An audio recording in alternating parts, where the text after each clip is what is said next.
Matt Latos, and you're listening to the Hometown Real Estate Broadcast Network.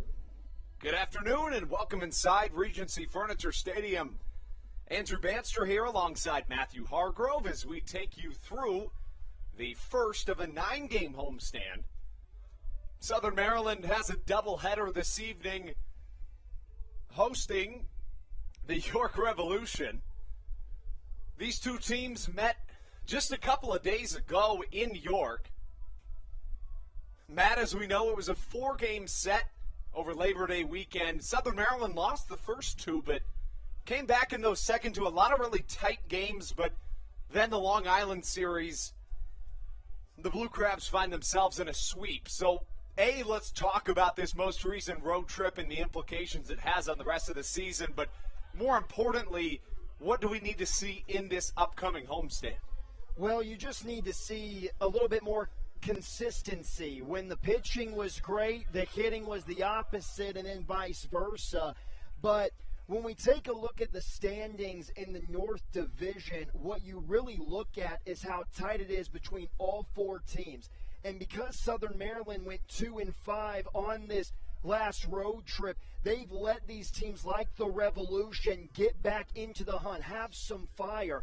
And I know they split the series with the Revolution, but just, a split for the Revolution kind of got their confidence because they haven't been playing that well this season against the Blue Crabs. So, again, looking at the division standings, the Revolution are right there, and this 2-5 road trip, you're not feeling really comfortable, especially finishing the season against all division opponents in September the rest of the way. I would completely agree. With that being said, we're going to step aside for just a moment, and when we come back, it's time for what you've been waiting for, the lineups and Blue Crabs baseball on Hometown Real Estate Broadcast Network.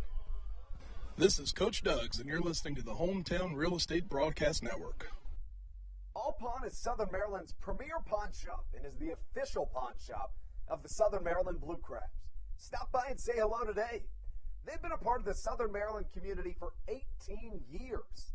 If you need some cash to hold you over, or if you're just doing some spring cleaning and want to clear some stuff out, please bring it by All Pawn and let them make you an offer.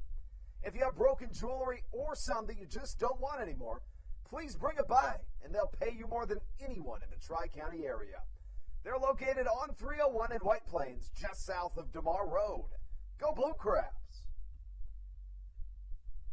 Hey Blue Crabs fans, make sure to visit the All-American Steakhouse and Sports Theater at 35 St. Patrick's Drive, right here in Waldorf, for some great food with great friends. Their steaks are fresh, hand-cut, in-house daily, as well as many other fresh seafood, chicken, and beef options. They offer outdoor and indoor dining available each and every day, along with the same great menu to go if you would like. Please visit them online at www.theallamericansteakhouse.com. That's www.theallamericansteakhouse.com. You can also visit them on Facebook or Instagram. They have daily specials that you just... This is Matt Latos, and you're listening to the Hometown Real Estate Broadcast Network. Welcome you back inside the Hometown Real Estate Broadcast Network for the first of a doubleheader and the first of a 9-game homestand here at Regency Furniture Stadium. Happy to have you joining us, Andrew Banster, alongside Matthew Hargrove. And with that being said, let's get right into starting lineups. Beginning with the York Revolution, the visiting team leads off with their left fielder, James Harris. Batting second, Jack Kenley, the second baseman. In the 3 spot, the center fielder, Melky Mesa. Batting fourth, the first baseman, Nelly Rodriguez. Rodriguez, a .361 hitter with a .663 slugging percentage. Batting fifth, the designated hitter, Carlos Franco. Batting sixth, Wellington Dotel, the right fielder. Batting seventh, Josue Herrera, the third baseman. Batting eighth, Osmi Gregorio, the shortstop. And batting ninth, Lenine Rodriguez, the catcher. On the mound for the visiting York Revolution, the right-hander Joe Henry Herrera. The Blue Crabs put Josh Rader on the mound, and he'll be followed by a lineup that reads as follows. Leading off, the left fielder, Matt Hibbert. Batting second, Ruby Silva, the second baseman. Batting third, the first baseman, Jovan Rosa. In the cleanup spot, the right fielder, David Harris. Batting fifth, the center fielder, Zach Collier. Batting sixth, Josh McAdams, the third baseman. Batting seventh, the catcher, Joe DeLuca. Batting eighth, Cesar Trejo, the designated hitter. And batting ninth, Michael Baca, the shortstop. Now, Matthew, we need to talk about the elephant in the room, which is that for a team that is struggling right now, especially offensively in Southern Maryland, I mean, we're talking about a team that for nearly 3 months led the Atlantic League in batting average from June 15th until 2 days ago. Not only batting average, but also ERA and the best record in the league. And all of a sudden, the team's on a skid, having lost 7 of their last 10. And now Kent Blackstone, Alex Crosby, and Dario Pisano head to Europe for the European Baseball Championship. So, obviously incredibly excited and happy for them, but it's certainly going to raise a little bit of concern if you're a Blue Crabs fan going into this final stretch, especially when you look at Pisano and Alex Crosby, easily two of the best bats, not only on the Blue Crabs, but in the league. So we'll start things off with Josh Rader. Rader takes the mound, wears number 50 on the back of his jersey. 28 years old, 6 foot tall, 175 pounds, and he starts us off with a strike to James Harris, and that's how we get this homestand underway. And to go back to what you were saying, to lose those guys, and you hit the nail on the coffin, those guys are so crucial, and to lose them in a big month like September when the playoffs are right around the corner and the team hasn't been playing well, but they have no choice. They have to find a way to answer back. It's true. Now, those guys will be back on September 20th, so really not too far. But, of course, that's a big stretch of baseball as a ball misses high and inside. A ball and 2 strikes that count. Southern Maryland's played very well against the Revs this season, 12-6 against their Atlantic League North counterparts. Slider swung on and missed. Strikeout number 1 is the first out recorded of today's contest. Rader is pounding the zone early. Now, he's appeared just twice since being signed out of the Mexican Baseball League.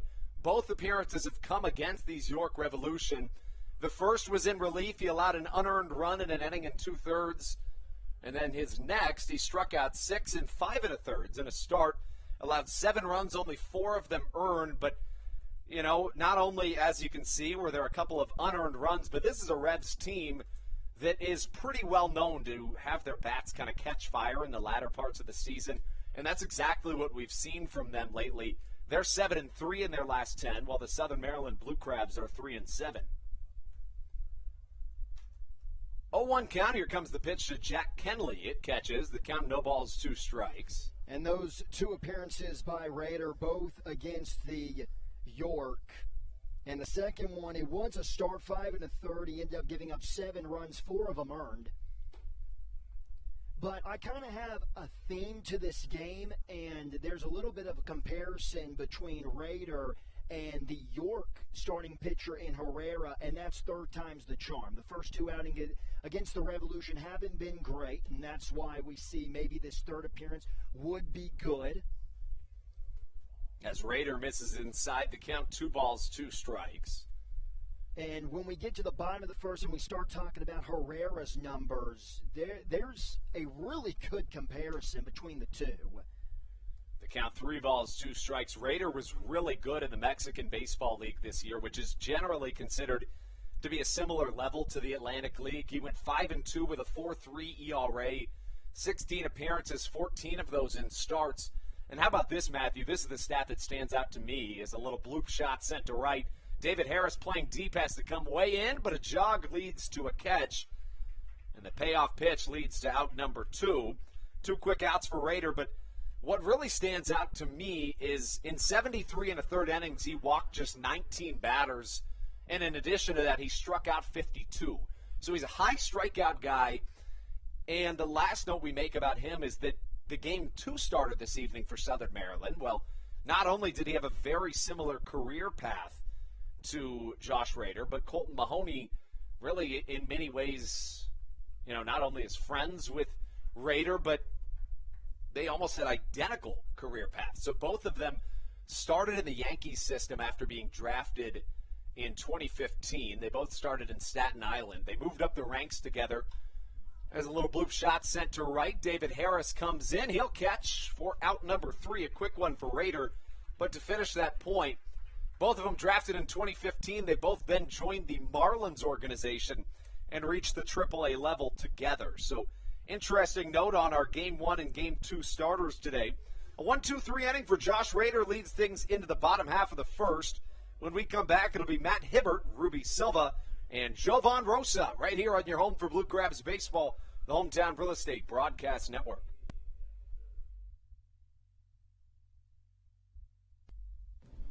This is Matt Latos, and you're listening to the Hometown Real Estate Broadcast Network. Weiss Markets is a proud sponsor of the Southern Maryland Blue Crabs and has been since their inaugural season in 2008. Weiss Markets also presents one of the Blue Crabs' best and most famous promotions every single year. Kids can get in free to every single Blue Crabs game of every single year simply by wearing a jersey thanks to Weiss Markets. Weiss Markets can help you with all of your game day needs for a great price. Stop in at your local Weiss today. Eat better, spend less. That's wise. Weiss Markets is a proud sponsor of the Southern Maryland Blue Crabs. When you need a win on the road, don't get left stranded. Make AAA part of your roster, and you'll always have someone on deck ready to get you home. AAA also offers car care, insurance, and travel services, and has stores conveniently located for Blue Crabs fans in Brandywine, Crofton, and Alexandria. Don't forget to ask them about membership discounts for military and first responders. Please visit AAA.com to learn more or to find a AAA location near you.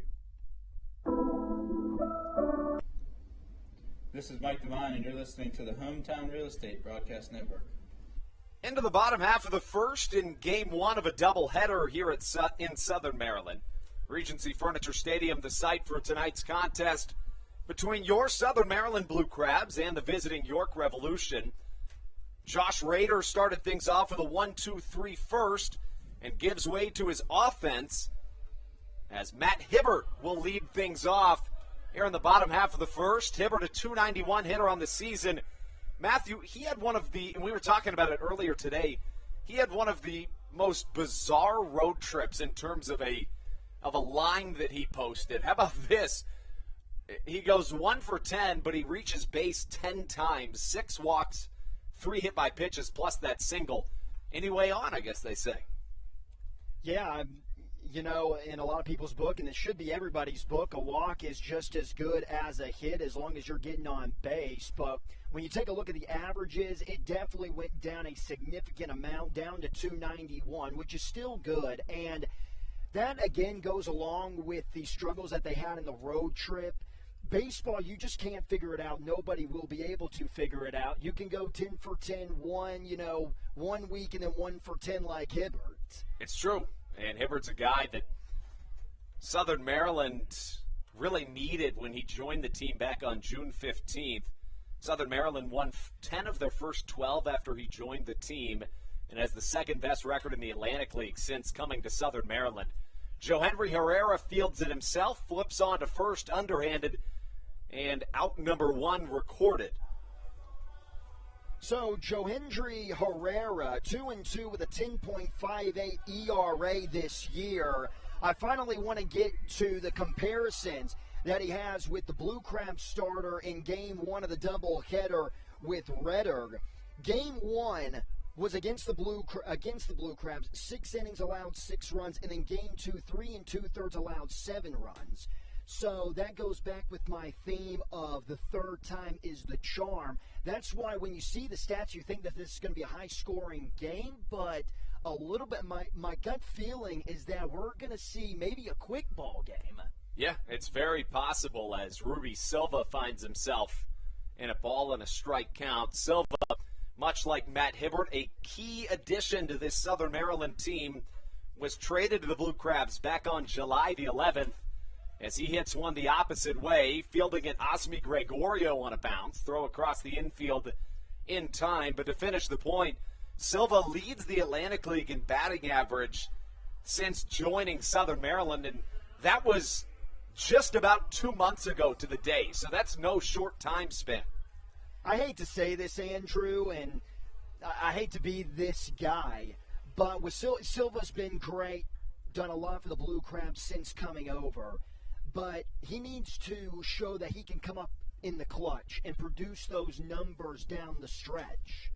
Line drive to the right side, going to Wellington Dotel in right field. Now, I would in some ways beg to differ, only because he had 5 walk-offs in 2019, and he's a guy that is a little bit streaky, I would say, but in the clutch, I think he's generally good, but I guess it's tough to say. But we're through 1 here in Southern Maryland. How about 6 up, 6 down to get things started? Matt, you said it'd be a quick game, and I think you're on to something if this pace holds. Josh Rader back onto the mound when we return. It'll be Nelly Rodriguez, Carlos Franco, and Wellington Dotel right here on the Hometown Real Estate Broadcast Network. This is Joe DeLuca, and you're listening to the Hometown Real Estate Broadcast Network. Dyson Building Center is one of the oldest family-owned and operated hardware, lumber, and building supply stores in Southern Maryland. They are located in St. Mary's County on Route 5 in Great Mills. Dyson's has an expansive and diverse inventory to help you with all of your home improvement and project needs. Whether you're new to the world of DIY, a tried and true DIY professional, or somewhere in between, the friendly and experienced staff at Dyson Building Center is ready and willing to help you today.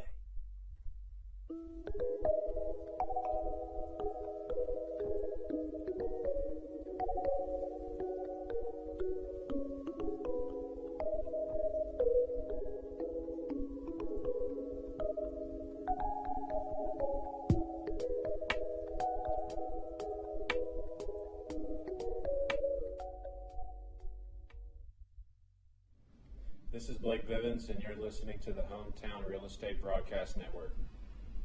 As we take in at the top of the second, you see we added the lineup to the screen. 1, 2, 3 innings by both pitchers to this point. The 4, 5, 6, the middle of the order due up for the Revolution. It'll be Nelly Rodriguez, and you can see those numbers. He's a guy that hits the ball and hits the ball well. A slash line of 361, 496, and 663. Matt, I don't really think you could ask for much more than that. No, you can. It kind of reminds me of Rosa, just that big stature swinging from the righty box.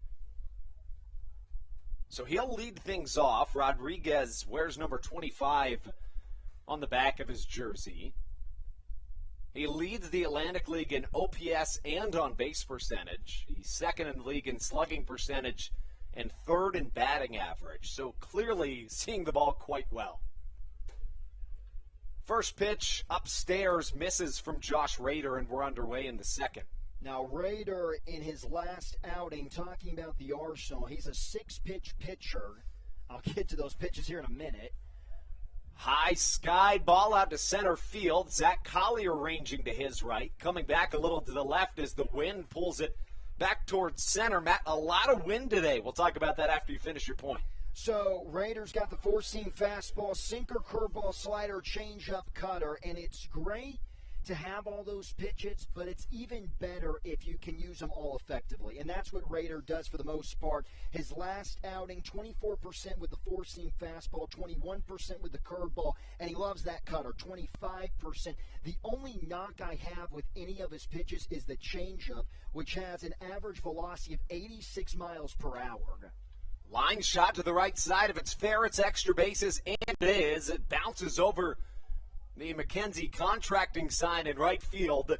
And after 7 batters come to the plate combined between these two teams and 7 quick outs, how about a first pitch ground rule double? Now, if you remember, Andrew, the last time we were here and we had a doubleheader in that game 1, the ball was flying out of the ballpark, and the wind was kind of dying down as we went through the night. So if we're going to see a lot of home runs in a singular game, it's definitely going to come in this one right here. Yeah, I would agree. I mean, we generally see a lot of wind here, but not this year. It's kind of bizarre. We Haven't seen a ton, and just as you say that, Matt, you can see the flag all of a sudden just droops down. I mean, why not, right? It wasn't like that this afternoon. Or even 5 minutes ago. I mean, that's crazy. As Rader steps off, he now faces Wellington Dotel. Dotel, a phenomenal hitter, 332 on the year. Coming off a 1-for-8 series, however. The Revs coming from Lancaster. Fastball misses inside, the count 1-0. But you know, with Rader, again, going back to that changeup, 86 miles per hour on the average velocity, you like that to be a lot lower, especially when the fastball's sitting at 89, 3 mile per hour difference. There's not that much. But Rader, this guy just is going to play a huge role in this month of September. And a really important addition by Stan Clyburn and this coaching staff, and a really good addition. Well, they haven't got the full Raider yet, and what I mean by that is before coming to the Blue Crabs, 5-2 with a 4.30 ERA. That's pretty good numbers. The 5-2 record, he's winning games. But ever since then, in 2 games with the Blue Crabs, he doesn't have a win, and he's at a 5.14 ERA. That just can't happen. Whoa! How about that? You don't see that every day. A slider makes the bat slip all the way past third base. And, you know, it's interesting. The thing about the Mexican Baseball League, too, Matthew, is that it's oftentimes the whole league is compared to Coors Field because the altitude is so high in all of those stadiums there that the ball flies literally just as much as it does in Coors Field. So, to your point, I mean, a 4.3 ERA is phenomenal for that. I mean, so a guy that has not just potential, but potential to be a real star in this rotation. Well, there is some I don't know if they're rumors or if they're true or not, but Blue Crabs thinking about moving Silverio to the bullpen, and we saw him in the last doubleheader in Game 1. I thought he pitched pretty well, but when your ERA is sitting above 7, you just don't have a choice sometimes. A look back to second. Raiders slider misses outside. The count 2 balls and 2 strikes. Now, the Revs, they split the series with the Blue Crabs, but then they swept the Barnstormers in a 4-game set that included back-to-back 11-inning, 9-8 wins. You don't see that all that often. No, you don't. What's funny is when the last homestand, the last home series, the Blue Crabs were playing the Barnstormers. Chopper up the middle. Baca gets it on a bounce, throws it across the infield. It's in time, and I beg your pardon, it was not back-to-back 9-8 wins. That was a suspended game. It just shows up as 2 games in the box score. But nonetheless, that was a bizarre game. I don't know if you heard about this, but they were in the 11th inning. The Revs put up 3 runs in the top half. In the bottom half, the Barnstormers put up 2, but then rain suspended the game until the next day. And to start this long 7-game road trip, they're already 3-0. And usually in doubleheaders you see a split. And starting off a road trip at 4-1, you couldn't ask for a better start if you are York, especially in this tight postseason race. Now to the plate, Josue Herrera, who sees a fastball missing outside. Runner at third base stands in the form of Carlos Franco, who reached on a first pitch ground rule double with 1 away. Fastball outside. The count now swings way into the favor of Herrera. But you know, the last time the Blue Crabs played the Barnstormers here at home, the Barnstormers broadcaster was actually telling us right after the game, watch out for the Revolution. It's true. And he has had a point in the last 17 games. They're 12-5. And they really struggled to begin. Whoa, what did that hit? Did you see? Sounded like something. Barely. It just hit the metal. Just hit the metal. Got it. Sounded a lot worse. Of course, you couldn't see that on the broadcast, but it sounded like shattered glass. Certainly was not. The count, 2 balls and a strike. Beautiful off-speed, swung on and missed, and now the count even at 2 balls and 2 strikes to Josue Herrera. And what you love about the six-pitch arsenal by Raider is he can work many different ways. He can go backwards, but he can go curveball to fastball or maybe slider to cutter. There's just so many different ways that this guy can get you out. That's another reason why he's so important. 2-2, swung on and missed. Second strikeout of the game. Comes in a fantastic time, leaving a runner stranded at third base. Just one hit in the inning. Comes on a ground rule double from Carlos Franco to send us in the bottom half of the second inning. We'll be right back on the Hometown Real Estate Broadcast Network. This is Coach Doug's, and you're listening to the Hometown Real Estate Broadcast Network. All Pawn is Southern Maryland's premier pawn shop and is the official pawn shop of the Southern Maryland Blue Crabs. Stop by and say hello today. They've been a part of the Southern Maryland community for 18 years. If you need some cash to hold you over, or if you're just doing some spring cleaning and want to clear some stuff out, please bring it by All Pawn and let them make you an offer. If you have broken jewelry or some that you just don't want anymore, please bring it by and they'll pay you more than anyone in the Tri-County area. They're located on 301 in White Plains, just south of DeMar Road. Go Blue Crabs! Hey Blue Crabs fans, make sure to visit the All-American Steakhouse and Sports Theater at 35 St. Patrick's Drive, right here in Waldorf, for some great food with great friends. Their steaks are fresh, hand-cut, in-house daily, as well as many other fresh seafood, chicken, and beef options. They offer outdoor and indoor dining, available each and every day, along with the same great menu to go if you would like. Please visit them online at www.theallamericansteakhouse.com. This is Matt Latos, and you're listening to the Hometown Real Estate Broadcast Network. Into the bottom half of the second we go. Just one hit in this ball game in its totality to this point. Southern Maryland went down in order in their half of the first, and now we bring you into the bottom half of the second with David Harris leading things off. Harris, a .265 hitter on the year, 13 home runs and 61 RBIs. Now, I've got an interesting stat for you, Matthew. Back on August the 22nd, David Harris hit 3 home runs in one game, but dating back to August 3rd, those are the only 3 home runs he's hit in this entire second half. So a little bit of a strange statistic. It's definitely one of the more unique stats that you will see in any level of baseball. I mean, he set a franchise record in one game. I would have really liked to see his BP that day. I bet it was incredible. Oh, I bet it was. He's a guy with a tremendous amount of power as Johenry Herrera kicks the dirt after throwing a 55-foot, maybe how about at a 61-foot, 6-inch mound, how about a 56-foot off-speed pitch? And let's talk about just that. I mean, this is, what, your third game seeing as a single gets through the right side. Harris off to first base with the Blue Crabs' first hit of the game. But let's actually go through the rule really quick. Of course, per the MLB Atlantic League rule changes, the pitching rubber has been moved back 1 foot to 61 feet 6 inches to help batters react more to pitches or have a better reaction time to pitches as Zach Collier comes to the plate. The expectation is that more reaction time would help hitters make contact more frequently, putting more balls into play and creating more action in the game. They were hoping that the velo would go down a little bit, which it has, but you know, we haven't seen all that much of a difference in terms of run totals. It's kind of interesting what we've seen to this point as Collier fouls one out of play to the left side.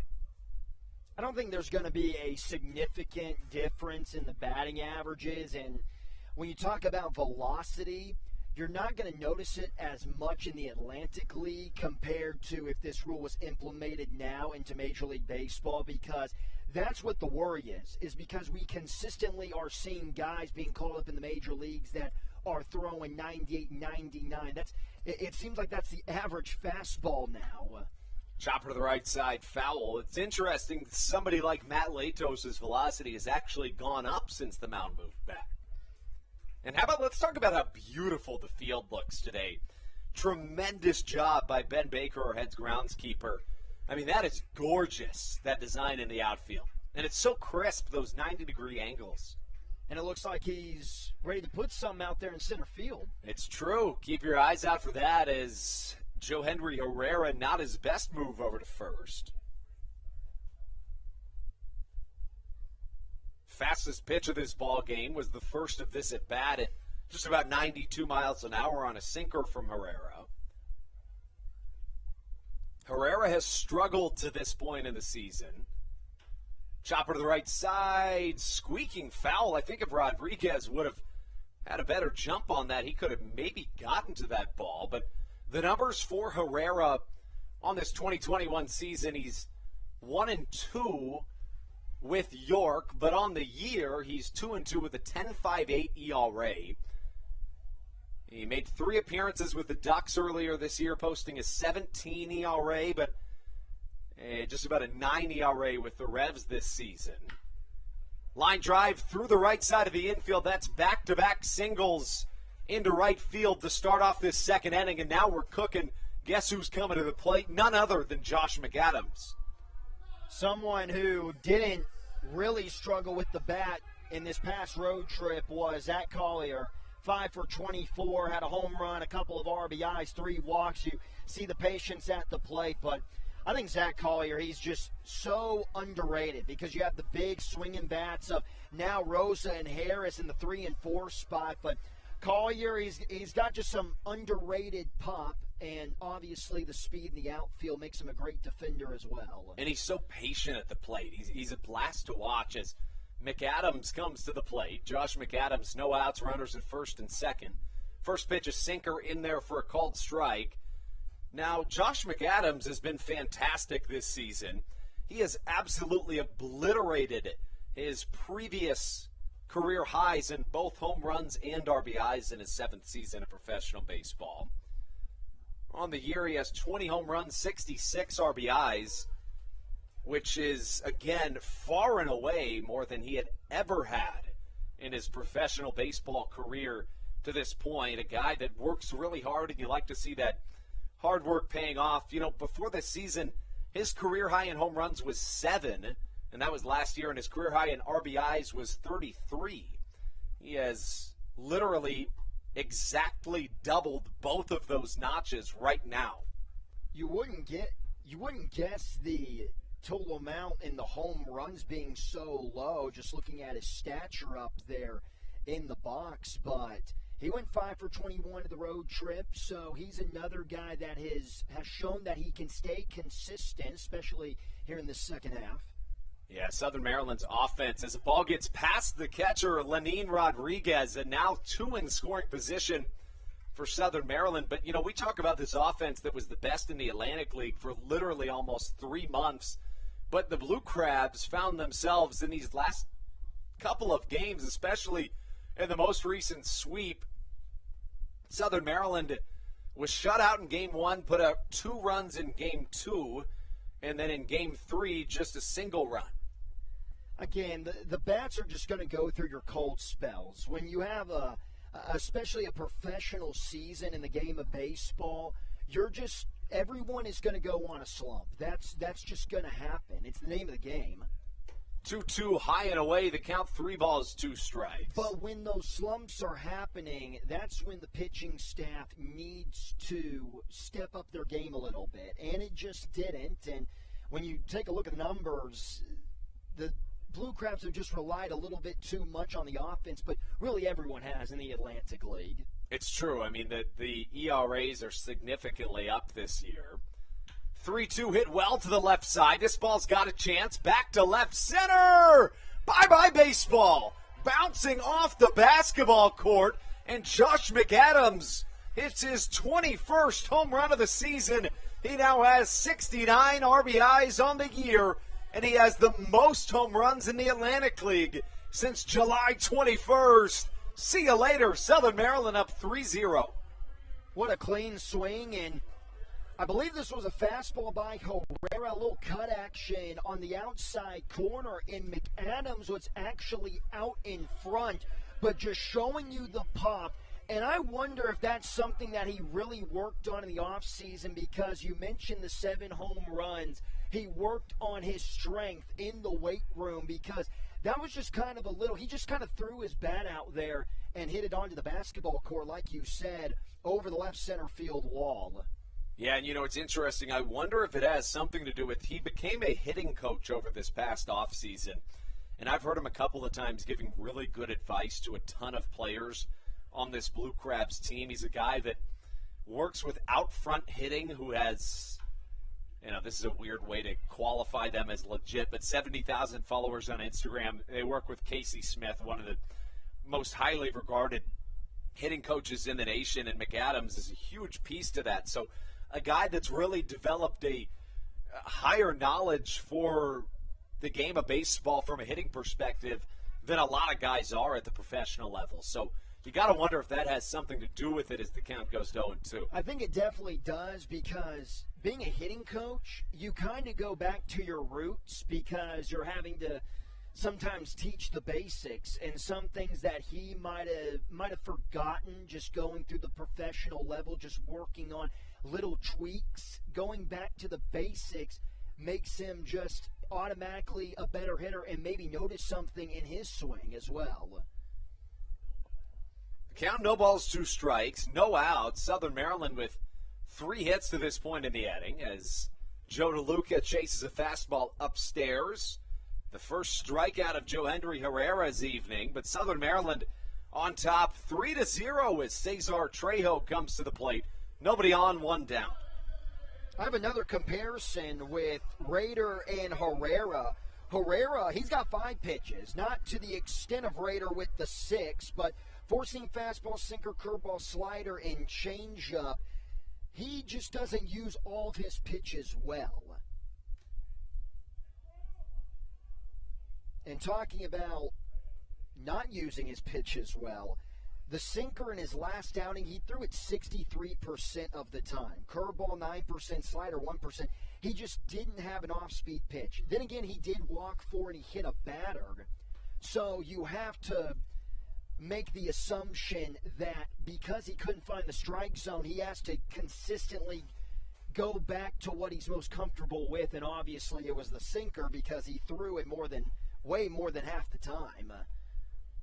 The count 2 balls and a strike to Cesar Trejo. He and Matt Hibbert, in the absence of Alex Crosby and Dario Pisano, are going to have significantly larger roles. Likely they're going to play every single day until those 2 return, and that's the beauty of the depth that Stan Clyburn has built with this Southern Maryland team, Matthew. I mean, a lot of teams would find themselves truly with their backs against the wall, but I've said it time and time again. I mean, when you can replace 2 of your best bats with 2 bats that would be starters on any team in the Atlantic League, in Trejo and Hibbert, as Trejo draws a 5-pitch walk, that's a really good thing to have.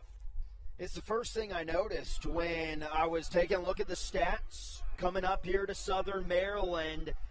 The first thing I noticed was the depth, and we saw it in that first game that I was on the broadcast when you have Pisano coming off the bench and even guys like Hibbert, and you can throw them in the second game. It's really reliable in a doubleheader, but that's why we have seen this team be so successful, and it's so weird to see them go through this stretch of road games where they went 2-5. But that makes me bring up another point. This 9-game home trip, I believe they have to go 6-3 to maybe keep their spot in first place. They're not in first place right now, but maybe have a spot in first place or a comfortable spot. I would tend to agree. I mean, you look at this last 3-7 stretch, and it's a Southern Maryland team that has been able to somehow stay within a half game of first place, but when everybody in the division is playing each other, that can only last for so long. And that's another reason why I think the 6-3 you'd be in a comfortable spot, because everybody else is just playing 500 baseball right now. Fastball's going to miss to Michael Baca, the count 1-0. On the season, Baca finds himself as a really, really solid bat for this Southern Maryland team. It's .285 on the year, 4 home runs, 33 RBIs, 8 stolen bases for the shortstop. Ball misses outside. The count 2-0.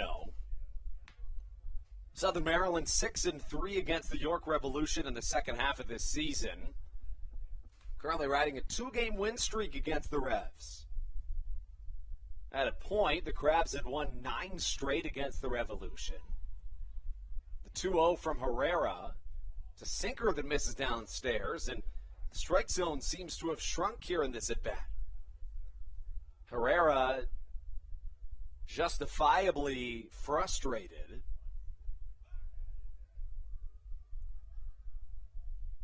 The 3-0, runner goes on the pitch.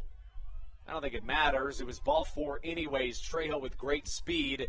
And now back-to-back walks for Joe Henry Herrera. We didn't talk about it all that much, but he's a guy that struggles with the walks. 17 of them with the Revs and 19 in the third innings entering play. And now he's walked back-to-back batters to allow the Crabs lineup to flip back to the top. Just 1 out in the inning as Matt Hibbert comes to the plate. Not only has he struggled with the walks against everybody that he's faced, but the Blue Crabs in particular. Just a couple of minutes ago, got done reading his stats. Game 2 this season against the Blue Crabs, he walked 4 and he hit a batter. But in that Game 1 start where he went 6 innings, he walked 3 and hit another batter in that one. So that's 4 free bases. That's a run right there that you're just giving the Blue Crabs. Looks like Trejo thought about going on that one. It's a called strike on the outside corner. 0-1 the count. Southern Maryland 9-6 at home in the second half. You know, it's interesting. They've been a little bit up and down. They started the second half with a 2-5 record, and then they went on a stretch in which they won 10 of 13. But then they're 2-5 in their last 7. That's kind of how the first half went as well, as Mark Mason comes out to the mound.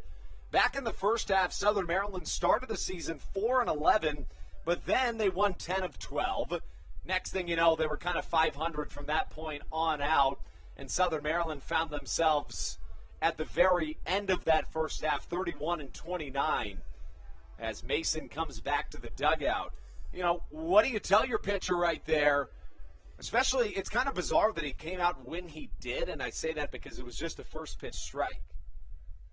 What I would tell Herrera is this will sound weird, but keep doing what you're doing, because these misses we saw with the sinker and the cutter as well, but they're just off the plate. You just got to give credit where credit is due, and the eyes of these Blue Crab hitters right now have just been sensational here in this second inning. That pitch right there, I mean, that is a great pitch. And even the last batter, again, the sinker inside, that's a tough pitch and a tough take. Hibbert, some of the best plate discipline, not only on the Blue Crabs, but in the entire Atlantic League. He sees an 0-2 count.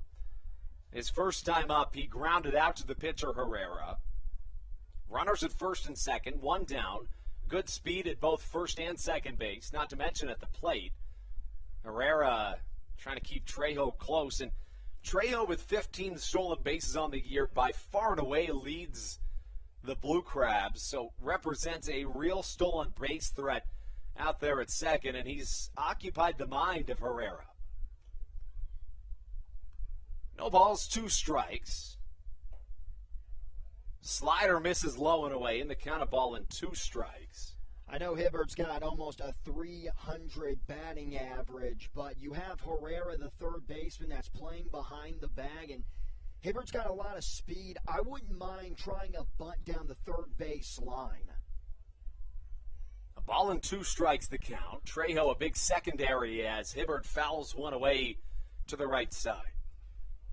Even with the 2 strikes, I don't think it would be a terrible idea. Now, it's not going to happen because of the great prowess by Hibbert with the average. It's interesting you bring that up because in 2019, that was one of the MLB Atlantic League rule changes. With 2 strikes, you could bunt, and if it was foul, you got another chance. Interesting pickoff move as Trejo swims back into second base. We look at the advanced box score via Baseball Savant right now. As we speak, Southern Maryland finds themselves with an 88% chance to win this game as Hibbert stays alive once more. 2-0 Josh McAdams gave Southern Maryland a 20% better chance to win this contest when he found himself hitting that 3-run home run. A ball and 2 strikes the count.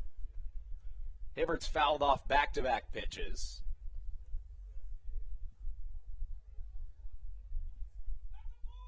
And they're going to call a balk on Joe Henry Herrera. I didn't see that, did you? And I was looking down at my box score. Were you able to see exactly what that was? I didn't. I'm assuming that there was a bobble with the baseball as he was going back into his set at the belt. But there's not much of an argument by Herrera, so obviously he knew what he did. So now runners at second and third for Matt Hibbert. Still a ball and 2 strikes the count. Infield in for the York Revolution. 3 already scored here in this bottom half of the second. Fastball high and tight in the count, 2-2. This is a phenomenal AB right now by Hibbert. He knows he has the dangerous Silva waiting in the on-deck circle. And if you can have the opportunity to get Silva, a lefty, hot hitting in the box against the struggling Herrera with the bases loaded, he can already maybe kind of put an end to this game. Another fastball misses upstairs. The count now full at 3 balls and 2 strikes. And that's why you, again, with the foul balls and then taking the fastballs high here, just very impressive stuff. And this is what you expect out of your leadoff man. 3 balls, 2 strikes the count. Runners at second and third with 1 away. Hibbert takes just a touch upstairs, or so it looked. It's going to be called strike number 3. And honestly, I don't really blame Hibbert for that one because, again, he's a guy that time and time again this year has taken borderline pitches, and almost always he's correct. So I give him the benefit of the doubt there. A strikeout looking. The 2 outs in this inning recorded via the K, and now the 8th Blue Crab of the inning coming to the plate in the form of Ruby Silva. And Herrera desperately needed that strikeout, but that's something I'm still getting used to, guys, just really not being able to argue with the umpire. I know, it's so interesting. It's phenomenal. You know, even when it was first implemented in 2019, they would still argue with the umpires, and the umpires would just point at their ear or point up at the TrackMan dish, and now we're kind of at a point where they're like, you know what, there's really nothing I can do about it. You know, the umpires probably like it a lot better. I would agree. Now, I don't think the pressure's off. I think they don't. I would imagine they don't like it because they can't call the game. Yes, yeah. But I think that they like it in the fact that they can't really get yelled at. Yes. What's interesting, though, is that oftentimes when fans don't realize that it's an electronic strike zone, they start yelling at the umpire. Right, and that's the umpire can't yell into the stands like, it's not my fault, you know what I mean? Because, like, I mean, you don't do that. But it's such a bizarre phenomenon. A ball and a strike the count. Ruby Silva at the plate. Herrera's pitch, chopped foul to the right side. I think it would be incredible if, 5-10 years from now, this is how, Major League Baseball is set up with the electronic strike zone. And fans are getting so frustrated with it that they just start, chucking things at the computer near the press box. That could be, but I really do think it's basically perfect, and that's kind of the point of the electronic strike zone, is the ability to take the inconsistency out of this game as the count draws even at 2-2. We've got a whole lot of 2s here. 2 on, 2 down, a 2-2 count as number 1-2, Ruby Silva, the second batter and the second baseman, steps up to the plate.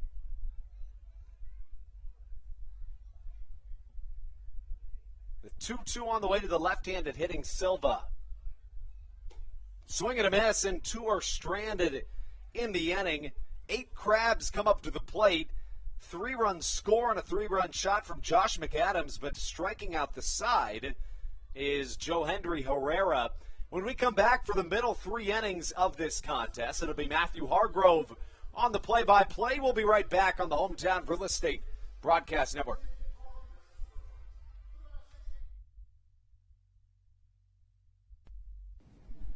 This is Andrew Riceno, and you are listening to the Hometown Real Estate Broadcast Network. American Radiology is the clear choice for all of your medical imaging needs. With locations in Charles and Calvert counties, they offer a full range of imaging services.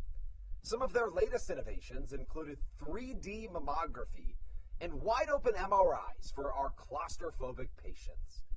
For your convenience, they even offer extended weekday hours and Saturdays. For more information or to schedule an appointment, visit their website at AmericanRadiology.com. 2020 was a year unlike any other for everybody. Quickly, the Southern Maryland Blue Crabs came to the realization that baseball must take a backseat to humanity.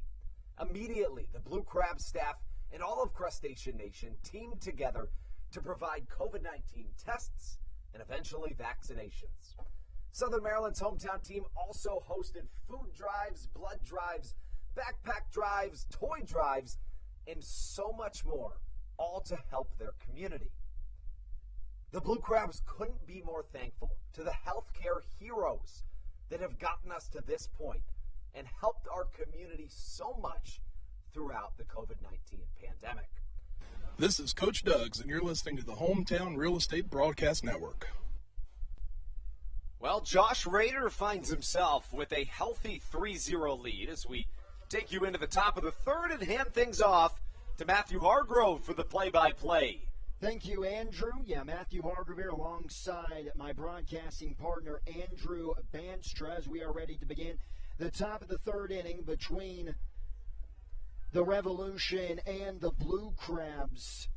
For the York Revolution, you got 8, 9, and 1. First pitch to the 8-hole hitter, and Osmi Gregorio is a strike on the inside part of the plate, 0-1. Rader has been very comfortable out there on the bump, but the Blue Crabs have been searching for this.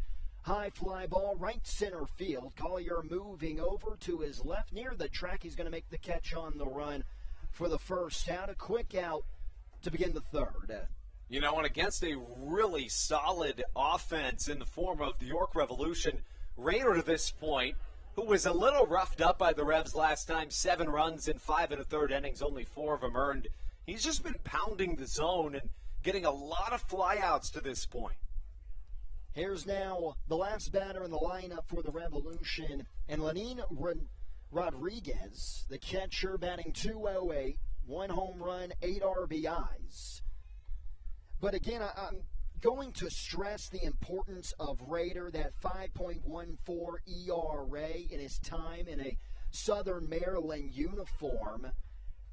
He's just a dude that needs to come up clutch, and he has shown this summer that he can do that. We were talking about his numbers to begin the year at 5-2 with a 4.30 ERA. And especially with how the bullpen has been for the Blue Crabs, but the inconsistency has killed him. Check swing, did he go around? Home plate umpire is going to say that he went in Silvio Martinez. Yeah, that was a little bit interesting. I think he did go around, but I was kind of surprised they didn't check down to first. And that is really the only call that Martinez can make at the home plate. That's true. That's actually a good point. We're having the discussion about the electronic strike zone in the second, but yeah, I didn't realize, I didn't process that on the check swings, that comes down to the decision of the home plate umpire like we just saw. The kick and the pitch from Rader. Nasty slider, but just missed off the black, and we'll do it again. That was close. Now, of course, the one difference in the electronic strike zone this year is that it used to be a 3-dimensional plane that covered the entire plate, but now it's just a 2-dimensional plane at the front of the plate. Foul ball by Rodriguez. A pretty nice battle, a full count. Josh McAdams belted a 3-run home run over the left center field wall. He has been maybe the Blue Crabs, arguably, you'll have a better argument, but maybe the MVP, at least of the second half for Southern Maryland. Here's another 3-2 pitch. Another fly ball. This one deep. Back goes Harris. He's going to make the catch running into the wall. That's a fantastic play off the bat. I was thinking maybe that's out. I'm not quite sure, but probably drops for extra bases. Very well struck. Battling the sun, Harris on a dead sprint somehow turns around in the last second and catches it over his shoulder. The defense really backing up their new starter, Josh Rader. And now as another Harris will enter the box, the Harris for the York Revolution in James. A strikeout back in the first inning to lead off the game. A really nasty off-speed pitch by Rader to send him back into the first base dugout. But I will say this right now, so far this is the most impressive inning by Rader because you begin the inning with the 8 and 9 hole hitters. And the ability to get those two outs going into the leadoff spot a second time around, it just shows, again, the comfortability and the composure that the righty is showing here in Game 1 of the doubleheader.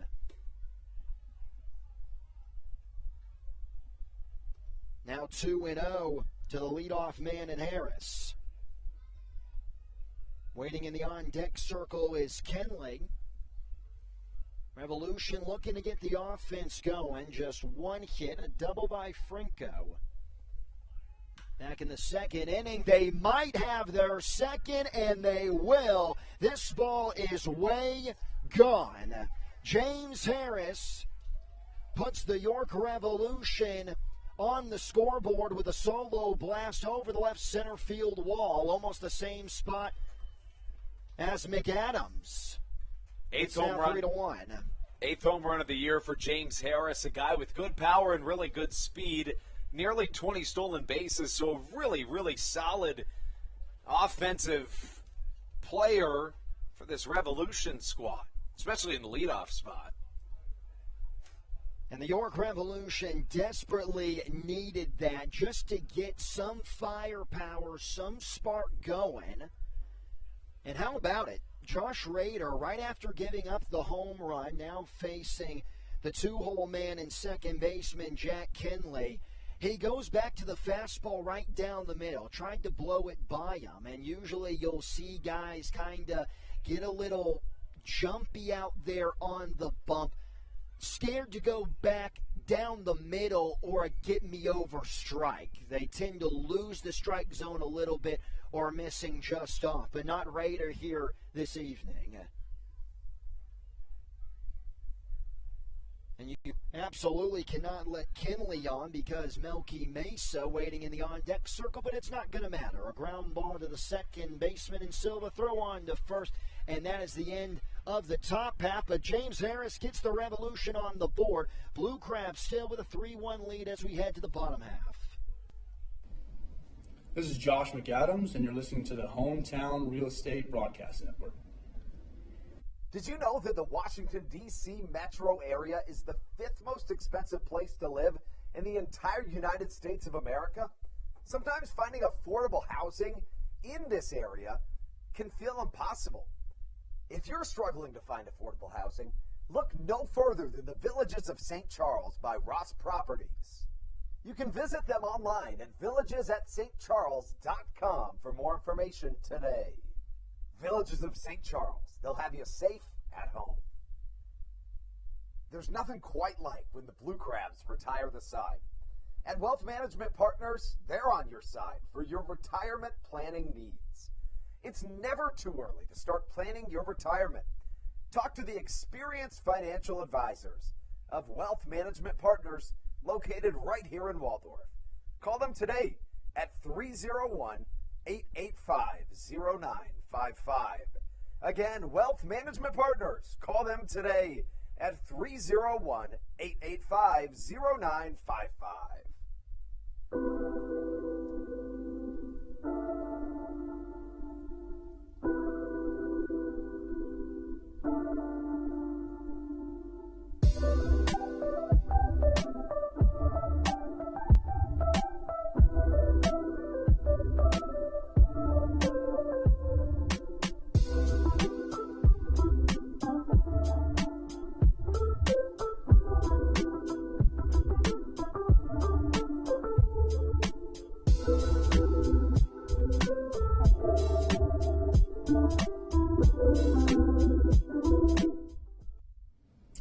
This is Kent Blackstone, and you're listening to the Hometown Real Estate Broadcast Network. Regency Furniture Stadium in Waldorf, Maryland. Happy you could join us for game one of a doubleheader on a beautiful Friday night. Man, Andrew, walking out of my house this morning, it just felt like fall, and that is one of the best times when you get that feeling. Yeah, oh my goodness, I couldn't agree more. You know, it was about a week ago when I first walked out, and it had been such a hot summer. Yes. And I walked outside one day, and I was like, you kidding me? Like, this is just going to go away by noon. And it actually kind of did. But as the week has progressed, it stayed relatively cool. In my opinion, this is the best weather and kind of the best baseball weather, in my opinion. First pitch to Rosa. Herrera still in there. It's a fastball right down the Nashville Broadway for strike one. And another reason why the weather is better, because it means it's postseason time. Just true. Off the corner, now even at 1-1. And when we take a look at those second half North Division standings, Long Island, because of the sweep against the Blue Crabs, they're sitting at the top of the division at 16-16. High pop-up, right center field. Who's going to make the catch? It's going to be the right fielder, Wellington Dotel, calling off Mesa. That was almost a scary play. Not that close, but for a second there, I thought that there was going to be a chance that ball was just going to be landed or going to land right between the outfielders. Honestly, I think it probably should have if it wasn't for a fantastic play by Dotel and right. I mean, Yeah. that ball landed literally to the deepest part of this ballpark, about as far away in between the two outfielders as it could be. So a really nice play. It looked like maybe a home run. The wind is blowing, but of course it stayed in. Melky Mesa, when we dissect the play again, probably should have made the catch, because Dotel, yeah, like you said, he was kind of near the batter's eye. Very weird play, but thankful for Herrera, he was able to get the out. And that was a huge one, especially after giving up 3 runs in the bottom of the second. Brought to you in part by Josh McAdams, the third baseman, on a 3-run shot over the left field wall. The little deja vu moment, again going back to the doubleheader that we broadcasted about a week ago. We saw a good amount of home runs in that game one, and already 2 here about halfway through. It's true, the ball has really been flying of late. David Harris, the right fielder, in the righty box. Another righty-righty matchup for Herrera. Off-speed pitch, Harris is all over it. Down the left field line, big turnaround first. He's going to hold up there, a 1-out single for the outfielder. His second hit, he's now 2 for 2. Yeah, you know, it's really interesting. Harris is a guy that entering play today hits .265 on the season. But I'll tell you what, when this guy's at home, he hits the ball much better. How about a .328 batting average on the year here at home? Obviously significantly better than on the road. And we were talking about his swing in his first plate appearance, how it's so big, and his 3 home runs came in one game. As the first pitch to Collier, he's going to be swinging to deep center field. Melky Mesa is going to go back and make the play.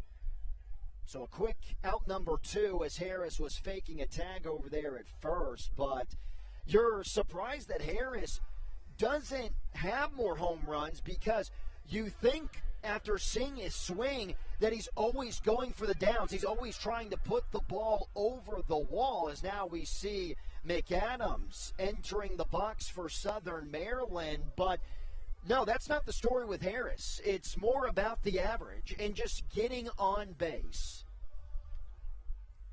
So Josh McAdams, like I said seconds ago, a 3-run home run back in the second inning. First pitch, high and inside for ball 1. Rodriguez coming out of his crouch. Another pretty cool story in the Atlantic League. Hopefully McAdams will take a couple of pitches, so I'll get some time to get the story out to you.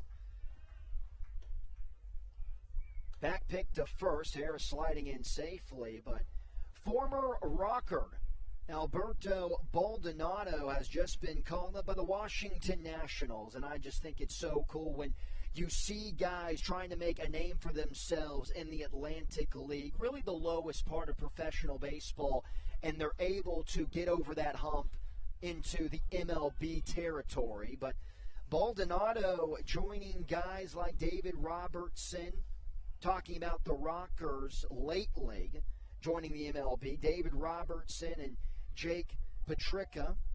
See, and I would make the argument that I wouldn't say it's the lowest part of professional baseball. And I say that because a higher percent of Atlantic Leaguers end up making the MLB than single-A guys. So, it's a league in which you average 9 former MLB veterans. But, to your point, it's really fun to see those guys go ahead and do big things. I think that's definitely an interesting stat because the average baseball fan just immediately sees that, the Atlantic League and the Frontier League, because they're not affiliated with a major league squad, that automatically it just puts them lower than everybody else. But like you said, when you take a look at the numbers, that is not the full story. And this is going to be a walk to McAdams, so maybe a 2-out rally. Harris is going to move into scoring position for the catcher DeLuca. Yeah, and I'd probably walk McAdams, too, if I was Joe Henry Herrera after that 3-run shot he hit last time. I mean, probably avoid that guy this time around. Another meeting on the mound, the second one. Mark Mason, the head coach for the York Revolution. Let's see if we get a pitching change. By my angle, I can't see down into the Revolution bullpen. I don't think we're going to see one because it's taking so long. But going back to the Rockers in the MLB, David Robertson, I was watching, a Red Sox-Rays game and saw Robertson was in the bullpen. This is a guy who, for, 5 or 6 years, maybe even more, was a staple. You kind of had to have this guy in the back end of your bullpen. Had a closer stint, I believe, a couple of years ago with the Philadelphia Phillies, made his name known in the New York Yankee organization. But Robertson just randomly now on the Tampa Bay Rays. Well, yeah, and that's the beautiful part about the Atlantic League. You look at guys like, you look at Rich Hill, you look at Chin-Ming Wong, you look at the list goes on, and this is a league that provides individuals the opportunity to show that was the reason the league was created. And guys like, Jose Canseco and Ricky Henderson proved, at this high level I can still do it, and then they get back to the MLB. First pitch swinging on the ground, that's through into right field. Harris rounding third. The throw to the plate is going to be cut off. It's now 4-1 Blue Crabs, and after the home run by James Harris in the top of the third to get the Revolution on the board, that is quickly wiped away. Yeah, and after Southern Maryland had that 8-batter second inning in which they found themselves scoring 3 but stranding 2 in scoring position, it's important to keep the runs coming, especially we remember that most recent series between the Revs and the Blue Crabs. Absolutely no lead was safe in that series. You remember that all too well. 49 RBIs now for DeLuca. Yes, I do. That was almost an incredible comeback. Fouling off a first pitch fastball is Trejo 0-1. But it's kind of the same situation for Herrera. The last time he faced the Blue Crabs, 63% sinkers. There goes DeLuca, pitches high. Throw down to second is not in time, but how about the base running by McAdams? He's going to score on the throw. It's almost like that Little League play, right, where you have runners at first and third, and you steal second, and then if there's the throw down, you get home. And, of course, that was changed a little bit by the fact that the throw was low. But DeLuca, we talk about it, for a catcher, really, really good speed. He can give you bunt singles. He can steal a base from time to time. That's his third of the season. Really good speed indeed, but I think if you are head coach Mark Mason, you got to be wanting to pull your hair out after seeing a play like that. The throw down to second, but I believe, unless my eyes deceive me, that the shortstop in Osme Gregorio wasn't even backing up the throw. And usually on a play like that, you'll see the shortstop or the second baseman covering the second base bag, but the other middle infielder in front of the second base bag, just in case the runner at third's going to go to home, cutting off the throw. Chopper, this is going to get through as well. They're going to send DeLuca to the plate. The throw is short. Throw down to second. Everybody's safe. And another run for the Blue Crabs. Yeah, it's interesting. Southern Maryland, in that second inning, they have 2 straight singles to start off the frame and then a 3-run home run. But then you walk 2 more times. You have 8 batters come up to the plate in the inning, and you score just 3 runs. But how about here? You find yourself, why not? You played 3 more here in this bottom of the third, and it didn't look like that was going to happen. It's been the station-to-station, not necessarily small ball, but no extra base hits in this inning for Southern Maryland, but 3 runs plated, some really good base running. And honestly, I was surprised Lenin Rodriguez didn't at least try to slap the tag down there. That was a risky move to send DeLuca home. I think he would have made it, but that could have been a bang-bang play. Baca swing and a miss on the first pitch he sees. Maybe an off-speed there. It looks like some velocity was taken off of that baseball by Herrera. I noticed that too, Andrew. The throw, it looked pretty good. I think it would have been a close play. Maybe it was a little bit to the right of Rodriguez, but I think he definitely would have had time to come back and make the tag for a bang-bang play. Backhanded by Gregorio. He's going to throw to third, a little pickle. And putting the tag on the runner, Trejo, is Herrera for the final out. But James Harris with the home run in the top half of the third. And what do the Blue Crabs do? They get 3 more runs. It's now 6-1 heading into the fourth. This is Joe DeLuca, and you're listening to the Hometown Real Estate Broadcast Network. Whether it's Chris Paul, Cliff Paul, Aaron Rodgers, or even the son of a former Blue Crab, Patrick Mahomes, you've seen many athletes endorsing State Farm. That's because your State Farm agent has your back through good times and not so good times. That's why all the Blue Crabs, Darryl Thompson and the whole team, trust State Farm with their insurance needs. State Farm is the company people have trusted for over 99 years to help life go right. Call your local State Farm agent, Greg Conklin, today at 240-776-4289. When you're in the market to buy or sell a home, call Tony McClure of Century 21 New Millennium and his Grand Slam team, the realtor of the Southern Maryland Blue Crabs since our first season in 2008. Tony and his team of preferred partners includes Tim Murphy of CNF Mortgage and Steve Scott of the Scott Law Group. Together, they will ensure that your real estate needs are nothing short of a grand slam. The quality service you will receive is Hall of Fame worthy. Put Tony's 41-plus years of experience to work for you. Call or text Tony today at 301-928-1280 for your personal Grand Slam experience. Go Blue Crabs.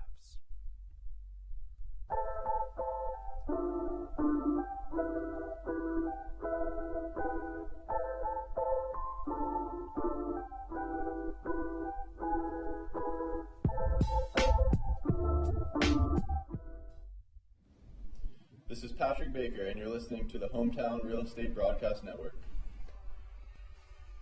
3 runs in the second, 3 runs in the third. Thanks to those 2 innings, the Southern Maryland Blue Crabs have a 6-1 lead on top of the York Revolution. It has been another nightmare outing for Johendry Herrera, the starting pitcher in Game 1 of this doubleheader for the Revolution. But for Josh Rader, it has been a treat. And because the doubleheaders are 7 innings, I think that we have a chance to maybe see a complete game. I might be getting a little ahead of myself as I'm saying that sentence. I don't think you are, and especially I say that because I think I am. I think Stan Clyburn, more than anybody, leaves pitchers in pretty late into games. The Blue Crabs in 2019, partly because of a really good pitching staff, but also because Clyburn loves to leave guys late into games. They set the Atlantic League record for complete games. So Raiders a guy that can go deep. We'll see if he can do it today. Deep drive to center field. Collier, a little leap, and he's going to make the catch. For a second, when he was going back, I was thinking, is he about to rob this home run? Because even from this far out, we're at least 450, 500 feet away from him. You could just tell he knew he was going to catch that baseball. Off the bat, I don't know about the read that you had, but I thought Melky Mesa kind of got all of it. I thought it had definitely a chance to get out of the ballpark. I did too, especially because it went just to the left of the batter's eye, so didn't have to get quite as high, but it hung up just a little bit. You know, it's interesting. From this vantage point we have, it's kind of hard sometimes to tell if a ball's going to get out of here or not. Here's now Nelly Rodriguez. And for Josh Rader, this is another very important inning, facing the meat of this Revolution lineup. And there's the first strike to the dangerous first baseman. In the 4 games set to begin the road trip for the Blue Crabs in York, Rodriguez did have a home run, a big one at that. And when you take a look at that 4-game set between the Blue Crabs and the Revolution, the Blue Crabs easily could have gone 4-0, or at least 3-1 in those games. High pop-up, that's going to go above us here in the press box. 2 strikes on the first baseman.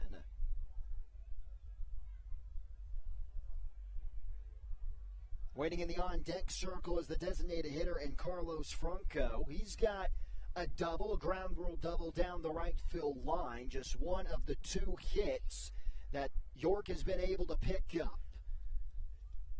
Raider fires a slider low in the dirt, and it's now a full count.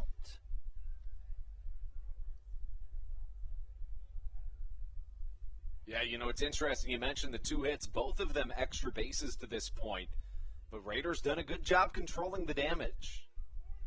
Got him looking, strike 3.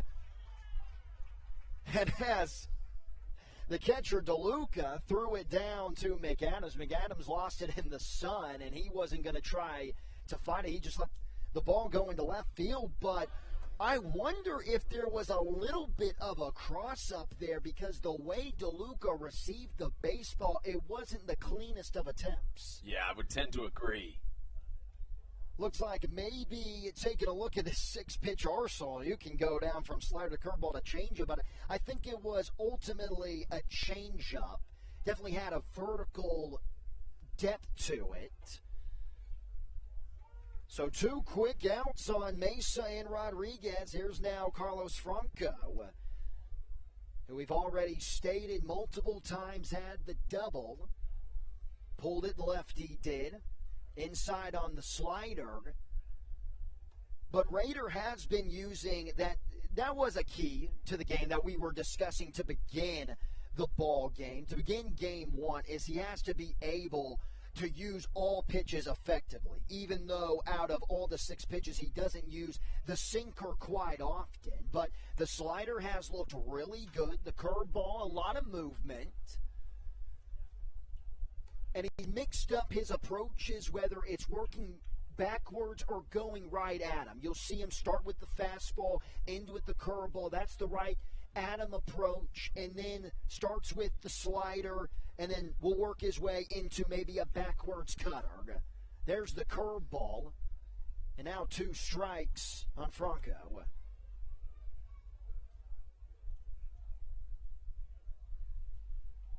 Southern Maryland with a 6-1 lead on top of the York Revolution. Game 1 of a week-long road trip, or home trip, I should say, and that is going to get under the glove of Rosa into right field. That would have been an easy out, number 3.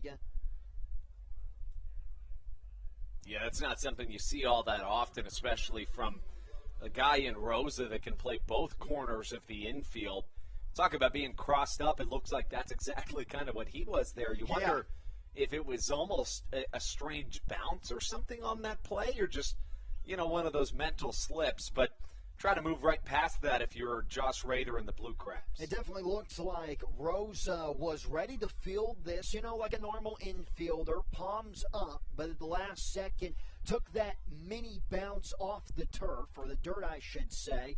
That was probably the best slider of the day that we have seen from Rader. That thing was moving to begin the AB to Dotel at 0-1. Dotel talking about the box score. That is what he is in game 1, 0 for 1. Another slider, 0-2. And I think for Josh Rader, you got to go right back to it, especially after the unbalanced swing by the York right fielder.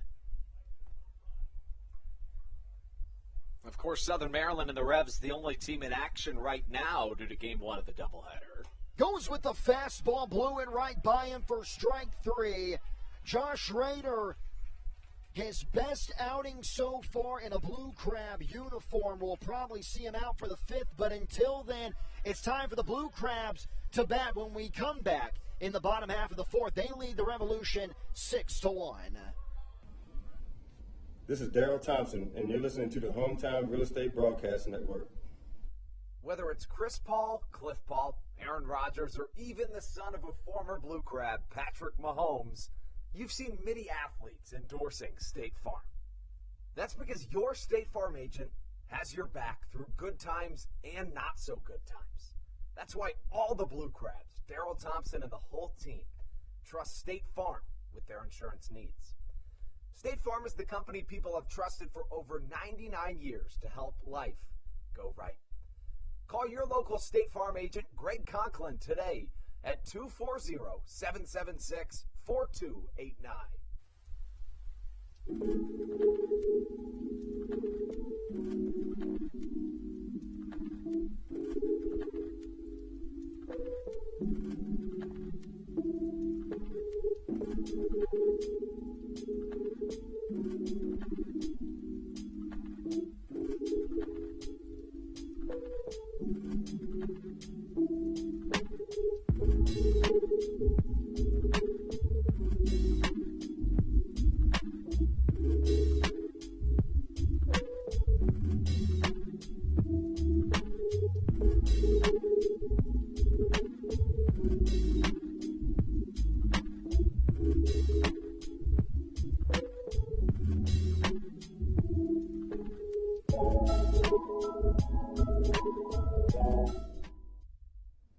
This is Kent Blackstone, and you're listening to the Hometown Real Estate Broadcast Network.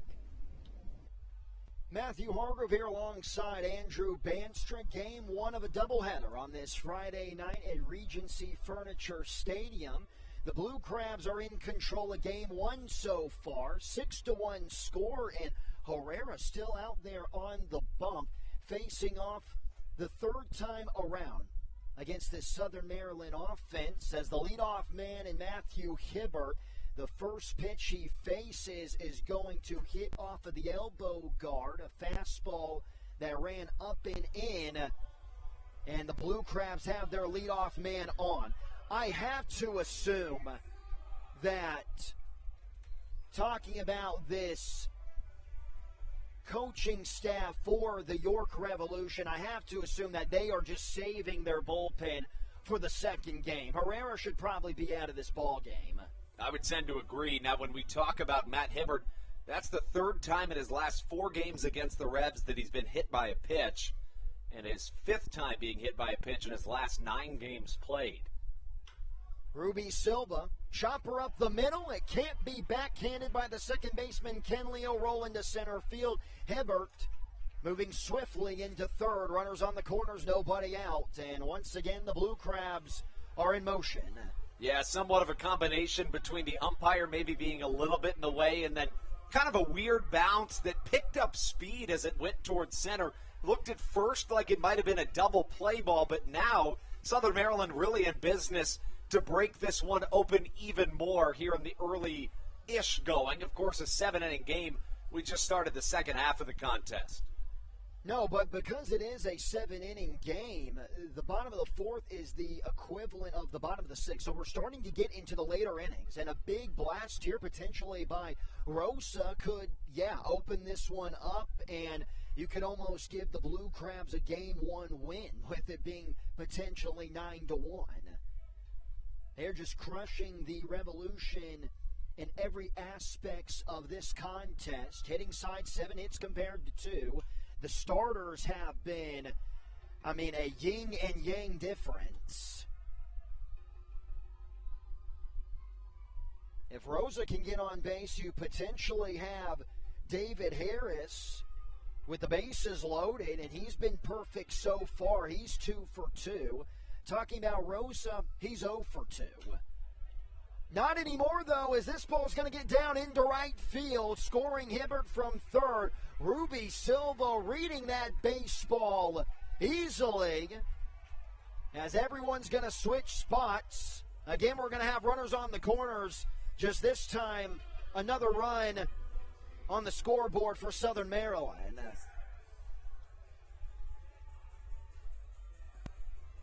Yeah, this is the second inning in the last 3 that Southern Maryland has put each of their first 3 runners on base. The other was in the second, and that was started by David Harris in that frame, and here he is. 2 for 2, has scored both times he has got on the base pass. Let's see if he gets a first pitch fastball. He does. He's swinging. Fly ball down the right field line. Will it stay fair? It will. It'll roll around the corner. Silva's going to score an RBI double for Harris. He's 3 for 3.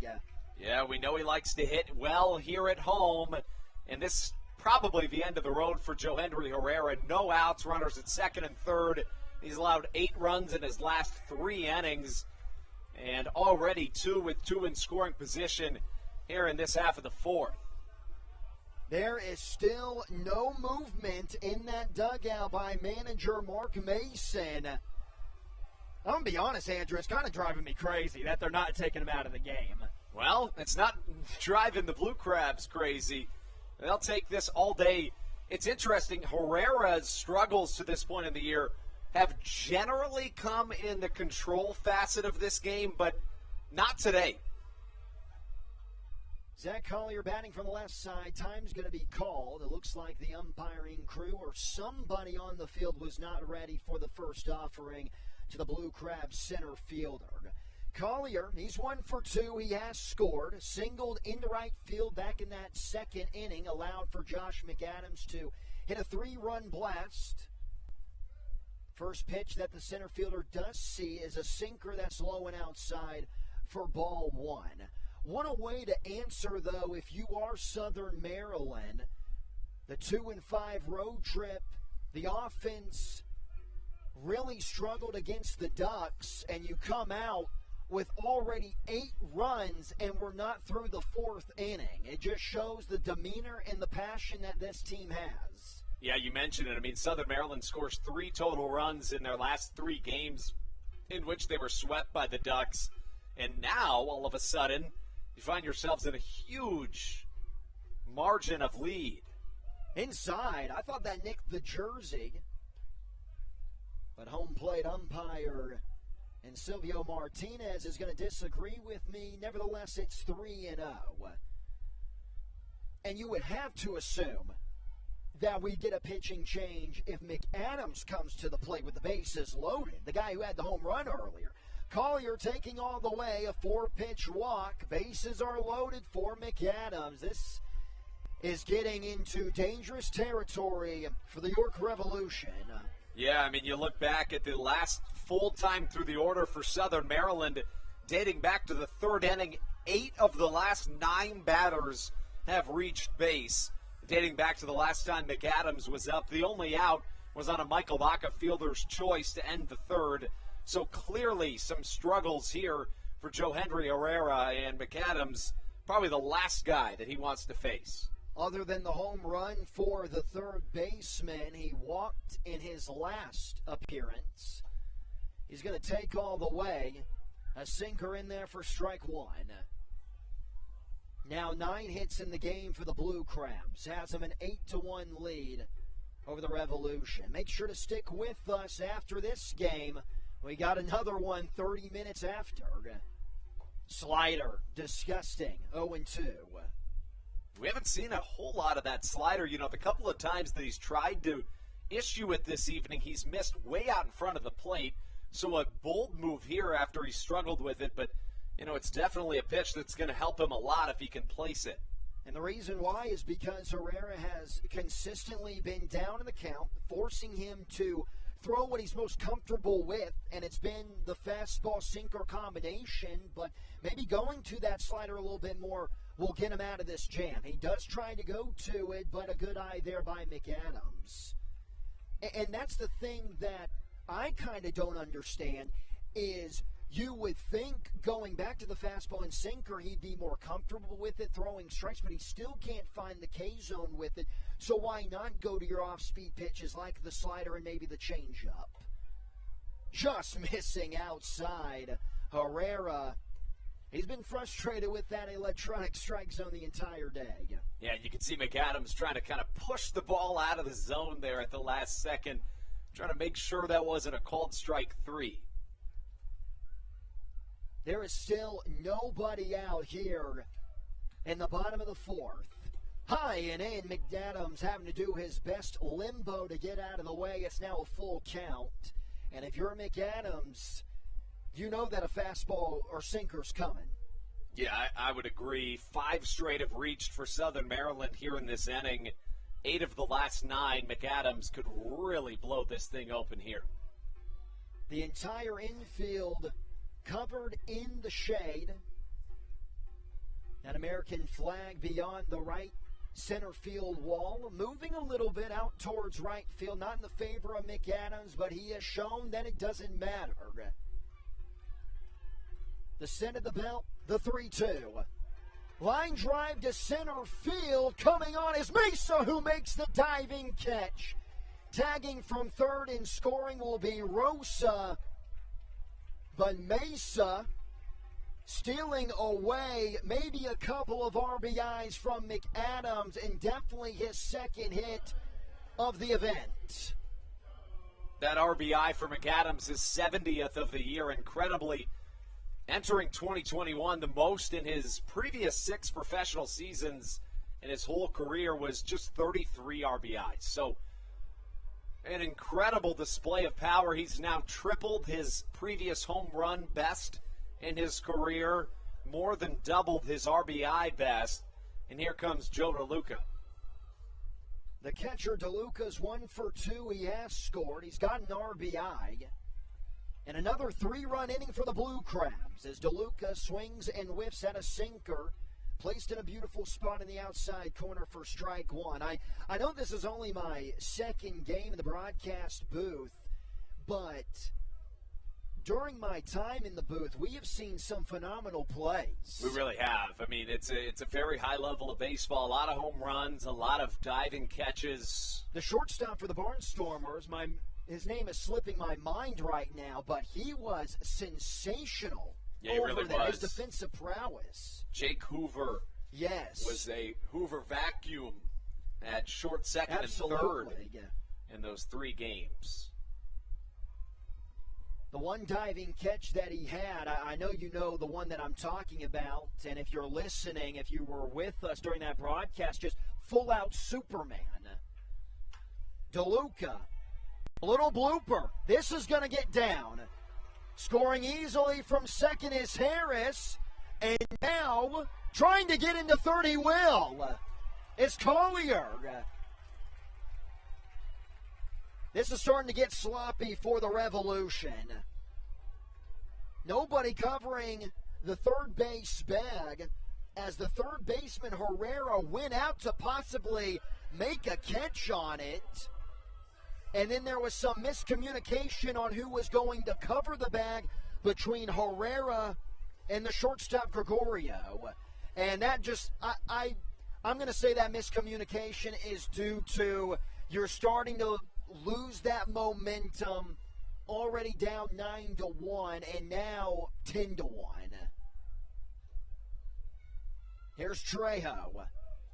Blue Crabs being very aggressive in this one. A lot of first pitch swings as we see there. This time, though, it's fouled back into the backstop net. Yeah, the last time Herrera got a true out, so not a sac fly, not a fielder's choice, but a true out was 11 batters ago back in the third inning on a fly out to center from Zach Collier. There's finally some commotion down the right field line. I still can't see if anybody is actually warming up. I just see pitchers stretching. But that goes back to what I was saying to begin the inning. The coaching staff of the Revolution, obviously their game plan is to save that bullpen for game 2. And this game is just pretty much over with. Kind of waving the white flag, if you will. Yeah, I would tend to agree, but, to your point, it does come to a point where you got to stop the bleeding at some point. Yeah. Because, and a 10-1 game that could get out of hand even more isn't going to help you throughout the rest of this series. Towering pop-up. Going to go into the stands. It's going to be a souvenir. Especially with another game yet to play tonight, the more you lose by, you're probably going to feel even, you're not going to feel so good when you lose 10-1 or even at this rate, 20-2. So you do want to stop the bleeding from that perspective because it's not going to help you, especially in the second of this doubleheader. We have to remember, too, here in the Atlantic League, you're trying to get noticed. And I know 10-1 is not going to get you noticed as Trejo looks at a fastball that breaks the glass for strike 3. Yeah, and you can hear it there, the fans yelling at the home plate umpire. That's awesome. I love that so much. I think that's one of my favorite parts as a new member, you could say, of the Atlantic League. Now to the 9-batter and shortstop Michael Baca. But going back to the conversation about Herrera, yeah, you're not going to get noticed with it being 10-1, but you might get noticed with it being 20-1 in a bad way. Herrera gets the sign. Let's see what he gives Baca on the first pitch. It's a fastball, and Baca swinging out of his shoes. Out of the strike zone, down 0-1 quickly. Waiting in the on-deck circle is Matt Hibbert. He actually led off the fourth inning. 0-2. Yeah, every Blue Crab in this game here in the fourth has already reached base at least once in the entire contest. So a true offensive outpouring here in game 1. And if this is any sign of what's to come, that 6-3 mark you were hoping for out of Southern Maryland looks good. Left field. This has a chance, and it's going to get over the wall. Michael Baca showing off the strength. And the nightmare continues for Herrera. The second 3-run home run of the game for the Blue Crabs, this time off the stick of the shortstop Baca. As for Michael Baca, his first hit of the game, his 5th home run of the season, giving him 36 RBIs on the campaign. When he goes deep, it's generally to left center, and he's a guy that has been such a big addition to this Southern Maryland lineup here in this 2021 season. And most ballparks, I feel like in the Atlantic League, that's just a pop-up. But here at the friendly Regency Furniture Stadium, you see it's getting over the fence. And now the Blue Crabs have officially hit around a 7-run fourth inning. We thought that getting 3 runs in the second and third were pretty good, but we were pretty wrong.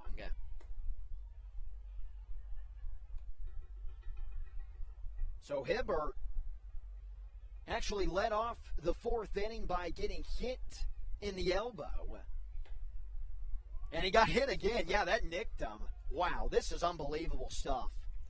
That's the 5th time, and I beg your pardon, the 4th time in the last 4 games against the Revs he's been hit by a pitch.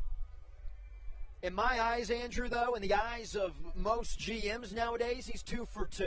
I would agree 100%. Especially with that big elbow guard. I mean, who cares if you get hit? Here's the thing, though. We've been having this conversation as Silva is entering the lefty box. We've been having this conversation really the entire day and the days leading up to this doubleheader about just the direction of how GMs want their ball club to look scoring runs-wise and looking more at that on-base percentage. But when you look at the stats, and I believe we had a little bit of this argument in the first doubleheader that we did, when you look at a lot of guys' stats in the major leagues and you can go up and down, AAA and AA, home runs are being expressed. Silva is going to line out into left field. We'll continue the conversation in the 5th inning. The Blue Crabs pouring it on, a 7-run 4th inning.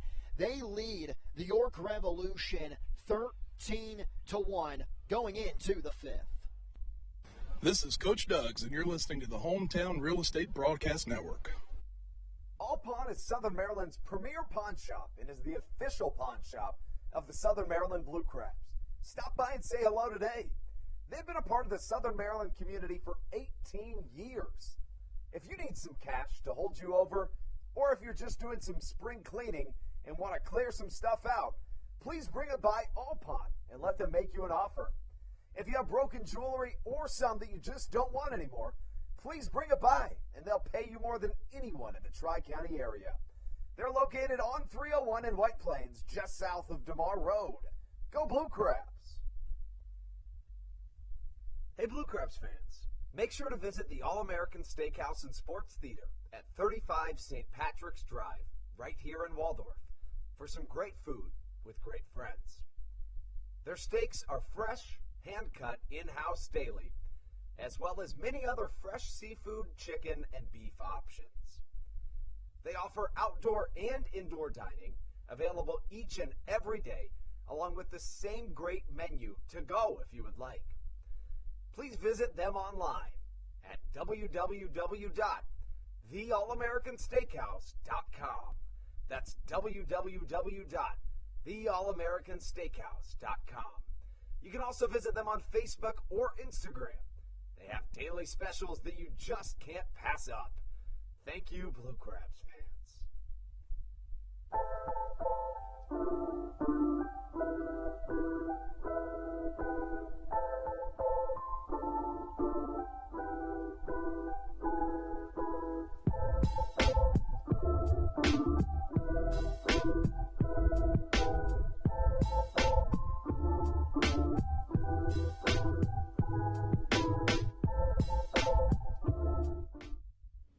This is Matt Latos, and you're listening to the Hometown Real Estate Broadcast Network. Boy Scout night here at the ballpark, Andrew. Were you ever a Boy Scout? I was for like a year, I think. Did you enjoy it? Not especially. I wasn't such a great Boy Scout. I'm not very good with like building stuff or like really with my hands or anything like that. So I'm not the true ideal candidate for a Boy Scout. How about you? No, I for some reason never wanted to be one. As we are ready to begin the 5th inning, the Blue Crabs have a 13-1 lead on top of the York Revolution. 7 runs, 7 of those 13 runs coming in the bottom of the 4th inning. Josh Rader has been marvelous. 4 innings, 4 strikeouts. The only run he led up was a solo home run to James Harris. Facing 7, 8, and 9 to begin the 5th. Just outside on that fastball to the third baseman and Josue Herrera. And I'm going to toss something on the screen in just a moment, but incredibly, before that 3-run home run from Michael Baca, Baseball Savant gave the Blue Crabs a 99.9% chance to win. That's gone up to 100, and I'm going to show you that live feed on the screen in just a moment. Slider inside. Time's going to be called, and I believe that this came off the foot of Herrera. And I don't think initially Silvio Martinez saw it bounce off of Herrera. So now you can see up on the screen that game win probability. You can check that out at bluecrabspressbox.wordpress.com, or you can just go to the Blue Crabs website and then click press. But an 100% chance to win. You see the win probability added leader in this game to this point, Josh McAdams, nearly 22%. And, that's pretty remarkable that they're giving us an 100% chance to win. It's definitely been, again, this is only my second game, but I have to assume this has been one of the best offensive performances of the season by Southern Maryland this summer. Osmi Gregorio, the shortstop. Revolution trying to just chip away. A towering high pop-up, right center field. Collier camping under it to make the catch for the first out of the fifth. It's interesting. Southern Maryland's had a couple of games this year where they've really just poured it on. This is their 8th game of the year in which they've scored 13 or more runs. But this is promising to see because they really did. You go back and look at those numbers against Long Island. They couldn't get anything going. They were ice cold. And it gives the Blue Crabs fandom, it allows them to breathe a little bit, knowing that they can put up a performance like this after struggling so much, like on the road trip. First pitch to Lennon Rodriguez is right down the middle for strike one. Also makes you feel pretty darn good when Josh Rader's doing what he's doing on the mound. Rodriguez is 0 for 1. Leadoff man and Harris is waiting in the on-deck circle. Having to dance out of the way of that fastball. Inside now 1-1. Yeah, Raider, this is... His ERA now sits at 3.97. Coming into today, it was 5.14. On the ground, that's going to get down the left field line. And it's going to roll around, having trouble with it in left field, and the Revolution are going to get a run out of it. Scoring easily is Herrera. It's going to be an RBI double for Rodriguez. Yeah, it's interesting. That's a tricky corner because not only do you have the bullpen, but then you have the door that leads in to the clubhouse, and then it kind of rattles around there like a pinball. So I think Hibbert played it well. I mean, he kind of cornered it in, but unfortunately it pinballed directly parallel with that mini monster in left field. So probably makes the win probability back to about 99.1% here, but for Raider, this is an important start to settle back into. And because it is now 13-2, Raider, he's going to get some leeway. And that's why I think a complete game, you really can have conversations about that for the righty. And it's not like just because he gave up the double that he's just immediately going to start struggling. He might. But even with that double, he's done very good up to this point. To this point, 67 pitches, 44 of them in the strike zone for the right-hander Raider. The 67 pitches, that's another reason why I believe that he's got a great chance of going the distance of 7 innings. James Harris looking for his second home run with that monster swing. Just missed it, a tick off the bat, foul back in the backstop net. Harris hit it over the left center field wall. That came in the top of the third. It made things kind of interesting at that moment. At the time, it was 3-1 Blue Crabs, but in the bottom half, the Blue Crabs scored 3 more. The kick in the fire. Oh, really nice movement behind home plate by DeLuca.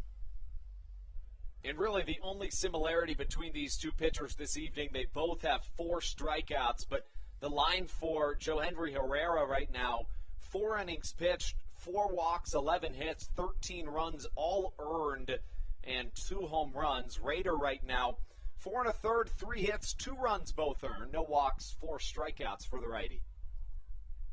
Harris does have one of the strikeouts by a Raider. This ball is scorched into center field, but Collier had a good beat on it.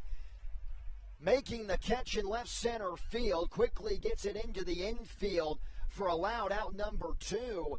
And Collier actually, at the last second, almost overran it. So much speed in those legs. Yeah, no, I mean, it almost, like we saw with Rosa earlier, almost crossed him up a little bit at the last second. 2 gone now for the second baseman, Kenley. Kenley is 0 for 2. 292 batting average. And we're actually going to have a pinch hitter for the second baseman, Kenley. Not surprised. Andrew Dudone. Andrew Dundon to this point, a guy that is always there first off the bench. First pitch to Dundon, I should say, is a fastball inside for ball 1. And the reason why I say I'm not surprised is, since this is a doubleheader, you don't want to tax your starters with this game pretty much over with. Probably going to see a good amount of subs. Good chance for Mark Mason to give his guys some breathing room. Slow chopper to Baca. Strong throw across the diamond for the third and final out. Rodriguez gives the Revolution their second run of the game on an RBI double. But that's it. Blue Crabs still with a big lead. It's 13-2 heading into the bottom of the 5th. Maybe the 5th inning stretch, you could say, of a 7-inning game. We'll be right back. Hey, Blue Crabs fans, make sure to visit the All-American Steakhouse and Sports Theater at 35 St. Patrick's Drive, right here in Waldorf, for some great food with great friends. Their steaks are fresh, hand-cut, in-house daily, as well as many other fresh seafood, chicken, and beef options. They offer outdoor and indoor dining, available each and every day, along with the same great menu to go if you would like. Please visit them online at www.theallamericansteakhouse.com. That's www.theallamericansteakhouse.com. You can also visit them on Facebook or Instagram.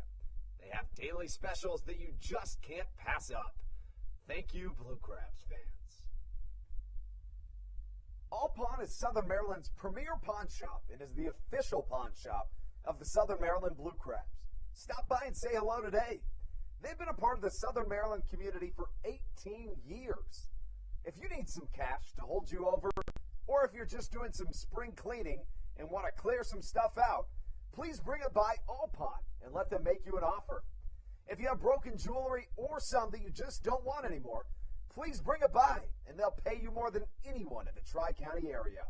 They're located on 301 in White Plains, just south of DeMar Road. Go Blue Crabs!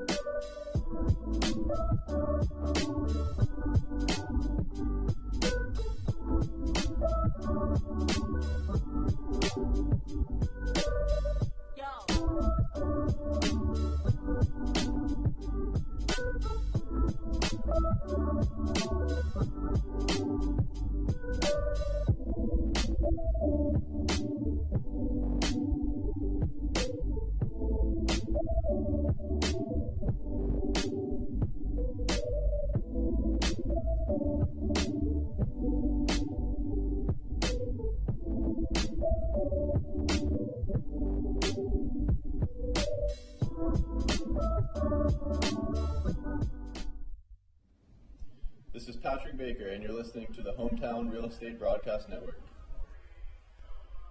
New pitcher on for the York Revolution, and about time, I should say. It's going to be the lefty Brandon Fry, 2-2 with a 4.50 and 36 appearances towing the slab this summer for the Revolution, facing off against the 3, 4, and 5 hitters for the Southern Maryland Blue Crabs, starting with the first baseman in Javon Rosa.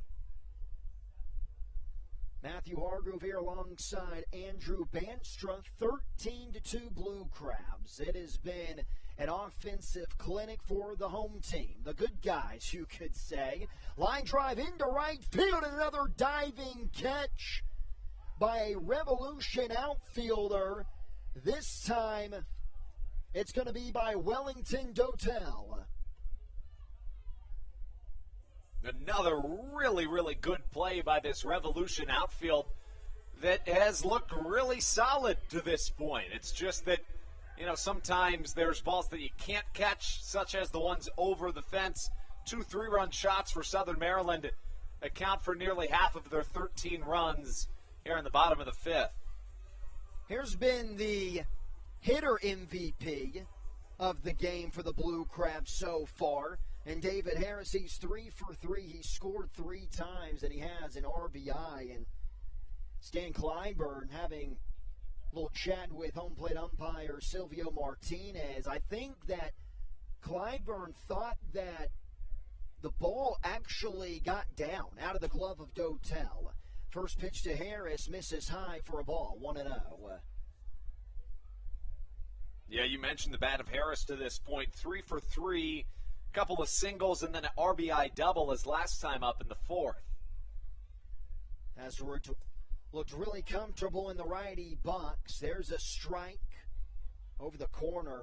A lot of two-seam action on that fastball from Brandon Fry, who was sensational to begin his first half of the year for the Revolution, a 2.41 ERA in 17 games. But after that, it has been not so much of the same, as that ERA has jumped up to 4.50. His last outing actually came against the Blue Crabs in this past road series for Southern Maryland, a scoreless inning, but a guy that has shown that you can definitely rely on him in close situations if you're Mark Mason. Yeah, Fry was really good for the New Britain Bees for a couple of years, and that led Mark Mason and the Revs to take Fry in the second round of the New Britain Dispersal Draft when they exited the Atlantic League. The 3-1. Taken for ball 4, and for the 4th time in a row, Harris will head down to the first base bag. Yeah, he has plate appearances, as does just about everybody in this Southern Maryland lineup that you'll see this inning. Plate appearances in each of the last 4 innings, including this one. Just a ton of guys heading to the plate. Through the first inning or so, we thought, this is probably going to be a pretty quick game, but that has not been the case through the latter stages. And now Fry gets his first lefty-lefty matchup with the center fielder Zach Collier entering the box. Collier 1 for 2, has scored twice. Everybody in the Blue Crabs lineup tonight has scored, with the exception of one guy. Beautiful swing out to center field, but it goes right to Melky for out number 2. And that right there kind of exhibits the difficulty of hitting at this professional level, right? I mean, you're looking at a situation in which you absolutely smoke a ball straightaway center, probably 390 off the bat, and it's just caught for basically a lazy out number 2. So finding green is not something easy to do in professional baseball, especially with these elite defensive outfielders for this Revs team. It's just the way things go sometimes in this beautiful sport. McAdams, the hitter, taking all the way.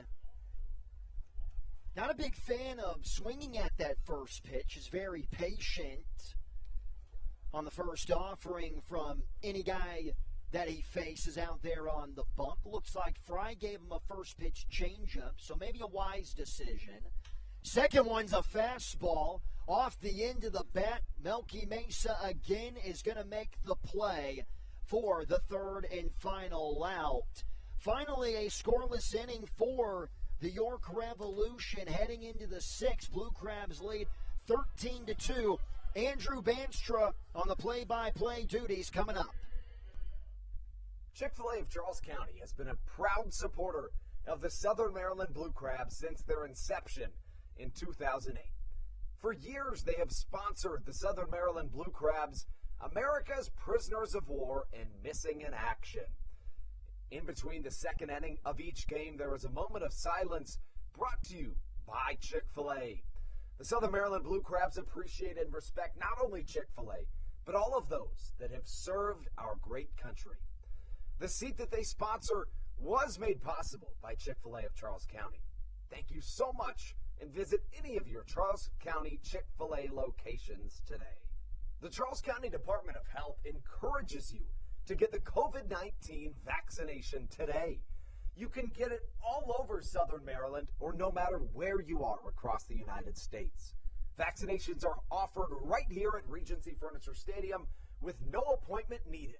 Charles County Department of Health and the Southern Maryland Blue Crabs urge you to take one for the team and get the vaccine.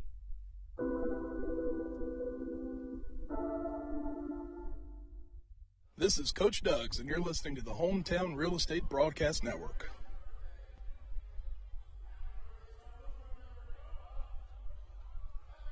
Welcome back, sixth inning. Regency Furniture Stadium, the Blue Crabs up on the York Revolution 13-2. And now handing it over for the play-by-play duties for the rest of the way here in Game 1 of the doubleheader on this Friday night is Andrew Banstra. Andrew? Yeah, we take you into this top of the sixth. Josh Rader still on the mound for Southern Maryland. Rader, a guy to this point in the year, if you include a total of 18 appearances, 15 starts in the Mexican Baseball League this season. He hasn't worked all that deep into games, considering the pitch count, that is. In Mexico, in 15 starts, the most pitches thrown, 97, but his last time out, he allowed 7 runs, 4 earned, and 5 1/3, 102 pitches. Here this evening, working into his sixth inning, starting things off against the center fielder, Melky Mesa, who swings and misses strike number 1, but just 72 pitches issued to this point in the game. So considering that mark sits right around that triple digits, you can expect a complete game, you would think, as a chopper goes up the middle. Baca slides right at the cut of the infield grass, and that one just sneaks its way into the outfield. A base hit, just the 4th of the game for York. Really unfortunate for Rader. This ball had eyes on it. It was not hit hard at all. Slow chopper and just hit it where they ain't. Michael Baca, really nice set for leadoff man on for the Revolution. And hits like that just kills the opportunity to have maybe a complete game for Rader because it tags on pitches. Yeah, you look at a guy in Rader that he's been really consistent all year with that runs allowed mark. Again, in 15 starts, 16 if you include his time in Southern Maryland. The most earned runs he's allowed in any start is just 5. He did that once. A couple of times he's allowed 4, but for the most part, really, really good. And in the month of July and August was even better in the Mexican Baseball League. In July, he went 3-1 with a 3.41 ERA. And then in August, in 2 appearances, one of them a start, he had a 4 ERA. So trying to continue a good stretch as he moves into the Atlantic League. Sees a ball and a strike count to the man at the plate. Nelly Rodriguez, the ever-present threat that the big right-handed hitter represents, takes ball number 2. The big thing for Rader finishing out this game is to just stay aggressive. Pump the fastball. Let your fielders go to work. It's 13-2. Raiders 2-1. Sky high, should stay in the infield. Baca coming under it and catching for out number 1. This is a Revolution team that found themselves coming into play absolutely scorching hot. Over their last 11 games, the Revs batted .295 as a team. How about 91 runs scored over the last 11 games and 24 home runs. So for a team that's averaging just over 8 runs a game in their last 11, holding them to 2 through 5 1/3, pretty remarkable for Josh Rader.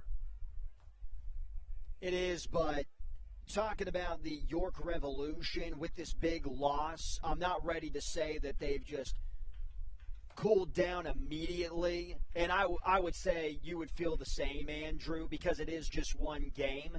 Now, if we get into the doubleheader and the Blue Crabs are able to pick up a win there, then maybe you can start talking about, well, maybe we're going to see a little bit of a drop-off by the Revolution, because usually doubleheaders end up in splits. This is true. You know, even in a game like this in which it's a blowout, you know, your natural inclination is to say, well, Southern Maryland's got this one in the bag for a doubleheader sweep. Not always the case. You know, generally they do end in splits. I don't know why that is. You see it in every level of baseball. It is one of the more difficult things to do during a regular season is when there is a doubleheader. It is a huge deal if you're able to pick up the two-game sweep. 2-1, swung on and missed. Looks like we have another pinch hitter here in the form of J.C. Encarnacion. You know, a guy that is really good at the plate. We've seen him do some dangerous things from the right-handed batter's box, but has made his way out of the starting lineup. Time called by the home plate umpire. I don't know if you've noticed this yet, Andrew, but that American flag has just stopped moving. Yep, that'll happen about this time of night, it seems. 60 games played this year for Encarnacion, a .287 hitter. 7 home runs, 36 RBIs. Fastball just misses the zone. But, you know, that's what we were talking about earlier. It's so interesting that about at this time of night, the flag just kind of stops. We were amazed that it was so still about a week ago in the first doubleheader. So windy the entire afternoon, kind of like today. Strike number 3, swung on and missed. Just 2 full counts drawn. Make that 3 this evening by the Revs. 2 strikeouts and a fly out, the result of those. And, you know, those full counts can be game-changing opportunities for really any team when you consider the fact that, well, free passes are generally going to be the altercations that change the course of any ball game. The weather beautiful here this evening. As you mentioned, not a ton of wind, but, you know, you couldn't ask for a better night in terms of weather. 72 degrees, 5 miles an hour on the wind. Just a beautiful night, and 50% humidity low for this area. That's your SOMDWX News weather update. Curveball misses low and away.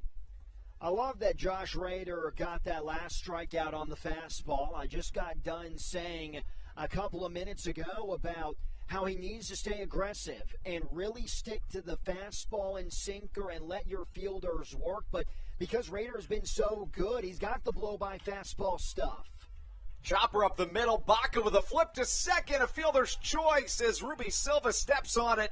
Really nice play up the middle to end the 6th. Here for Josh Rader and the Blue Crabs. Southern Maryland comes back to the bats when we return. It'll be 7-8-9, Joe DeLuca, Cesar Trejo, and Michael Baca when we return on your home for Blue Crabs baseball, the Hometown Real Estate Broadcast Network.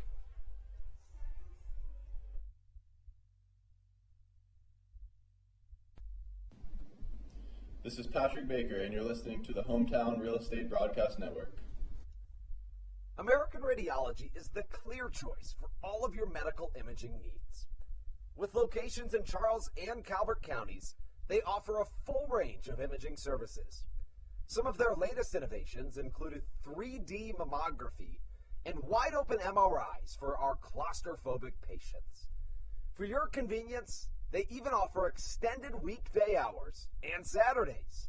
For more information or to schedule an appointment, visit their website at AmericanRadiology.com. The Charles County Department of Health encourages you to get the COVID-19 vaccination today. You can get it all over Southern Maryland or no matter where you are across the United States. Vaccinations are offered right here at Regency Furniture Stadium with no appointment needed. Charles County Department of Health and the Southern Maryland Blue Crabs urge you to take one for the team and get the vaccine.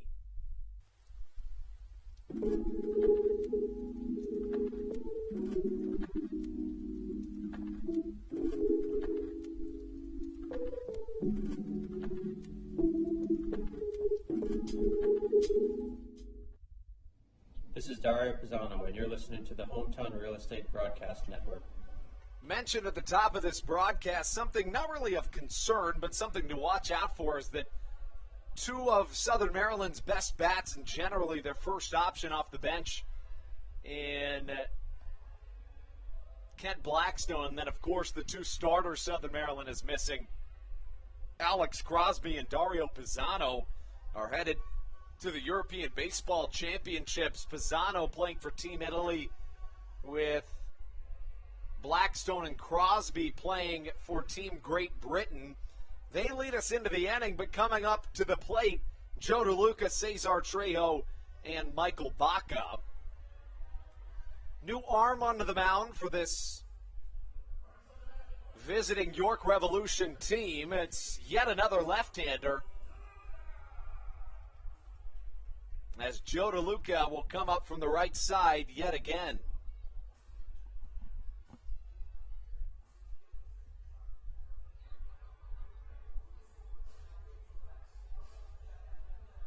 I believe it's Edward Paredes, a left-hander out of the Dominican Republic, that now takes the mound, and it is. Paredes, to be put in a situation like this, it's a little surprising as a sinker misses, but he's a guy that's played in the MLB as recently as 2018 with the Los Angeles Dodgers, appeared in 25 games over 2 seasons with the Dodgers. Has been really good this year at 2.96 ERA. In his most recent appearance, he faced the Blue Crabs, entered play with a 2.31 ERA, but allowed 2 runs, 2 hits, and walked a batter and hit 2, I should say, in an inning against the Crabs back on September the 6th. So a little surprising to see them go to one of their top bullpen options here in a 13-2 game. It is because not because he's a guy who played in the major leagues, but a guy who's got a 2.96 ERA right now. And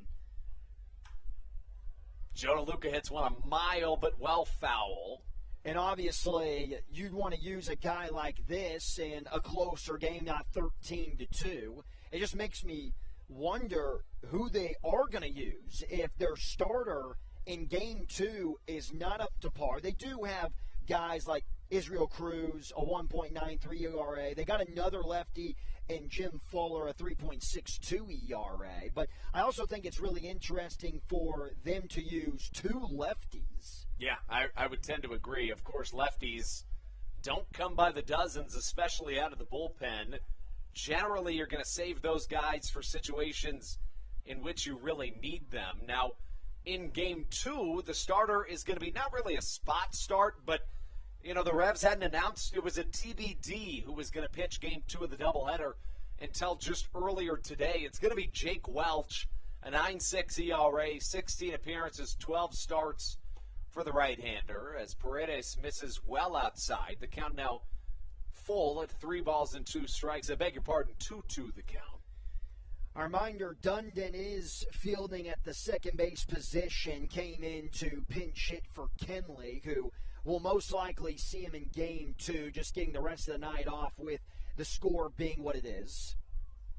So here's the 2-2. Actually, I beg your pardon, it was the 3-2. Should have stuck with my guts right at the start. And it's a 5-pitch walk. And I think Paredes was in the same camp that I was. He thought it was ball number 3. So it looks like I'm a little back and forth here, but it was ball number 3. No, yeah, you were exactly right. Looks like the guy who had it wrong was the home plate umpire. But a good job by Paredes to be like, whoa, hold the phone. You've got this one wrong. And a really nice job by DeLuca to play it off. Yeah, I agree. No, I really agree. There was no hesitation or anything. He dropped the bat and headed down to first base, but he was, I would say, also confused on the count. Yeah, I would tend to agree. Southern Maryland in search of getting back up to a 500 record here in the second half of this season.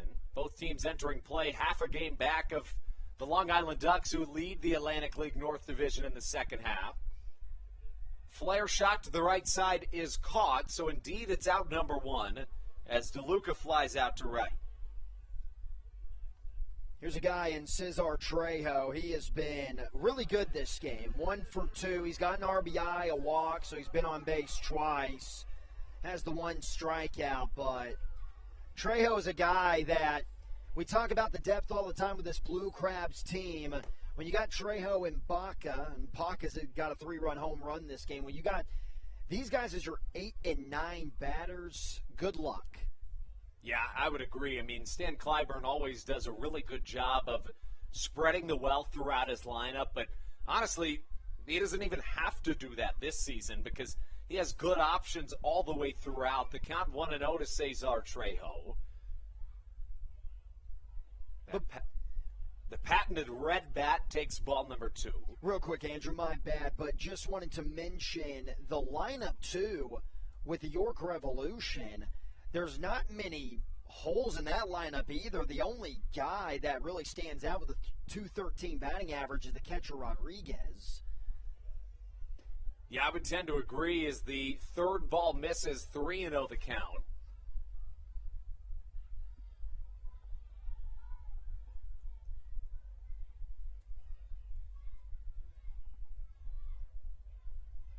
Trejo stepping back into his right-handed batter's box. The Paredes pitch. 3-0, another off-speed that misses inside. Looks like Trejo thought about that one for a second to make sure. Hold on. I have to make sure this is actually ball number 4. Usually guys are in a hurry to get down to that first base bag, but not Trejo there. Yeah, especially after, everybody's confusion in the Joe DeLuca at bat. I think I probably would have done the same thing. And that brings up Michael Baca after the 4-pitch walk issued to Cesar Trejo. Trejo's reached base in 3 of his 4 plate appearances as Baca fouls one into his foot. And it was a 10-1 Southern Maryland lead. And Southern Maryland had plated all 10 runs in innings 2, 3, and 4. Didn't really need any more runs, but you always take them, and that's what Baca did. It was a 3-run home run that he issued to give Southern Maryland at the time a 13-1 lead.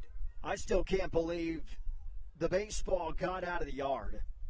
Yeah, for all the blasts that we've seen tonight that have ended up just kind of lazily landing in an outfielder's glove, that's probably not the one I would have pinned to get out of here. No, immediately off the bat, I thought it was, just going to be a lazy fly ball to the left fielder, and he just slowly just kept going back and ran out of room. So a 1-0 count, a 1-1 I should say, to Michael Baca. As a strike catches the outside corner, the count of ball and 2 strikes.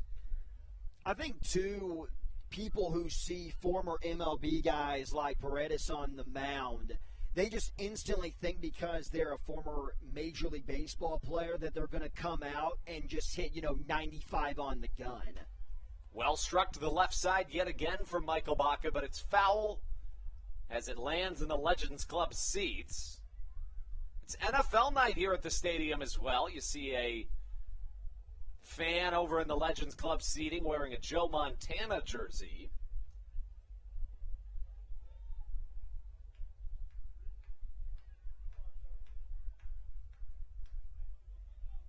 Baca sees a ball and 2 strike count. 1 down and 1 on here in the bottom half of the 6th. Barring a miracle, it'll be the last inning of offense for Southern Maryland here in Game 1 of a doubleheader. But going back to Paredes, usually people think that these former major leaguers are just going to be pumping, 95 miles per hour, and that's not the case with the lefty. The way he goes about his business is the craftiness, and we've seen it with the sinking action and the slider inside the righties. Chopper to the left side. This could be an infield single coming in on it. Josue Herrera, the throw low, gets past the first baseman in the form of Nelly Rodriguez. Trejo didn't quite see that it passed him up, so he wasn't ready to round it. And now runners at second and third as Ron Lord, the tie-dye guy, pumps up the crowd here on a Friday night. Obviously, that's going to be an error on Herrera, but I would like to see Nelly Rodriguez do a little bit better job on the scoop. He stretched out his legs and still tried to trap it, and it was to his right side. I think it would have been better if he the legs were even with each other, then spread apart. That way you could get in front of it and have a better chance of corralling the baseball. But instead, second and third, and Hibbert's got a chance to get more runs on the board in front of these hometown fans. Southern Maryland's hometown team putting on a show in front of Crustacean Nation here on the first of a 9-game homestand. A lot of cutting action from Edward Paredes, to your point about the movement on his pitches. This one misses, however. And, that's some of the argument with the electronic strike zone is how is that going to affect pitchers that rely on their movement, right? Of course, you can't really fool a computer as a 1-0 is hit off the very end of Matt Hibbert's bat. Looked like it might have came back into fair territory, but stays foul. And that was a really nice job by Trejo, not giving up on that baseball, heading to home on the foul ball. I have not heard that side of the argument, and you bring up an excellent point, because guys who are more craftier, they do rely on a home plate umpire that is a little bit more generous than others, kind of getting that pitch that's just off the black, and those guys can't do it anymore. So guys who, like Paredes, who's got the 2.96 ERA with the electronic strike zone, it makes you even more impressed that he's able to keep the ERA without not being able to get those pitches off the black that he's been able to get in the past. Yeah, and that's the thing is once you see, of course, Southern Maryland's seen Paredes a lot this year as a fastball misses way outside. Once you see a pitcher a certain amount of times, of course, you know how much their pitches are going to move. And then to compound that with the fact that to this point in the season, you know exactly what is a strike and what isn't. It's not a question of judgment. It's just a fact. It either is or is not. So, a pitch is still going to fool you if it moves a lot. But if you know the strike zone like the back of your hand, it doesn't matter as much as it normally would as a line drive gets into the seats and then comes back onto the field. 2-2 the count.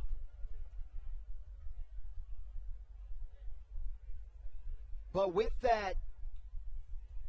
the conversation that we're having, that's why the guy who I've already mentioned, am more of an old school guy when it comes to baseball.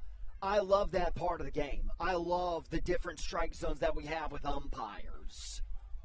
Fly out to the right side. This could be trouble, though. In comes the right fielder, Wellington Dotel. No tag from Cesar Trejo, out number 2.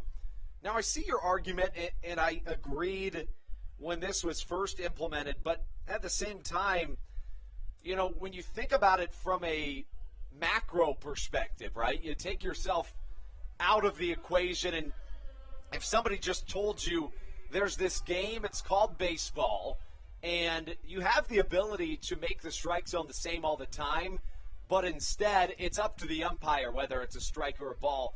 It just seems silly almost, right? Because if the technology's there, it's just like implementing instant replay. If the technology's there, why make it a judgment call if you can prove as a fact whether it was actually fair or foul? The instant replay, I was just about to bring that up. As Silva slams one to center, back goes Melky Mesa all the way back to the batter's eye and catches it in front of the Blue Moon sign. Go ahead and finish your point. Well, I was just saying with the instant replay, you get instances where there's too many people who just want the exact call, and I just hate to say it, but I've kind of been just in agreement with just let things happen. We take you to the top of the 7th. We'll be right back on the Hometown Real Estate Broadcast Network.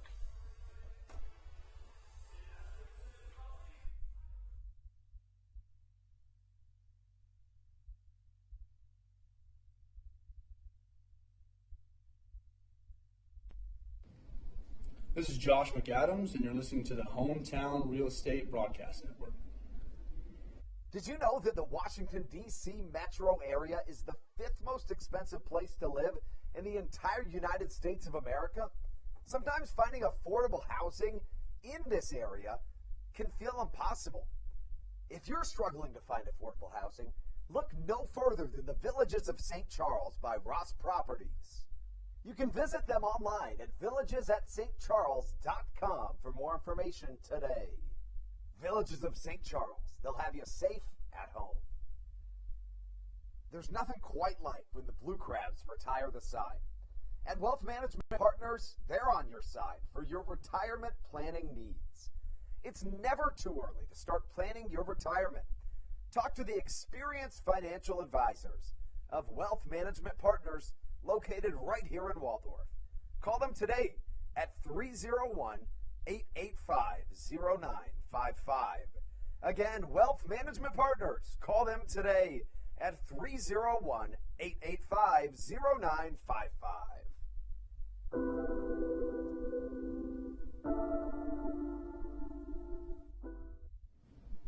This is Kent Blackstone, and you're listening to the Hometown Real Estate Broadcast Network.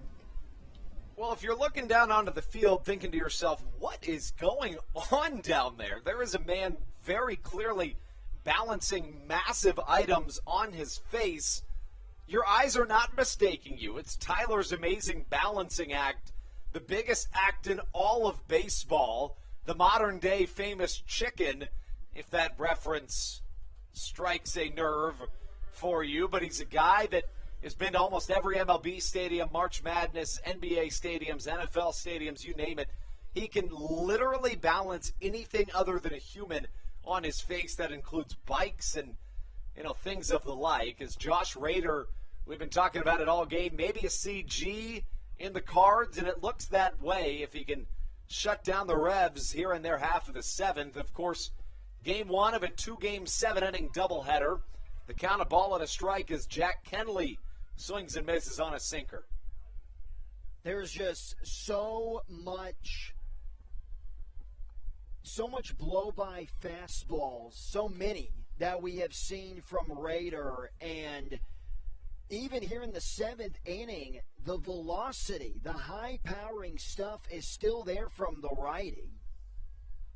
2 balls, 1 strike the count. Fouled towards the fans in the Legends Club. The count evens at 2-2. Andrew, you were telling me that the Blue Crabs have been trying to get Tyler to come to Regency Furniture Stadium for a while. Yeah, that's right. The idea first spurred during the 2019 season, and of course, as a line drives hit over the second baseman, Ruby Silva, into the outfield for a single. But of course, when the idea came about, this is a guy that has his schedule a year out, so there was no chance that we were going to get him that year because he very literally every night goes to a stadium. And then in 2020, we were planning on having him out, but then COVID happened. So then we're happy to have him out here in this 2021 season, especially on a weekend. Yeah, that's awesome. I didn't know anything about him, and then you showed me a little promo video of him before the game, and it really is incredible. The stuff we just saw him with the ladder and everything, or we eventually will see him balance a ladder in the second game, and on his face, again, nonetheless. That's just it's remarkable. Now, I said it was Jack Kenley that led this inning off. I beg your pardon, not Kenley, it's Josue Herrera. So he's the one that singled into right now. Osmi Gregorio up to the dish. Well struck but foul, and quickly the count 0-2. An outing like this for Josh Rader, though, can give him the confidence to finish out this year strong. And I know, he has the 5.14 ERA coming into this outing, but all that matters right now is how you perform in the clutch situations. And this is a good start for the righty. Trying to get him to chase with a slider outside, a ball and 2 strikes the count. Bringing you up to speed how the offense got to this point in the game. Southern Maryland plated 3 runs back in the bottom of the second inning, all 3 coming on a Josh McAdams 3-run home run. The Crabs left 2 in scoring position to end that frame, and you were wondering, will we look back at that play where you have a strikeout and runners at second and third that ends the inning? And the answer would be absolutely not, as Osmi Gregorio strikes out. For Rader, it's his 6th of the game. And then in the third, Southern Maryland strung together 3 straight RBI singles. And then the fourth was an absolute blowout. 7 runs in the frame. You had an RBI single from Jovan Rosa, followed by an RBI double from David Harris. And then Josh McAdams drove in the 4th run of the inning. The 3rd of the inning with a sac fly. Joe DeLuca followed with an RBI single of his own. And with 2 away and already a 10-1 lead, Michael Baca hit a 3-run home run to give Southern Maryland a whopping 13 runs here in Game 1 of this 7-inning doubleheader. A lot of big-time performances, and they're going to need it in Game 2. A sweep in this doubleheader to start off the homestand would be massive, and Blue Crabs fans are going to keep their eyes closely on this series between the Barnstormers and the Ducks. Right now, bottom of the second, Long Island already up 5-2.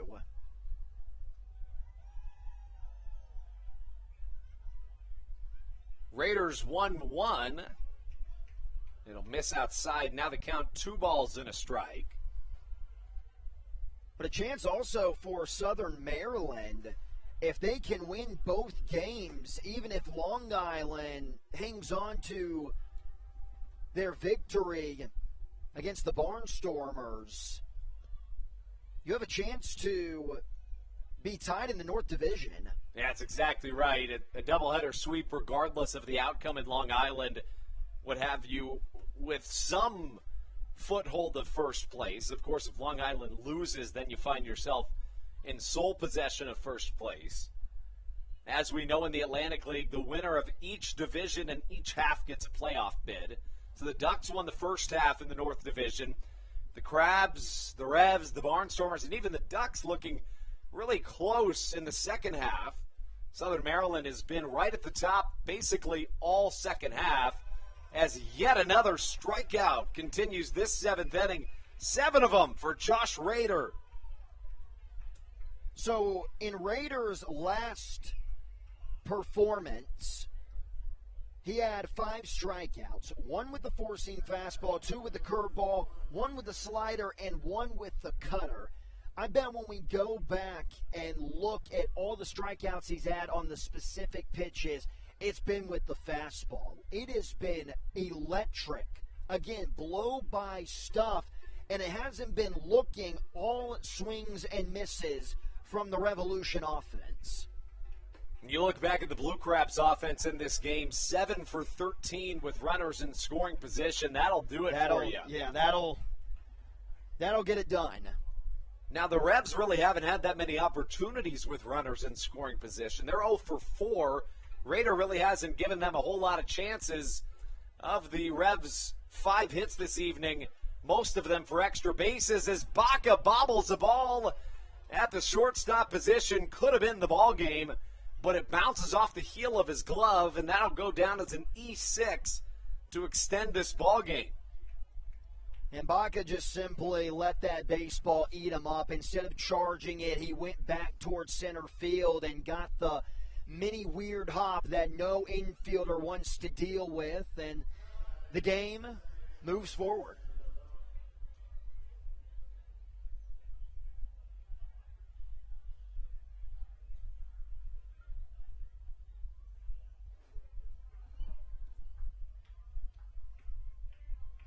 So here's Jack Kenley with runners at first and second. First pitch, fastball just off the outside edge. The count 1-0. Kenley 0 for 3 today with a pair of groundouts to accompany a flyout. Has already recorded the third out of an inning twice in this ballgame. Well struck to the left side, high in the night sky. Back goes Matt Hibbert to the warning track, and he catches. That's how we call it quits on a game number 1. The Blue Crabs, a big-time victory. Put a big W in the Blue Crabs win column, 13-2, the final score, as Southern Maryland advances to 16-16 in the second half. On the year, 47-45. The Revs dropped to 15-17, 41-51 overall. We're going to only have about a 30-second post-game show because we got to get things ready for Game 2. But Raider gets the win, Herrera the loss. The big bats in this game really across the board, but you probably go with David Harris, 3 for 3. Josh McAdams, the 3-run home run, 4 RBIs in the game. Joe DeLuca, 2 for 4. Michael Baca, a 3-run home run to just start. The Blue Crabs, each and every one of them, found themselves scoring at least 1 run in this game.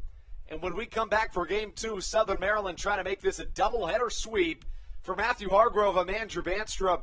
You don't even need to stop the stream. We'll keep it live, send it over to some nice music, and we'll be back in about 30 minutes on the Hometown Real Estate Broadcast Network.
This is Matt Latos, and you're listening to the Hometown Real Estate Broadcast Network. We welcome Matt Latos. We welcome you back inside Regency Furniture Stadium. We take you into Game 2 of a doubleheader as your Blue Crabs try to make it a doubleheader sweep. You know, Matthew and I were talking a lot about how, for some reason or another, it's something that most teams struggle with. But as I'm joined by a new broadcast partner, Brendan Kucera, who I'm thrilled to be having joining me on this broadcast, you'll hear from him throughout the remainder of the season and hopefully even into the playoffs. You know, we talk about a Southern Maryland team that was shut out in Game 1 of a series sweep via the Long Island Ducks, and then Game 2 they scored 2 runs, Game 3 they score 1 run. How about that? And when I say that, I mean the 13-2 win we just saw. How about that for a way to respond to a really tough stretch of offense? Yeah, outscored 17 to 3 in that series, and then coming into this one, maybe a little bit of frustration going for the Southern Maryland Blue Crabs as they figure it out and end up scoring 13 in that one, and we'll see if that offense continues, as they're probably a little happy to be home now. You would have to think so, and you'd also have to imagine, the Revs are going to take this one of 2 ways. You'd think maybe they come back with a vengeance, or maybe they're kind of defeated after that tough Game 1. Well, and you would think they'll come back with a vengeance here. Obviously, being in the playoff race as they are, every game matters, and so you got to shake that one off and kind of move on to the next one if you're York.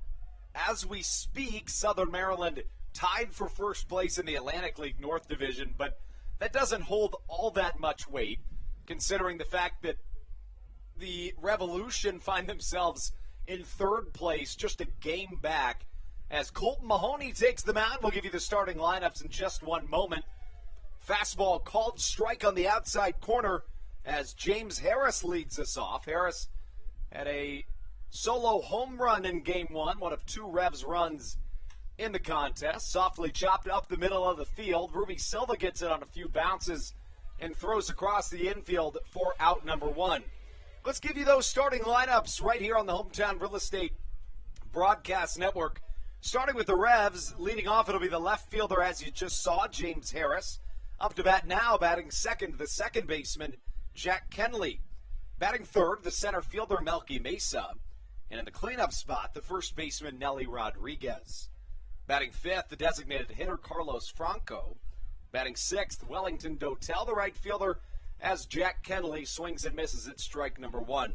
Jose Herrera, Osmi Gregorio, and Tyler Hill round out the Revs lineup as the count sits at 0-1 against Jack Kenley. You know, we talk about Colton Mahoney, a guy that has had somewhat of an up-and-down season, but generally he's a guy that's had a couple of 8-inning shutout wins, a couple of more difficult starts, but when he gets out to a good start in a game, that's generally indicative of how the rest of the start's going to go. He's pounding the strike zone here early, Brendan. Yeah, and an experienced guy making his 78th career start and his 140th career appearance. So a guy you run out onto the mound and you expect, not to let anything faze him at all when he's up there for the Blue Crabs. How about that, as the bat was basically just shaved in half, and Jack Kenley looks down like, what just happened to my bat? I mean, that was bizarre. The count of ball and 2 strikes, but, we talked about it a little bit earlier. The starter in Game 1 who went for a complete game in the form of Josh Rader, he and the man on the mound, Colton Mahoney, they know each other awfully well. They kind of have an interesting story. Both Rader and Mahoney were drafted by the Yankees in 2015 as a fly is hit to the left side. In comes Cesar Trejo 2 away. But they're both drafted by the Yankees, and they report to Single A Staten Island in 2015. They systematically moved up through the ranks at the exact same time. Mahoney was cut by the Yankees in 2017, Rader in 2018, but then they both joined the Marlins organization, and then they moved up the ranks there together, reaching the highest of AAA for both of them. And then, what do you know, both of them returned right here to Southern Maryland, of all places, to play for the Blue Crabs, and they are both starters for this team, both starting in a doubleheader. I mean, that's a crazy story. Yeah, and it's just, the crazy game of baseball, how you can just cross paths with guys even if you take some time off.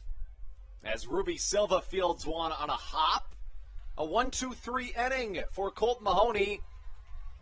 I was down on the field in between games, Brendan, and I was filming. I was just going down for the lineup, but next thing you know, I'm halted by a Boy Scout parade. So I figure, I may as well just film it. I really had nothing else to do, so I start filming the Boy Scout parade because I thought it'd be good for the social media. And next thing you know, Colt Mahoney is kind of jogging and stretching and doing his thing also in the midst of this Boy Scout parade. And he walked up to me and he said, here's an interesting note for your broadcast tonight. It's Boy Scout night, and I'm an Eagle Scout. So there you have it. I mean, that is a really good tidbit to add to a broadcast. 1-2-3 for Colt Mahoney, the Eagle Scout, as we take you into the bottom half of the first. Southern Maryland, when we return, will send up Matt Hibbert, Ruby Silva, and Jovan Rosa on the other end of this break. You're listening to the Hometown Real Estate Broadcast Network. This is Patrick Baker, and you're listening to the Hometown Real Estate Broadcast Network. Hey, Blue Crabs fans, make sure to visit the All-American Steakhouse and Sports Theater at 35 St. Patrick's Drive, right here in Waldorf, for some great food with great friends. Their steaks are fresh, hand-cut, in-house daily, as well as many other fresh seafood, chicken, and beef options. They offer outdoor and indoor dining, available each and every day, along with the same great menu to go if you would like.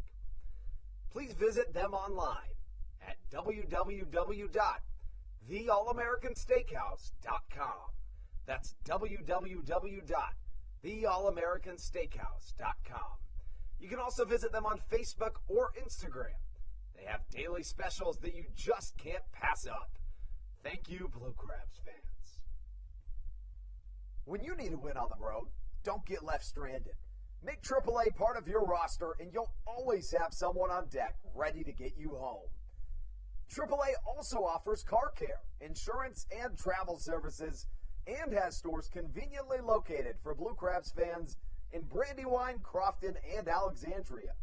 Don't forget to ask them about membership discounts for military and first responders. Please. This is Coach Doug's, and you're listening to the Hometown Real Estate Broadcast Network. Well, Coach Doug's welcomes us in to the bottom half of the first inning. Brendan, I was thinking that might catch you off guard a little bit. That's kind of a cool little tidbit we could throw into the broadcast. Yeah, just a little bit. That one definitely got me there. Coach Doug's was from Barstool Sports was nice enough to come out to a Blue Crabs game earlier this season. And anytime we have a celebrity or anything of that nature out, if I can try to get him to lead us into an inning, and that's exactly where that came from. Bottom of the first we go, Matt Hibbert up to the plate, and he's a guy, we were talking about it earlier today, Brendan. He keeps getting hit by pitches, right? In his last road trip, he went 1 for 10, 6 walks, 3 hit by pitches. Well, how about this?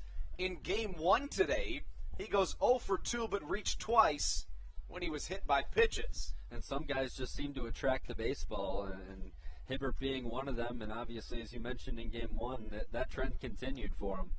In his last 4 games against the Revs, he's been hit by 4 pitches as we welcome Jake Welch onto the mound. Welch has appeared in 16 games this season, 12 of them in a starting role, an ERA just north of 9. So certainly a favorable matchup for Southern Maryland, but still, we know in this Atlantic League, heavy offense is expected in just about every game. And this is a Revs team that came back time and time again against the Crabs last week when they played, as Hibbert finds himself in a full count. Yeah, in a game last week, 6-1. Looks like Southern Maryland's going to cruise to an easy victory, and then the Revs put 4 on the board and make that one a game late. So definitely a team that's capable of in the final innings of a game, pushing you when you think you have it. That game 1 win of the doubleheader as Hibbert takes a pitch inside, and you know what? It doesn't really matter if the batting average goes up as long as the on-base percentage does. But Stan Clyburn, the Blue Crabs manager, in that game 1 win, picked up his, 1,798th career professional managerial win. I mean, he's a guy that's basically been a winner his entire life, and he finds himself doing so yet again. Not a whole lot of individuals can say, as a manager, they have 1,800 wins, and he's on the brink of just that. Yeah, inching closer, and with a win tonight, that gives him an opportunity to possibly get that 1,800th in front of a large crowd on a Saturday night here.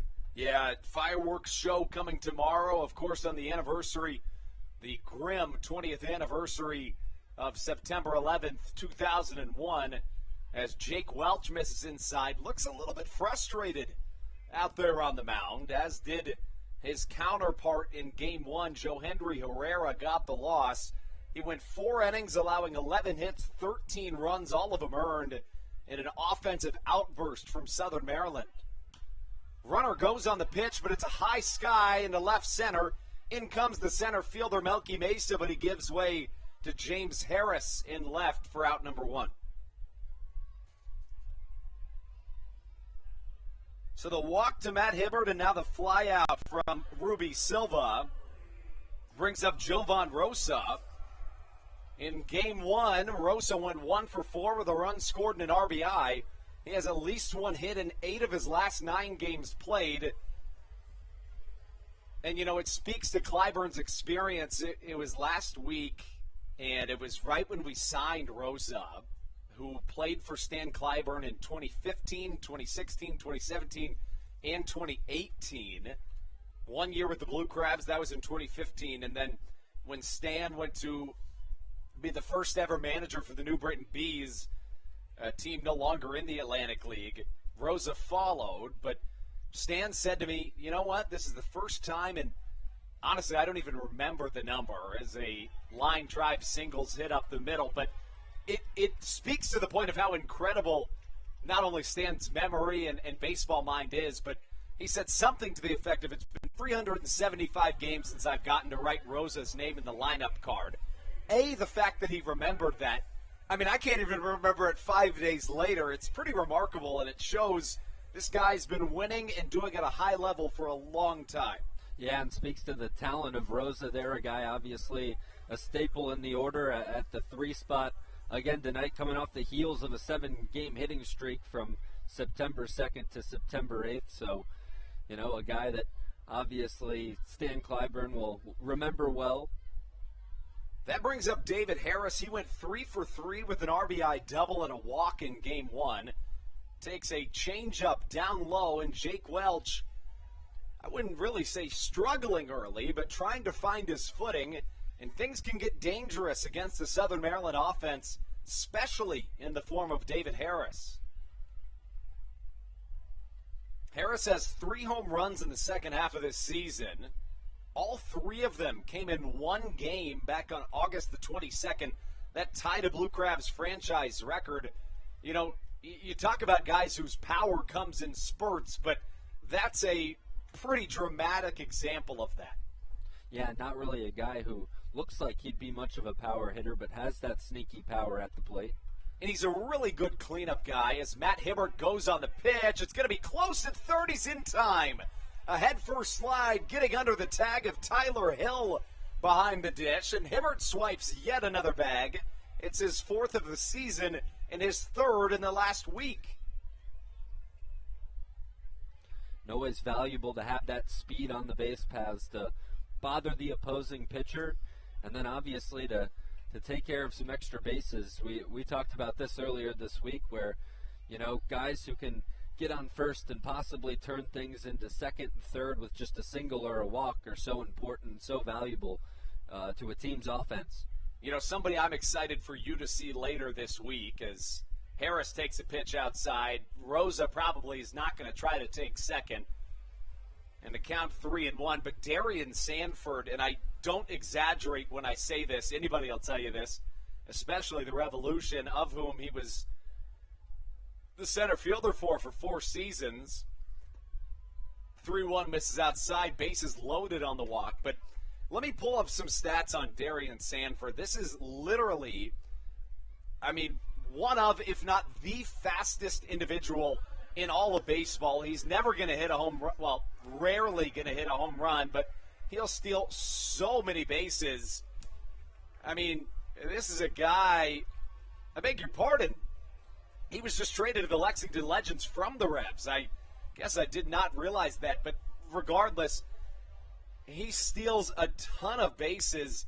He's stolen 57 bases this season in 85 games. He once had a year back in 2016.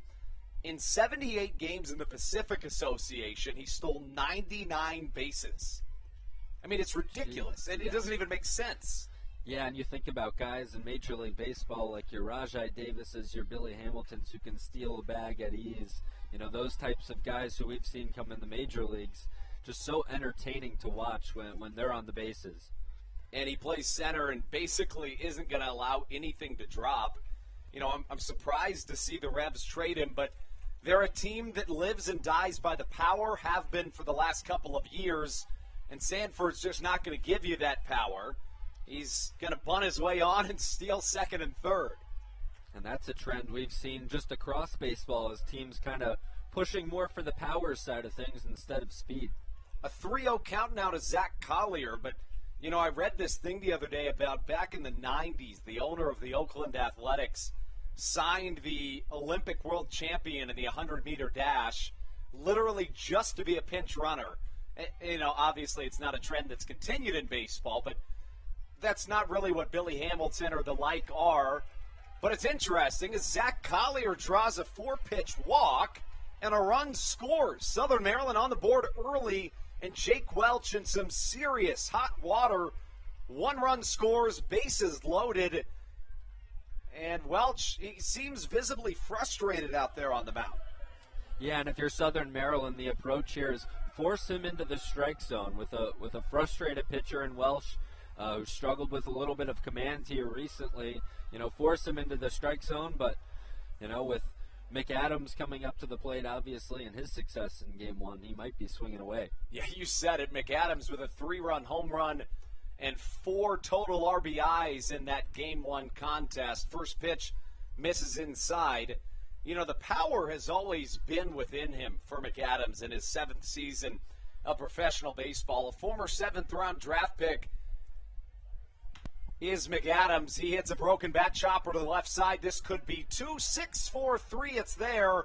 And for something that looked like it might have been a huge first inning for Southern Maryland, it turns out to just be a 1-run inning. They strand 3 as we take into the top of the second. And oh boy, If you look down the third base line, I don't know what Tyler's the Amazing is about to do, but it's going to be cool. I can tell you that much.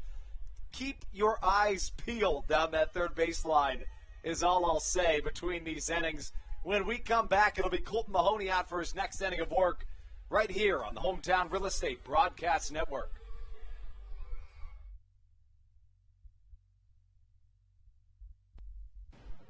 This is Joe DeLuca, and you're listening to the Hometown Real Estate Broadcast Network. Dyson Building Center is one of the oldest family-owned and operated hardware, lumber, and building supply stores in Southern Maryland. They are located in St. Mary's County on Route 5 in Great Mills. Dyson's has an expansive and diverse inventory to help you with all of your home improvement and project needs. Whether you're new to the world of DIY, a tried and true DIY professional, or somewhere in between, the friendly and experienced staff at Dyson Building Center is ready and willing to help you today.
This is Blake Vivens, and you're listening to the Hometown Real Estate Broadcast Network. Blake Bivens welcomes us into the top of the second inning. He'll get the ball tomorrow in Game 3 of a 4-game set between the Blue Crabs and the York Revolution. Southern Maryland really struggled against the Revs in 2019, going 6-14 against the Revolution. This year, it's been a flipped script. The Crabs 13-6 against their Atlantic League North Division counterparts as Colton Mahoney comes out for his second inning of work facing Nelly Rodriguez. Fastball inside, it's a called strike. You know, Rodriguez, I believe, weren't you telling me you saw him play at the AAA level or knew of him at the AAA level? Yeah, AAA Columbus Clippers in the Cleveland Indians organization, a guy who, was talked about being called up at that, at that major league level at times, and things obviously just didn't work out. Now he finds himself in the Atlantic League and finding a lot of success here in the Atlantic League. Yeah, you said it. I mean, this is a guy that he leads the Atlantic League in OPS, on base percentage, ranks second in slugging and third in batting average entering into this doubleheader. A guy that can crush the ball, and you wonder, maybe he's one of those guys that just kind of got caught in a bind during COVID because you have your big prospects coming up, you have a gap year, and you have to make some decisions. Well, and you've seen this trend in baseball, too, where, once you start hitting 26, 27, 28, people start to think about, moving on from you. It's true, as Nelly Rodriguez grounds out to the left side on a 3-2 count. That's kind of the bizarre thing about Rodriguez is generally when I look at individuals coming into games, doing some research, you find that they're of that age where they're, maybe 28, 29, they've aged out of their first minor league contract, and, it's a next man up mentality. But, he turned 27 3 months ago. So, he's kind of that age, but he's one of those guys you wonder, why is it that nobody's given him a chance, especially when he fits the mold of what the MLB's looking for today in a powerful guy. Maybe it's his positional limitations playing first every day, but I'd take a chance on that bat. And you mentioned it too, just maybe that COVID situation that kind of gets you in a bind. And this could be a situation here in the Atlantic League where teams forgot about him maybe, and then you remind them what you're all about with a lot of success here, and you never know. You may see him, back in the minor leagues or even in the majors one day. Yeah, he's certainly one of those guys as Carlos Franco digs in after the 6-3 ground out from Nelly Rodriguez. Franco, the designated hitter in Game 1 and here again in Game 2. As for Franco, he went 1 for 2 with a double, one of just 5 Revolution hits in Game 1. Josh Rader threw an absolute gem. I mean, that's a guy that when you look towards what is the playoff rotation going to be if Southern Maryland does indeed make the playoffs, if he keeps tossing like that, he pounds the strike zone, doesn't walk anybody, strikes out a lot of batters. He makes the argument that he should be in that top 3 of the rotation. And something that Darryl Thompson preaches is pitch to contact, and, he did that. So a huge thing for Southern Maryland if they can find another pitcher who can just keep them in the game as they roll on, and then obviously it helps when you get 13 runs, too, in a game like that. That doesn't hurt. As a strikeout-looking fans, the 5th straight Revs batter to start this game, but you touched on it, and that's the point that's really important, especially given that Darryl Thompson's the pitching coach for this team. I mean, you talk about a guy that has literally gone out there and said, I tell my pitchers, just don't walk batters. Let them put it in play, because if you're walking guys, you're literally gifting them runs, right? We talk about Moneyball and the on-base percentage approach. That's what batters and offenses and coaches want you to do, right? On base means runs, and that, in my opinion, is generally walks, errors, and just weird little hops can be the difference in a ball game. Right, and you see it. It's kind of a different philosophy from what you see in the majors. Again, we've talked about some differences in philosophy, and in the majors they're trying to strike guys out all the time, and you see guys run up their pitch counts and things like that. And if you pitch to contact, you might be able to get a 1 pitch out, 2 pitch out, and kind of save yourself to go the distance like Rader did in Game 1. Yeah, that's a really good point. I mean, you look at a guy like Darryl Thompson who just throws complete game after complete game. He has 4 on the season. He had 4 in 2019 as well. The next most in the Atlantic League is 2 complete games on the year. Josh Rader threw another back in Game 1. Southern Maryland actually set the Atlantic League record, broke a record that had stood since 2001 for complete games in a season as Colt Mahoney fans another batter. He's on fire early, and the former Eagle Scout here on Boy Scout night sets down the first 6 Revs batters that he sees. Southern Maryland, however, stranded the bases loaded back in their half of the first. They did play to run when the right-hander Jake Welch walked a run in, but given his almost frustrated stature out there on the mound, and that's not complimented well by Mahoney's dominant and just going after you type mentality to this point, things seem to be tilting towards the scales of Southern Maryland, but it's yet to be seen. Still a lot of baseball to play.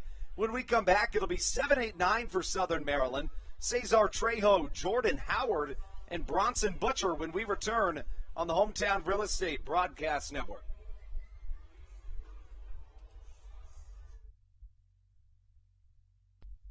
This is Coach Doug's, and you're listening to the Hometown Real Estate Broadcast Network.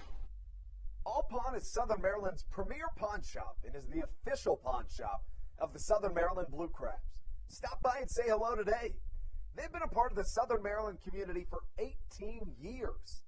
If you need some cash to hold you over, or if you're just doing some spring cleaning and want to clear some stuff out, please bring it by All Pawn and let them make you an offer.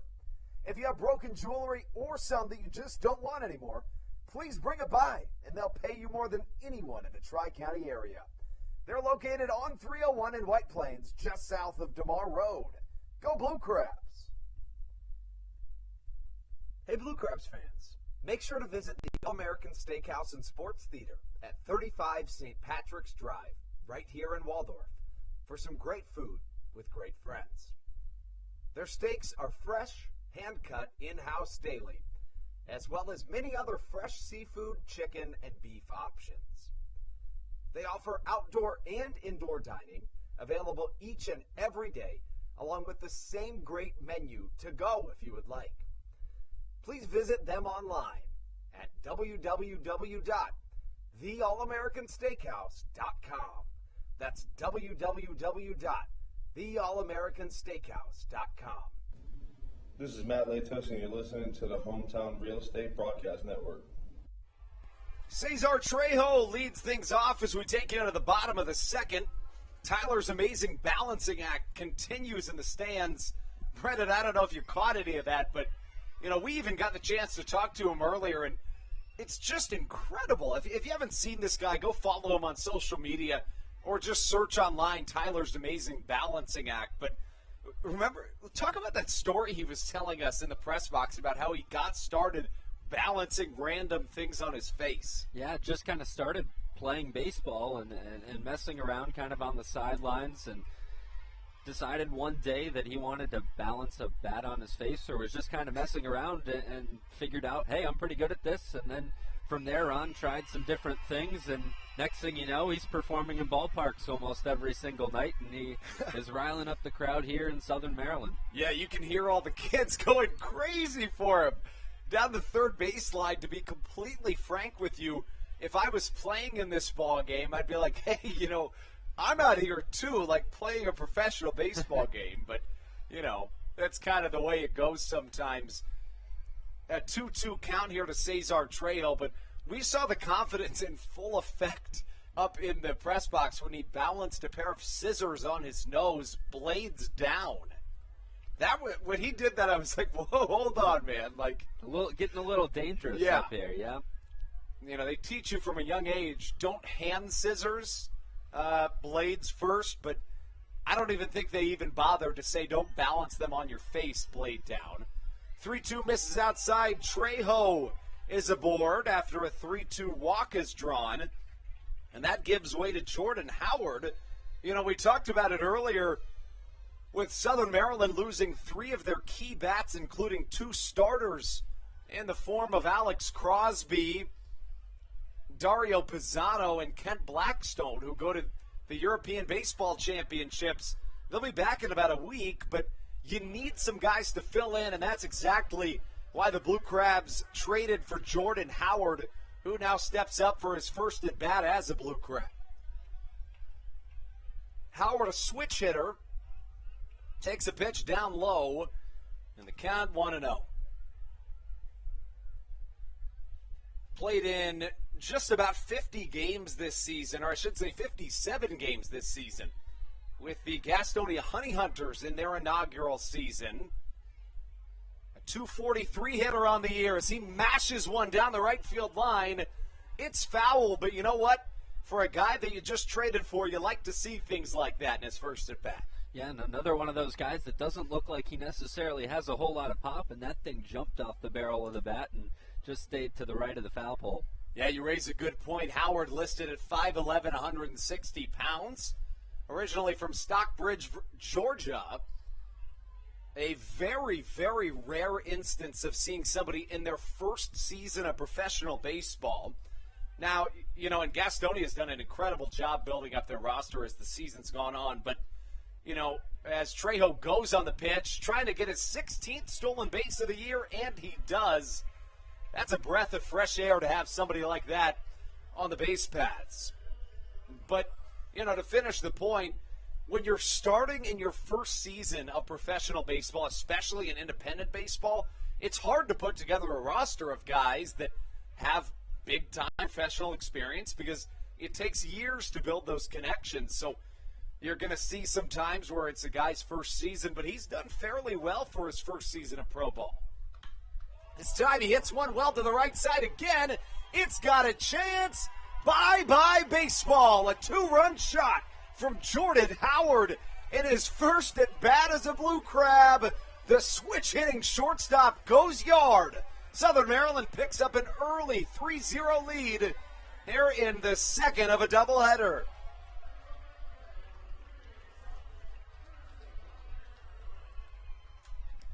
What a way to emphatically welcome yourself to Crustacean Nation for Jordan Howard. I mean, he jumped on that pitch. Well, and if you're a little ahead of the first one, you just kind of wait back maybe another half second or so, and he did that time and crushed it probably further than that first one that ended up going foul. Yeah, I would agree. Clearly sees the ball well against Jake Welch. And as for Welch, now 3 earned runs with 1 inning under his belt. No outs in the second as Bronson Butcher lines one to the left side. And I'm welcoming you, Brendan, to a very strange phenomenon that we see in the Atlantic League literally every year, every single day, in that you will almost never see a bullpen pitcher in the entire Atlantic League get out of the way of a foul ball. They either all stand perfectly still, or if it comes right at them, they're either going to let it hit them or catch it. And if you're going to ask me for an explanation, I don't have one because it literally doesn't make sense. It's hilarious. It's something that happens, and Matt Latos tried to catch that line drive. Yeah, I noticed that, and thought maybe that was just Matt Latos, but I guess around the league it's the way things go here. But you wouldn't see me doing that if I was in the bullpen, but you got to respect it, I guess. I guess, yeah. I mean, I don't see a ton of a point, but, things get interesting in the bullpen sometimes. You got to be of a certain mindset to be a reliever, they say. A ball and 2 strikes, the count to Bronson Butcher. Check swing, I don't think he even got close to going around. The count 2-2. Bronson Butcher, a 135 hitter on the year. He's in his 4th season of professional baseball, first in the Atlantic League. But, the Atlantic League by far and away his highest level of professional baseball. But the guy can certainly hit the ball. A .299 career hitter entering play when he joined the Atlantic League, and that likely goes down as a single for the catcher. I mean, it could probably go either way. What do you think? Yeah. And right there, too, you see that maybe the speed on that play kind of messes with the shortstop a little bit. It's true. It's true. Even though he's a catcher. Yeah, no, I think you're exactly right. We'll call it a single until we're told otherwise. I think, it could really go either way. And that flips the lineup back to the top in the form of Matt Hibbert, who walked, stole a base, and then later scored back in the first inning. In Southern Maryland, let's forget about the 13 runs in Game 1 for just half of a second. The 3 runs in Game 2 already matched the same run total that they put up when they were swept by the Ducks most recently. So it appears as though a Southern Maryland team who's played much better at home this season, especially in the second half, feels comfortable offensively today.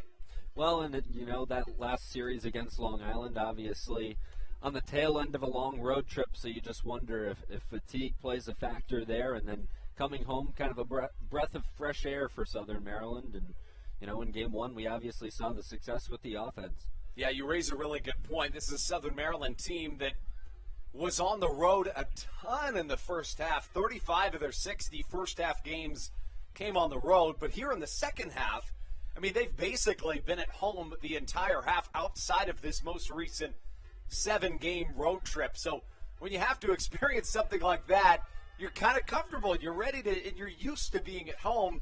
Can kind of throw you off kilter as Matt Hibbert draws the 2-2 count. For Hibbert, the professional athlete in him is in his genetics. He had 2 uncles that played in the NFL, Terrence Porter for the Chicago Bears and Robert Porter for the New York Giants. He also had another uncle, Stephen Porter, drafted by the Kansas City Royals. 2 balls, 2 strikes the count from Jake Welch. A long pause, and now out of the stretch, gives him a fastball that gets past a diving Josue Herrera into the outfield. Still no outs. Southern Maryland here in this inning has already plated a pair on a Jordan Howard 2-run shot, and the offense just cannot stop. And you think about it, back in that first game, Southern Maryland was able to put 7 on the board in one inning. And so, here with 2 on the board and things still moving for him with nobody out, another opportunity to really blow things open in this bottom of the second. Now, as for that Bronson Butcher play, that did actually go down as an E6. I thought it could have gone either way, so it's fair to say E6. Now, Matt Hibbert singles to the left side. 2 on with Ruby Silva coming to the plate. First pitch, well struck to the left side. It has a chance, but it just hangs up a little bit. Back to the warning track and caught by James Harris. And, for Southern Maryland to do all of this without Dario Pisano, without Alex Crosby, and, even Ruby Silva today, he's 1 for 5 on the day, which isn't bad by any means. But for Silva, a guy that basically hits 400 since joining Southern Maryland, without those 3 bats being big or even at all contributors, it's impressive for Southern Maryland. Yeah, and you wonder how it'll impact as the week goes on, not having those bats in the lineup, and how it'll impact the way teams pitch Southern Maryland's lineup as we move on too. But obviously it hasn't affected the lineup so far today. So that brings up Jovan Rosa. First pitch misses outside from Jake Welch. The score 3-0. Southern Maryland had the bases loaded, and then Welch walked in a run back in the first. The bases were stranded, however, on a 6-4-3 double play. And now Jovan Rosa sees a 2-0 count. The charge chants get going here in Southern Maryland, but I'm kind of thinking that all eyes point to Tyler the Amazing Paladsigak if they're not watching the game. Yeah, I would say he's the main event of the evening for a lot of people so far tonight. That's what it seems like. Especially on a night where there's so many kids here, and, I'm 24 years old, and I love that, watching him do that. And I think if I was a kid, I would really love that. The count 3-0 to Jovan Rosa. Rosa enters play in this doubleheader as a .297 hitter. Was signed out of the Mexican Baseball League back on August the 26th as he taps one foul up the middle, embraces the catcher Tyler Hill. And the home plate umpire will give the 2 a moment. 3 balls and a strike the count. Now, Jake Welch, we mentioned an ERA north of 9 this year. Anything in the Atlantic League with the tremendous offense that we've seen this season can be taken with somewhat of a grain of salt.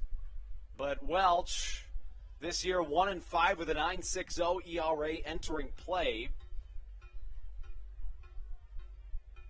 In his second year with the Revolution, cutter misses outside, and the bases are loaded once more. Interestingly, this is the second, make that actually third situation in the first 2 innings of this game in which Southern Maryland has had 1 out and the bases loaded.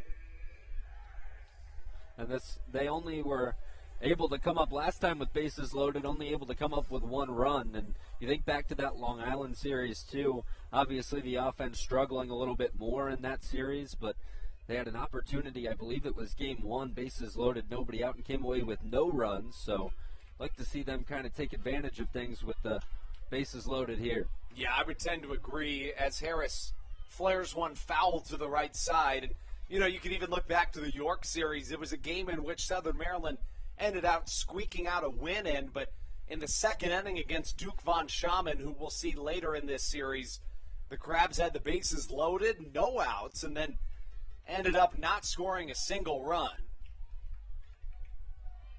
With runners in scoring position in Game 1, the Blue Crabs went 7 for 13 as a team as compared to just 0 for 5 for the Revs.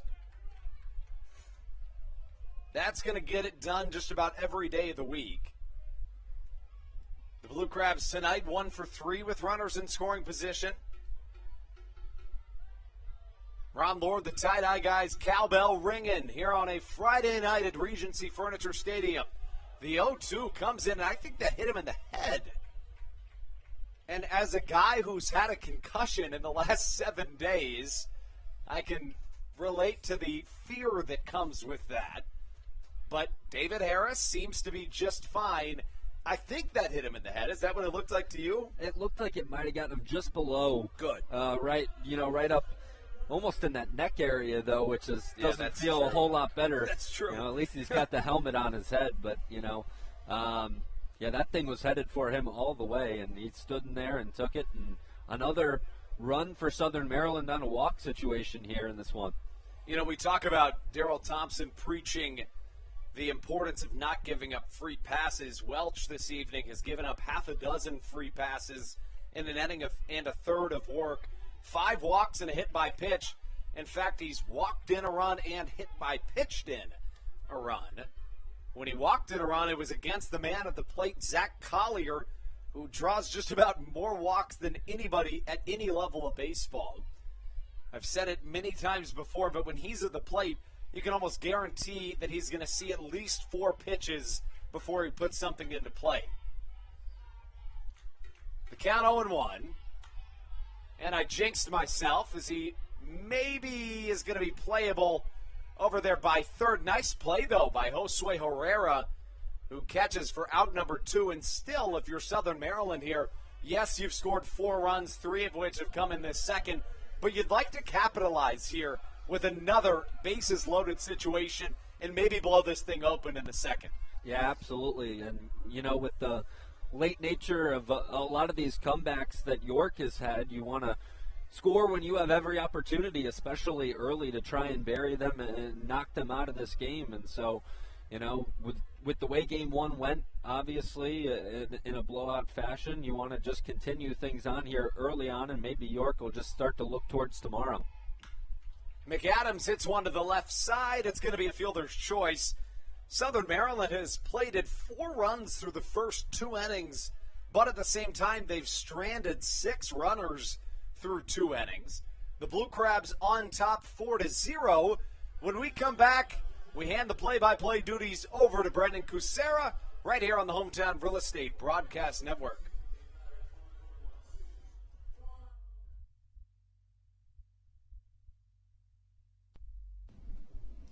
This is Patrick Baker, and you're listening to the Hometown Real Estate Broadcast Network.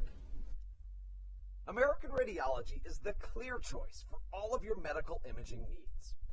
With locations in Charles and Calvert counties, they offer a full range of imaging services. Some of their latest innovations included 3D mammography and wide-open MRIs for our claustrophobic patients. For your convenience, they even offer extended weekday hours and Saturdays. For more information or to schedule an appointment, visit their website at AmericanRadiology.com. The Charles County Department of Health encourages you to get the COVID-19 vaccination today. You can get it all over Southern Maryland or no matter where you are across the United States. Vaccinations are offered right here at Regency Furniture Stadium with no appointment needed. Charles County Department of Health and the Southern Maryland Blue Crabs urge you to take one for the team and get the vaccine.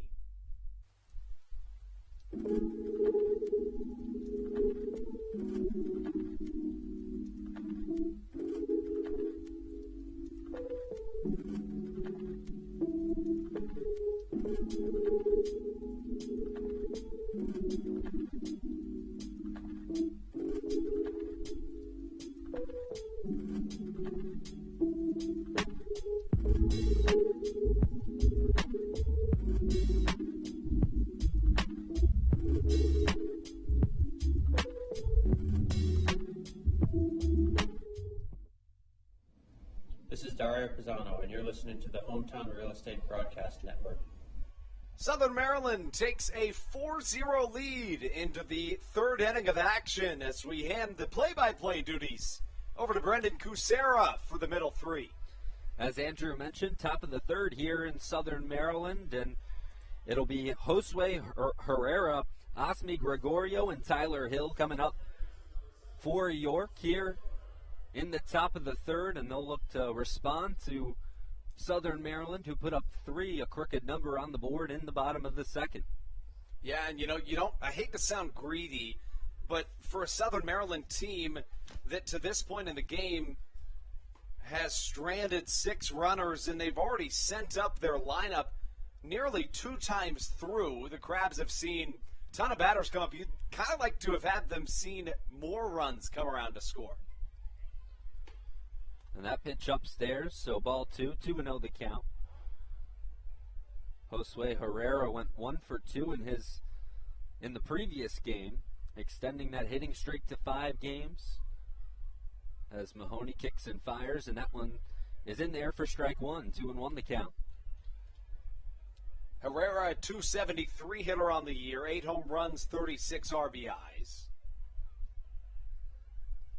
And Mahoney once again on the rubber, kicks and fires. The 2-1 is fouled down the left side and out of play. And so we'll do it at 2-2. Cool evening here in Waldorf as the second game of this doubleheader is well underway. And the 2-2 is grounded over to second base and through the hole, a base hit. So Jose Herrera will get his first hit of game number 2 here, and that'll bring up Osmi Gregorio. Yeah, first hit of the game and first base runner to this point in the game for the York Revolution. Mahoney's been dominant out there on the mound to this point, and facing the 7-8-9, you'd love to see him do the same here in the third. Gregorio hitting .296 this season for York, and his first at bat here facing Mahoney.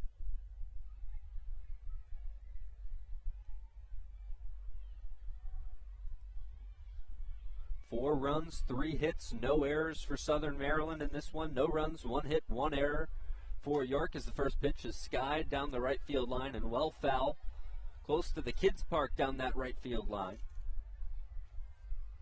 As we speak, Baseball Savant gives the Blue Crabs an 88% chance to win this game. You know, it's interesting.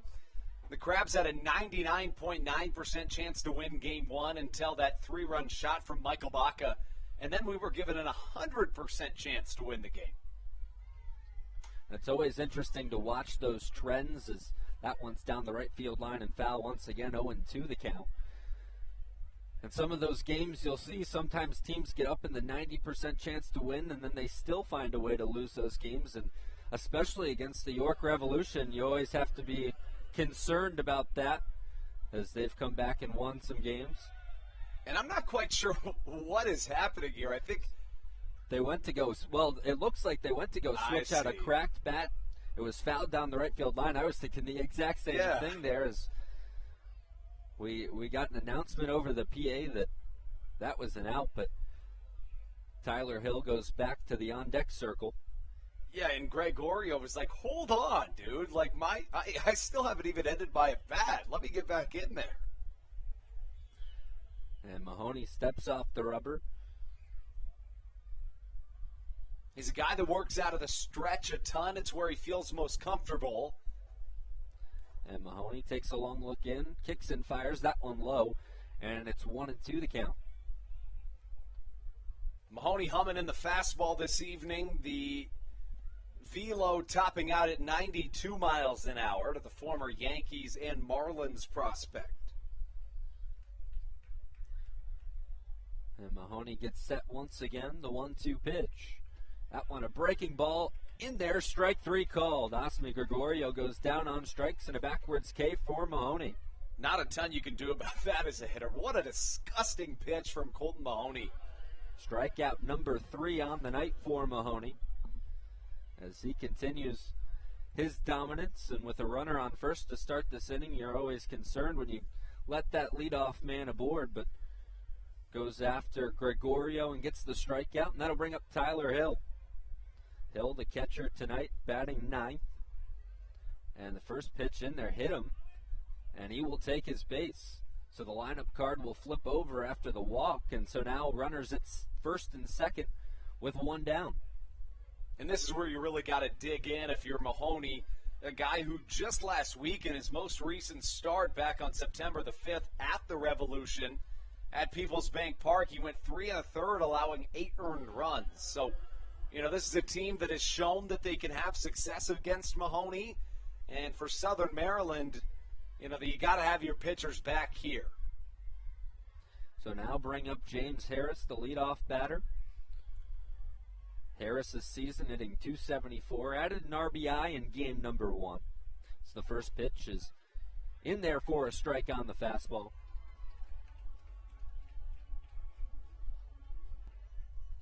Mahoney still seems to have the confidence, though, and as he should, despite being in his first real jam of this game, if you can call this a jam.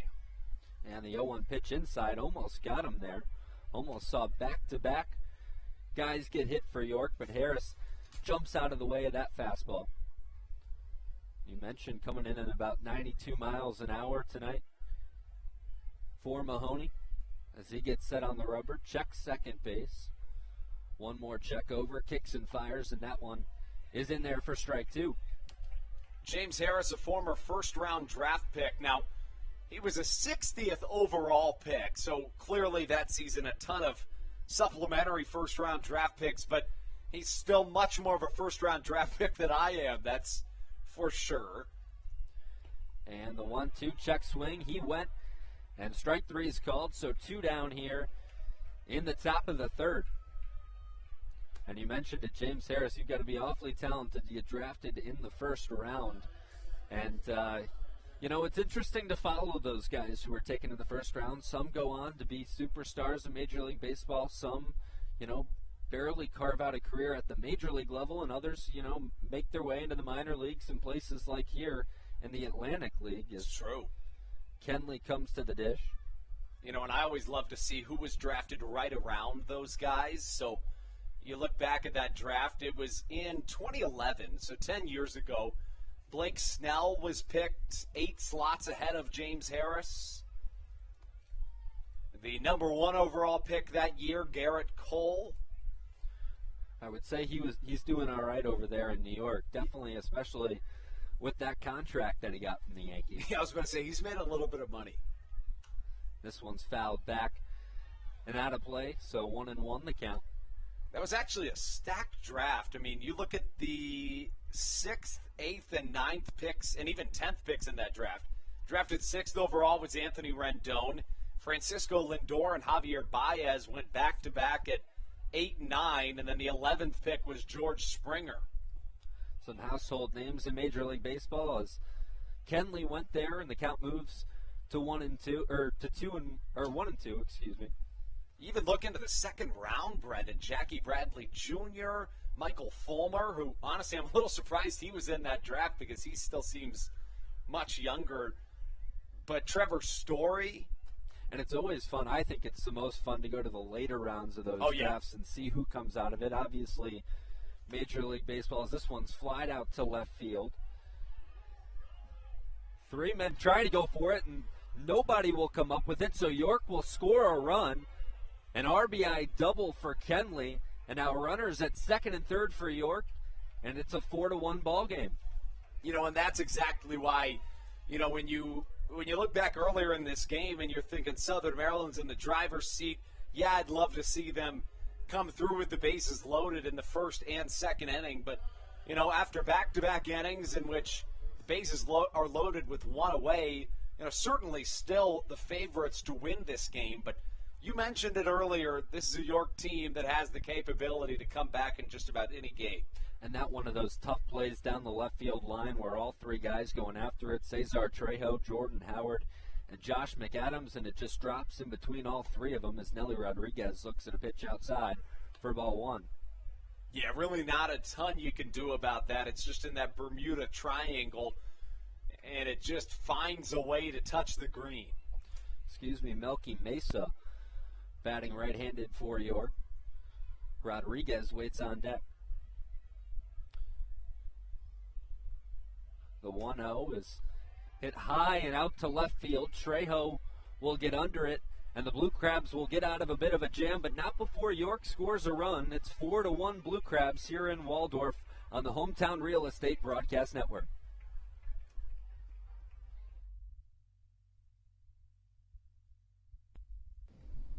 This is Josh McAdams, and you're listening to the Hometown Real Estate Broadcast Network. Did you know that the Washington, D.C. metro area is the 5th most expensive place to live in the entire United States of America? Sometimes finding affordable housing in this area can feel impossible.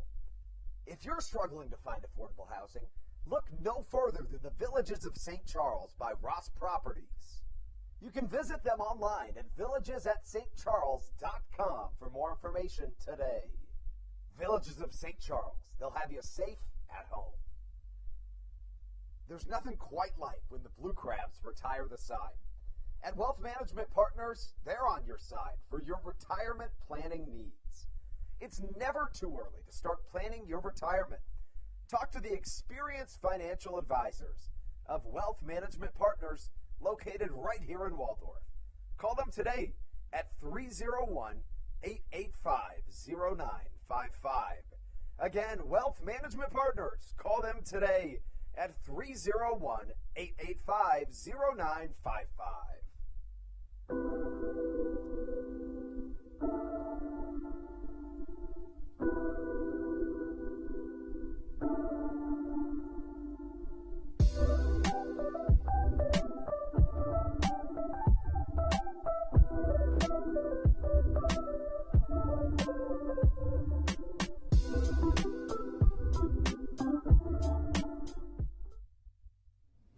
This is Kent Blackstone, and you're listening to the Hometown Real Estate Broadcast Network. In Waldorf, the Blue Crabs leading the Revolution 4-1. And so Southern Maryland will look to respond to York as they were finally able to play to run after not being able to come up with a hit in those first two innings, and Colton Mahoney obviously dominating early on. Jake Welsh will continue to do his work here. Struggled early and then finally, or we'll see if he can put up a scoreless inning. That's what he's looking for after he gave up the crooked number in the bottom of the second. Gave up 3 runs. So that pitch fouled down the left field line. You know, and Cesar Trejo's one of those guys that I think will be back in affiliated ball sooner than later. He's a guy that is still, relatively young. He's only 24 years old, a young 24 at that. And Cesar Trejo hitting .286 this season. 1 for 2 with an RBI in game number 1. One of many with an RBI in that first game as the 1-1 pitch is outside, 2-1 the count. I think something really important, and we talked about it earlier, those guys that can just steal bases, they're kind of filtering out in favor of the guys that have good power. But what is untouchable, in my opinion, is a guy that has both power and speed, and I think that's what Trejo has. And he gets pelted with that pitch, a fastball that hits him square in the back, so he'll take his base at first, and the leadoff man aboard for Southern Maryland once again. Trejo, a former 17th round draft pick in 2018. You'd have to think he's one of those guys that just kind of COVID year didn't help him really.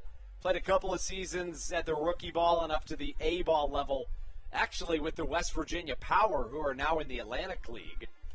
But just so interesting to watch these guys' careers, especially with the COVID year and the shutdown of minor league baseball kind of changing things, and just how quickly teams can forget about some guys. There's so many guys in the farm systems of Major League Baseball teams. It's Jordan Howard, as Andrew mentioned, comes up to the plate in the left-handed batter's box, and the first pitch he sees is inside for ball 1. Howard with that home run back in the first inning put Southern Maryland on the board to start. That would be the only run of that inning. And the 1-0 pitch, runner going, and he'll steal easily as that one swung on and missed by Jordan Howard. So Trejo is able to get a steal, his 16th stolen base of the season. In his second of the game, this is a guy that can just swipe bases and make it look so easy. Correction on that 17th stolen base. As well, check second. That one grounded over to first. It'll be an easy play, but the runner will move over, so Trejo over to third base, so the steal, and then the grounder moving him over to third, and with one out, an opportunity for Southern Maryland to plate another run. Yeah, you said it. That's great baseball.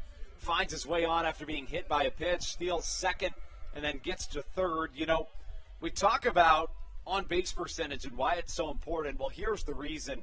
The Blue Crabs only have one more hit in this game than the Revolution do. With that being said, Southern Maryland on top 4-1 here in the bottom of the third. And Bronson Butcher to the plate. Saw him reach base earlier in this game, back on an error by the shortstop Gregorio. Butcher looking to drive in a run here.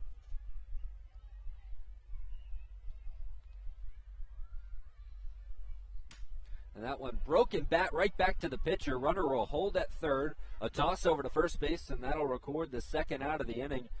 One of those plays, I think Welsh kind of was surprised by the bat coming at him for a second there, but then was still able to make the play, kind of bobbled it off of his chest and then stayed with the ball. But got to be a scary play as a pitcher as you see the barrel of the bat come flying. Yeah, that's exactly what I was thinking, because on the one half of your head, you're thinking, I need to keep my eye on this baseball. But then also you're thinking, hold on, there is a flying wooden bat that's snapped in half, flying maybe at my head. I'm not quite sure where it is. So, yeah, that's a scary sight.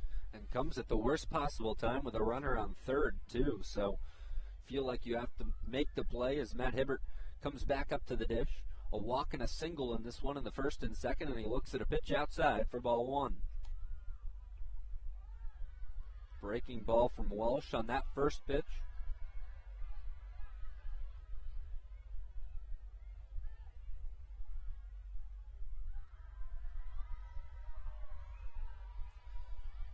And pitch number 2 outside as well. So quickly 2-0 the count, and Hibbert ahead. Hibbert went 0 for 3 in that first game. Finally was able to find some success earlier in this one with the walk, and then that single that came in a second inning that produced 3 runs for the Blue Crabs, as this one's outside. And once again on the fastball, it's now 3-0.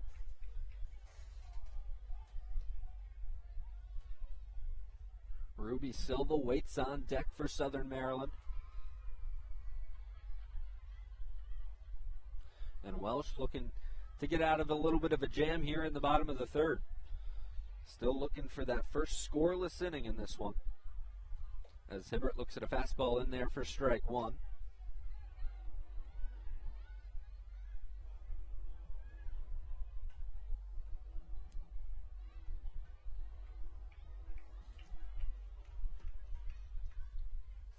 Welsh comes set, and the 3-1. That one's inside, ball 4, and so Hibbert with his second walk of the evening, and he'll move over to first base. Runners will be at the corners for Ruby Silva. You want to talk about a guy that's helped his on-base percentage, obviously not just today, but really throughout this homestand, or really throughout the last 8 games is what I meant to say. Hibbert just today has raised his on-base percentage 7 points, entered the doubleheader with an on-base percentage at .426. So now Ruby Silva hitting .328 this season.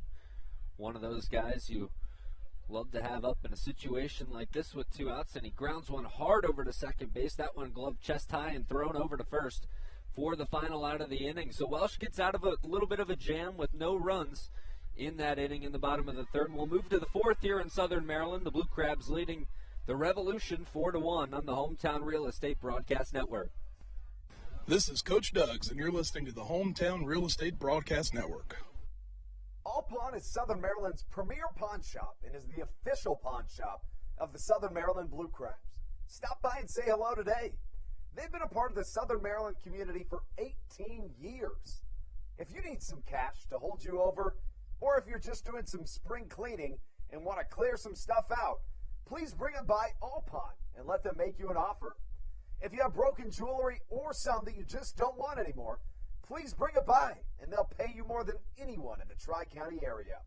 They're located on 301 in White Plains, just south of DeMar Road. Go Blue Crabs! Hey, Blue Crabs fans, make sure to visit the All-American Steakhouse and Sports Theater at 35 St. Patrick's Drive, right here in Waldorf, for some great food with great friends. Their steaks are fresh, hand-cut, in-house daily, as well as many other fresh seafood, chicken, and beef options. They offer outdoor and indoor dining, available each and every day, along with the same great menu to go if you would like. Please visit them online at www.theallamericansteakhouse.com. That's www.theallamericansteakhouse.com. You can also visit them on Facebook or Instagram. They have daily specials that you just can't pass up. Thank you, Blue Crabs fans.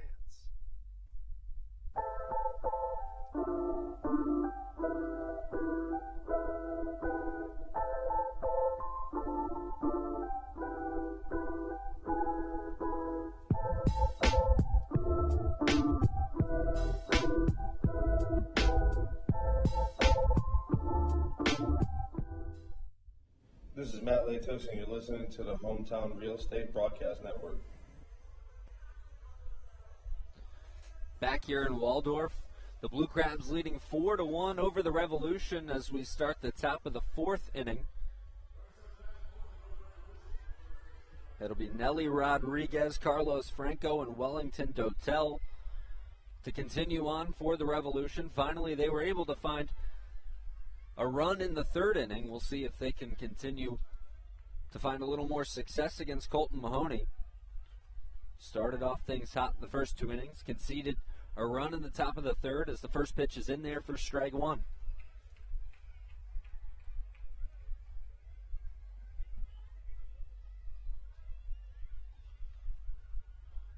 Mahoney working quickly, fires a breaking ball outside, and that one is ball one. 1-1, the count is even up. Interesting story about Mahoney, and I've never confirmed this with him because I read it, I think, last week. So take this with a grain of salt, but it's what I've found about him in some of his career biographies.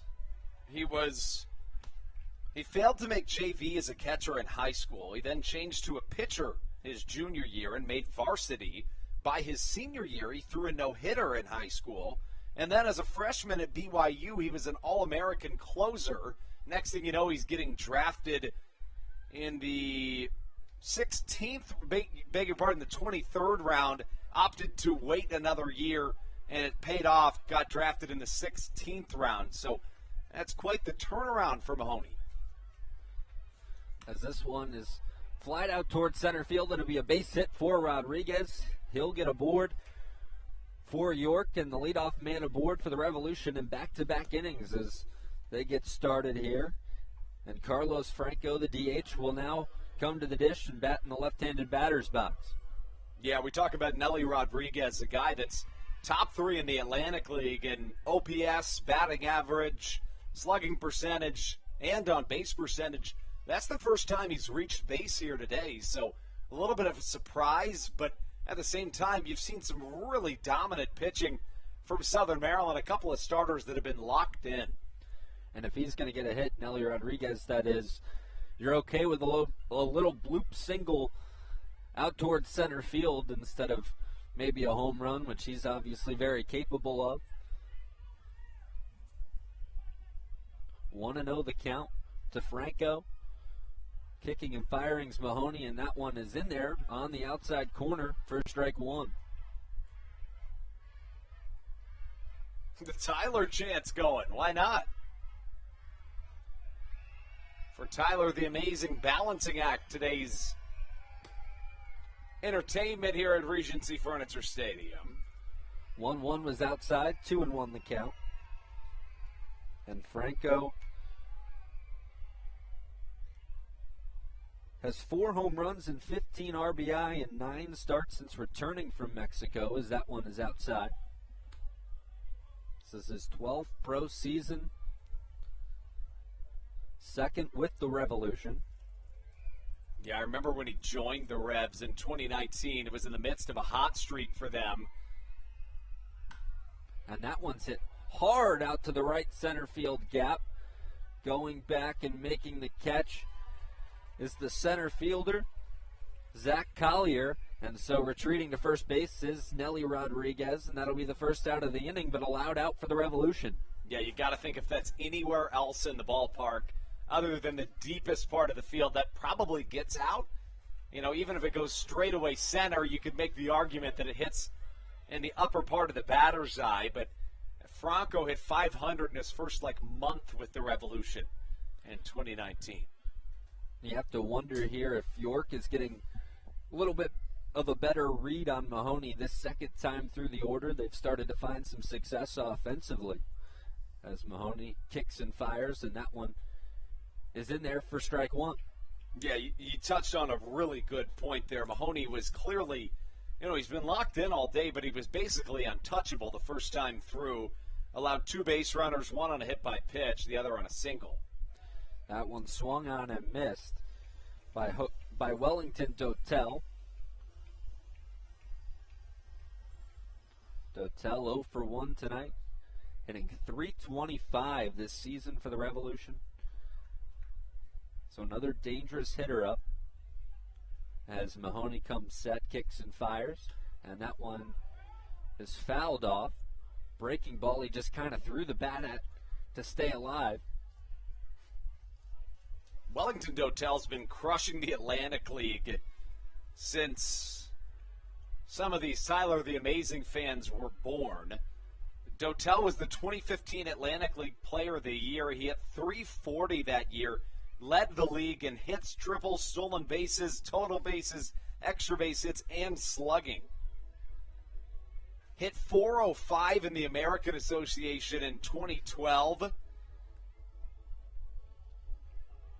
Also has some experience in the minor league, spending 5 seasons in the Mariners farm system, He's one of those pure hitters that can just hit the absolute mess out of the ball, but obviously right as I say that. Looked like Mahoney just challenged him with a fastball upstairs in the zone and got Dotel to go after it. Those are tough pitches to catch up to up there at the top of the strike zone.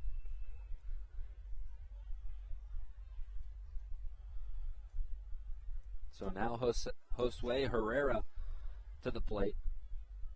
Herrera's 1 for 1 in this one, and he grounds one down the right field line, but foul into that York Revolution bullpen.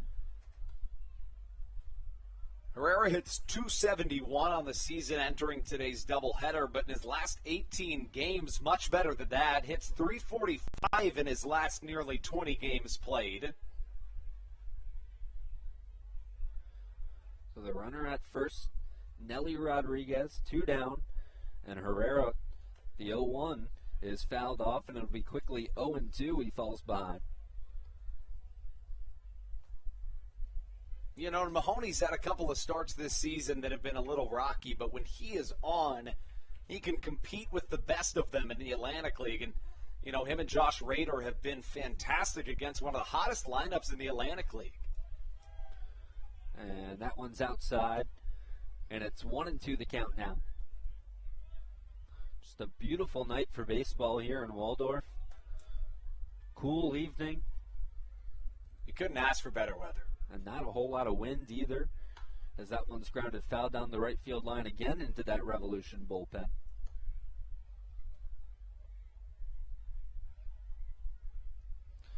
The Revolution matching the Blue Crabs in hits, 3 apiece, but the Blue Crabs still with the lead on the scoreboard, 4-1.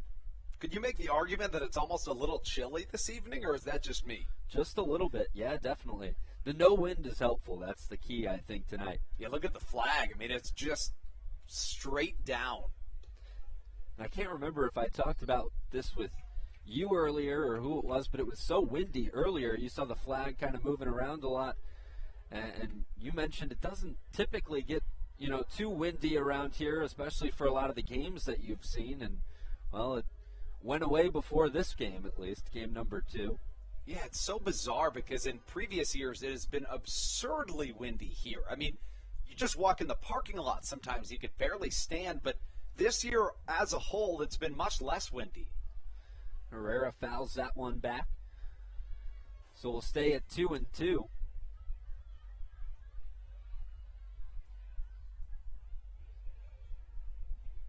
Mahoney seeing if he can get out of this fourth inning unscathed. The only run he allowed was on that bloop double that scored a run off the bat of Jack Kennelly back in the third. Yeah, McAdams, Howard, and Trejo all chasing after that one, and that's a strike in there, strike 3 called, and that's how the inning will end here in Southern Maryland. So the Revolution unable to put anything on the board, and it stays 4-1, and we move to the middle of the fourth. From Regency Furniture Stadium on the Hometown Real Estate Broadcast Network. This is Daryl Thompson, and you're listening to the Hometown Real Estate Broadcast Network. Chick-fil-A of Charles County has been a proud supporter of the Southern Maryland Blue Crabs since their inception in 2008. For years, they have sponsored the Southern Maryland Blue Crabs, America's prisoners of war and missing in action. In between the second inning of each game, there is a moment of silence brought to you by Chick-fil-A. The Southern Maryland Blue Crabs appreciate and respect not only Chick-fil-A, but all of those that have served our great country. The seat that they sponsor was made possible by Chick-fil-A of Charles County. Thank you so much, and visit any of your Charles County Chick-fil-A locations today.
This is David Harris, and you're listening to Hometown Real Estate Broadcast Network.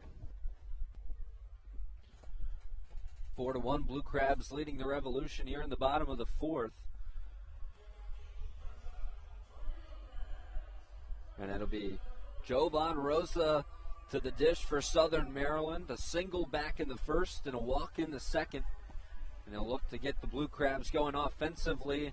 They had a quiet bottom of the third after scoring in the first and the second. Rosa now hitting .310 this season. As I mentioned, that single back in the first, so 1 for 1 tonight. He'll be followed by David Harris and Zach Collier in this inning.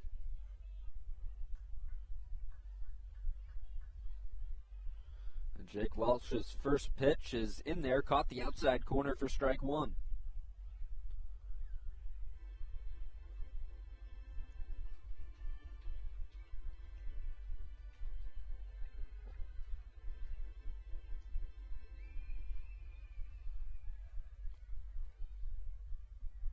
Welch kicks and fires. That one's grounded through the hole on the left side. Gregorio almost came up with the backhand, but Rosa will round first, and he'll stop there. And a base hit. He's 2 for 2 on the evening. And we move to now the fourth hitter for the Blue Crabs, David Harris. Harris has come up to the plate today 6 times through the 2 games of the doubleheader, and the Revs have yet to keep him off the base paths. He has been hit by a pitch, he's walked twice, and then he has 3 hits, one of them an RBI double back in game 1. He's doing his job today, and you want to talk about somebody that improves the on-base percentage. Look no further than the cleanup man. And it's good to have a guy who can not only hit in that 4 spot, but can get on base in other ways, as that one skied towards right field. And that'll be an easy catch for Wellington Totel. there's the broadcaster's jinx. Do you believe in the broadcaster's jinx? I am a slight believer. Slight, just not all the way? I won't say anything so that I'm not responsible for it. But fair. Well, I don't know how, or if you're really, responsible for it. That's fair. See, okay, so here's a question. Before we ever get to this actually happening, we need to go over something. How do you feel about mentioning a no-hitter? Like, what are your rules if a no-hitter is happening? I've thought about this on a number of occasions. I've always felt like when it gets to around that 6th or 7th inning, for the people who may not realize it's going on, you've got to tell them that it's happening. Really? I do. Interesting. You got to sneak it in there and make sure everyone knows what's going on. So are you hinting at it? Are you saying, like, and a base runner hasn't reached, or are you going out of your way and saying, like, he is throwing a no-hitter? I would just say a base runner hasn't reached. You don't have to go that far with the saying of the no-hitter there. But Zach Collier to the plate in the left-handed batter's box for the Blue Crabs. 0-1's the count, and Welsh kicks and fires. That one skied towards the left side of the infield. Will this one stay in? It will, but unable to make the play was Herrera. So here's my thoughts on it. Just out of the respect for the game, I'm not going to mention it. But with that being said, and here's where I really want to know your thoughts. If it's the other team throwing a no-hitter, I'm perfectly okay with mentioning it because guess what? If the broadcaster's jinx does work or just the jinx in general does work, I don't want the no-hitter to continue if the opposing team has one going. And I think you're exactly right with that one. I haven't really thought that far into it, but I do agree with you on that side of things. If they do have the no-hitter going, then might be time to mention it and see if you can work the old broadcaster's jinx on it. It's true. See, I wonder if that would, as I think a basketball got on to maybe a football got onto the field of play. There's tons of games out there in the lawn section. There's the basketball court, and there's cornhole on the concourse, but there's also, football, literally any game you can think of, mostly yard games you can find out there. Now it looks like we'll resume action here as Collier steps in the box. Welsh comes set, takes a long look into his catcher. And he kicks and fires. That one inside for ball 2. So the count evens up at 2-2. Mentioned last time up, I kind of have a rule with Zach Collier that he generally, a rule of thumb, he sees at least 4 pitches. I jinxed him last time, but he gets to that mark here in his second time through. Earlier this season, he had a 9 plate appearance streak in which he drew full counts in every plate appearance. And that one's ripped out to right field, going back, and we'll watch that one get out of here as Wellington Dotel. A home run for Zach Collier, and the Blue Crabs lead moves to 6-1. That was an absolute moonshot, especially from this vantage point, Brendan, and I'm sure you've already noticed it plenty of times. There's a home run, and you're like, is that out? There was no question about that one. That's just one of those, you hear it off the bat, and you know where it's going. And a line drive home run there for Zach Collier. And so that's 6-1 advantage. A huge cushion now for the Blue Crabs.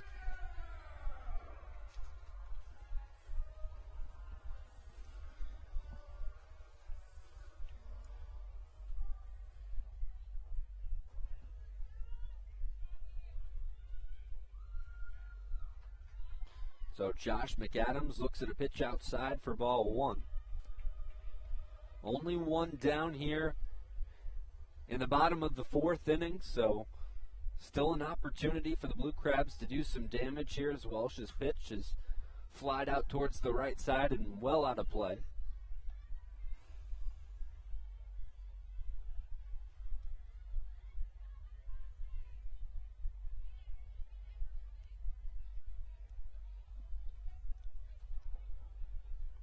McAdams, a power hitter at the plate, also played football in high school back in Georgia as he looks And a pitch upstairs for ball 2.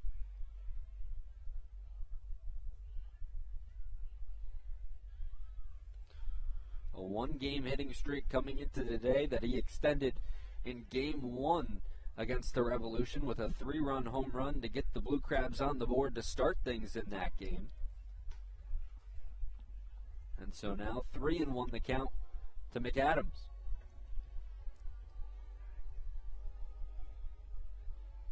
McAdams, a guy with a tremendous amount of power. Here in his seventh season of professional baseball, his 21 home runs triple his previous career high, and his 71 RBIs way more than double his previous career high in terms of finding himself driving in runs. Now, you'll enjoy this. McAdams, he was originally drafted by your Cleveland Indians in the 7th round of the 2012 MLB draft. Yes, it made it as high as single A, the higher level of single A with Lake County, the Lake County Captains out there in Northeast Ohio. And I think they're independent now. I think they joined the Frontier League. I believe they were one of those 42 teams that lost their affiliation. That one's outside, gets away from the catcher, and McAdams will get into second easily. So a runner in scoring position with only one down here in the bottom of the 4th. And Cesar Trejo at the plate.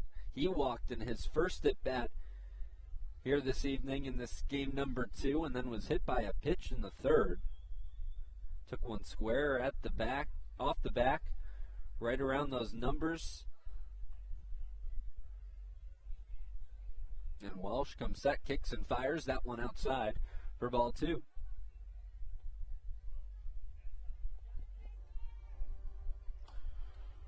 Waiting on deck is Jordan Howard.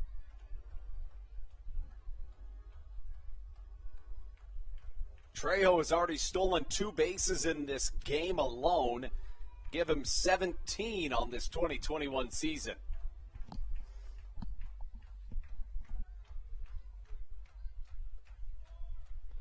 Walsh kicks and fires. That one grounded over to the shortstop, Gregorio. He fires to first, and he'll record out number 2 here in the bottom of the 4th. So Jordan Howard with a man at third, and McAdams going to try and get a 2-out run scored here and see if he can put 3 on the board to match that number that they put on the board back in the bottom of the 2nd. And again, it's good baseball by Southern Maryland, getting that runner all the way over to third, a 2-out walk, and then you have a wild pitch and then a ground out to get him over to third. McAdams' speed probably scores him on a single anywhere, but still good baseball. Walsh's pitch is just outside for ball 1. Bronson Butcher will come up to the plate next if Howard is to reach. Howard with that home run back in the 1st and then a ground out in the 3rd.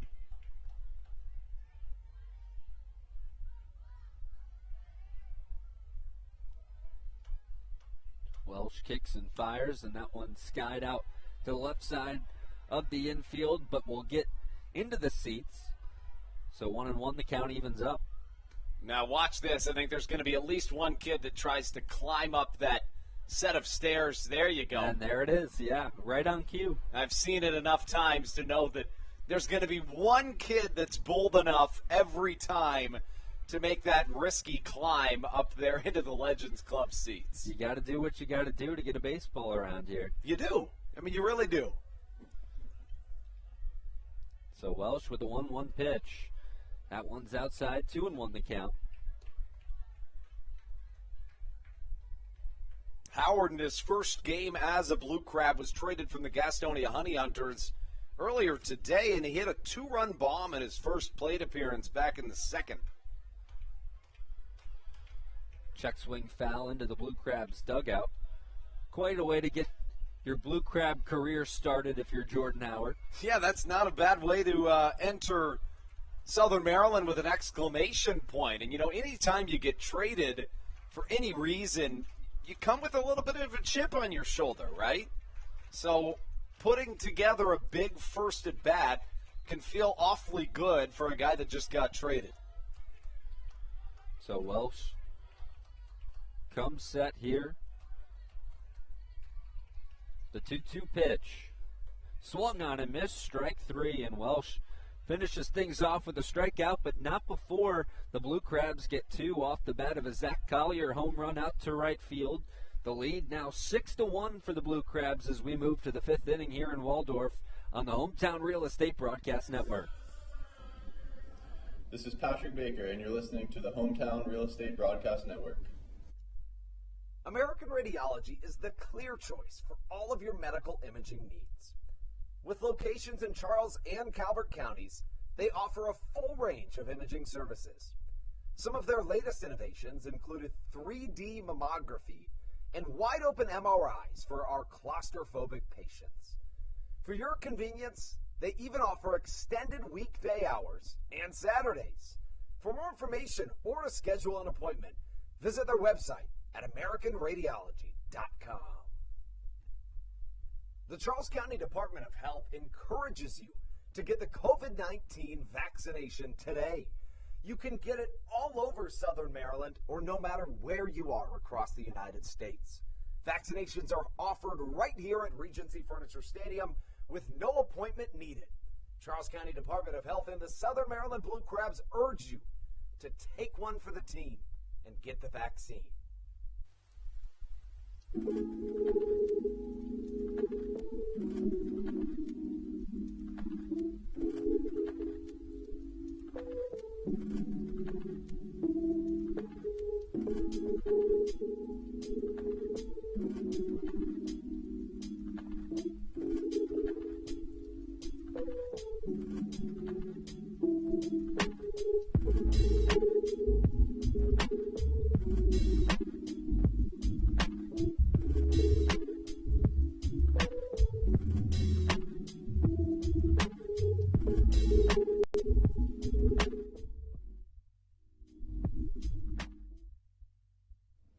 This is Dario Pisano, and you're listening to the Hometown Real Estate Broadcast Network. 6-1, Blue Crabs leading it here in the top of the fifth inning over the York Revolution. And another good game number 2 for the Blue Crab offense. They scored 13 in game number 1. And then now 6 here just into the fifth inning. In game 2, as Osmi Gregorio comes to the dish for the Revolution. He's 0 for 1 so far this evening. 294 batter on the year. As Mahoney comes set, fires a fastball in there for strike 1.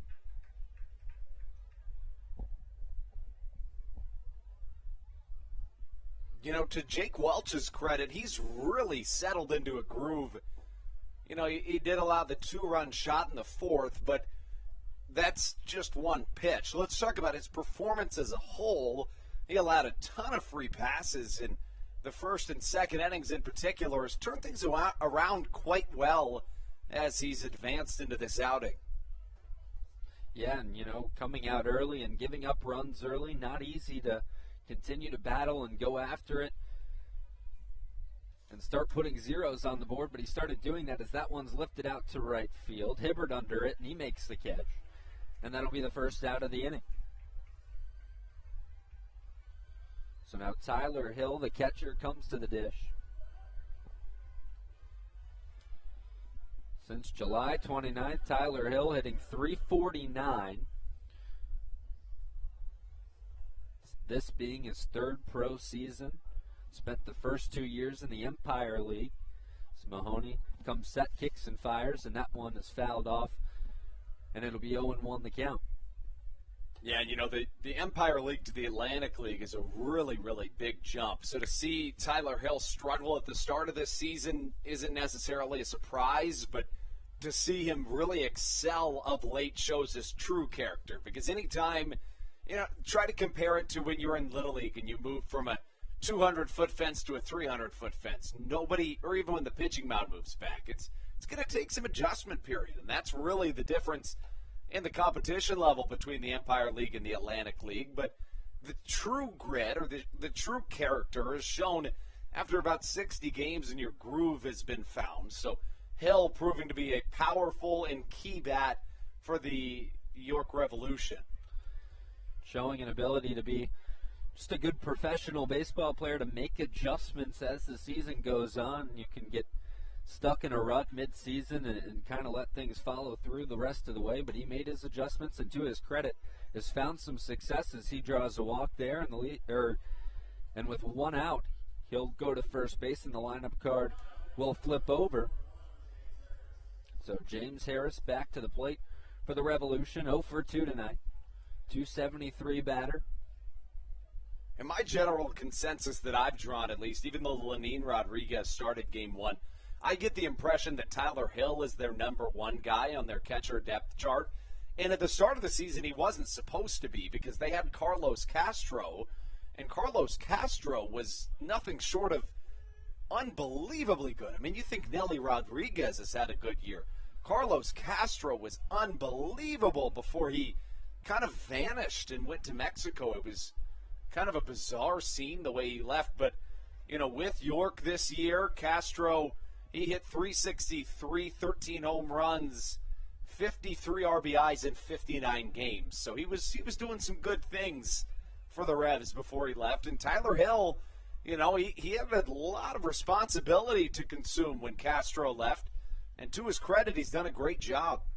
That being one of those great things about baseball in a long season, some guys are just able to kind of figure things out as that one's grounded over to third. A flip from McAdams records the second out of the inning. And, you know, some guys just surprise you in a baseball season. It seems like in most seasons for most teams, there's always that one guy that just doesn't necessarily overperform, but might surprise some people based on either if they've come from another league or on past seasons they perform better. So, yeah, and you know, it's interesting in all of sports, you know, there's always that cliche, always be ready, or the next man up mentality. It's so cliche, it sounds kind of corny, but it is true, right? Because you never know.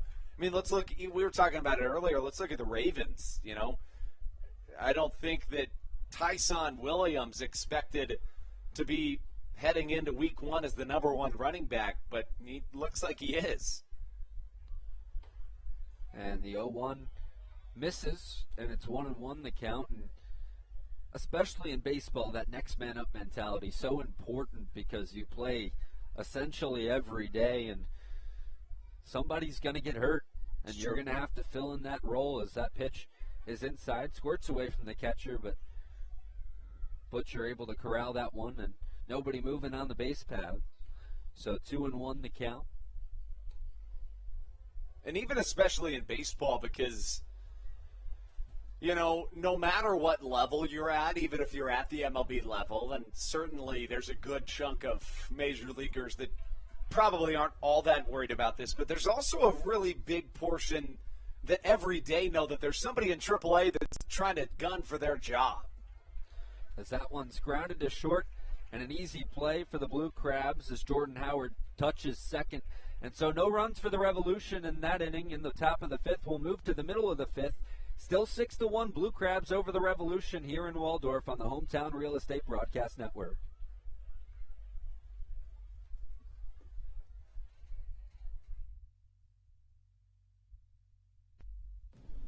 This is Matt Latos, and you're listening to the Hometown Real Estate Broadcast Network. Weiss Markets is a proud sponsor of the Southern Maryland Blue Crabs and has been since their inaugural season in 2008. Weiss Markets also presents one of the Blue Crabs' best and most famous promotions every single year. Kids can get in free to every single Blue Crabs game of every single year simply by wearing a jersey thanks to Weiss Markets.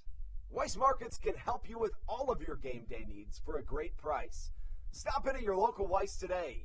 Eat better, spend less. That's wise. Weiss Markets is a proud sponsor of the Southern Maryland Blue Crabs. When you need a win on the road, don't get left stranded. Make AAA part of your roster, and you'll always have someone on deck ready to get you home. AAA also offers car care, insurance, and travel services, and has stores conveniently located for Blue Crabs fans in Brandywine, Crofton, and Alexandria. Don't forget to ask them about membership discounts for military and first responders.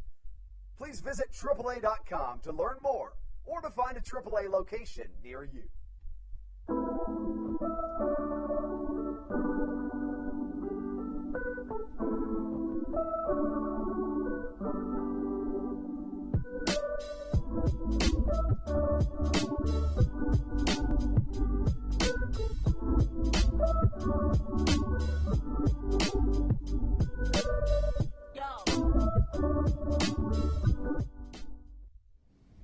This is Mike Devine, and you're listening to the Hometown Real Estate Broadcast Network.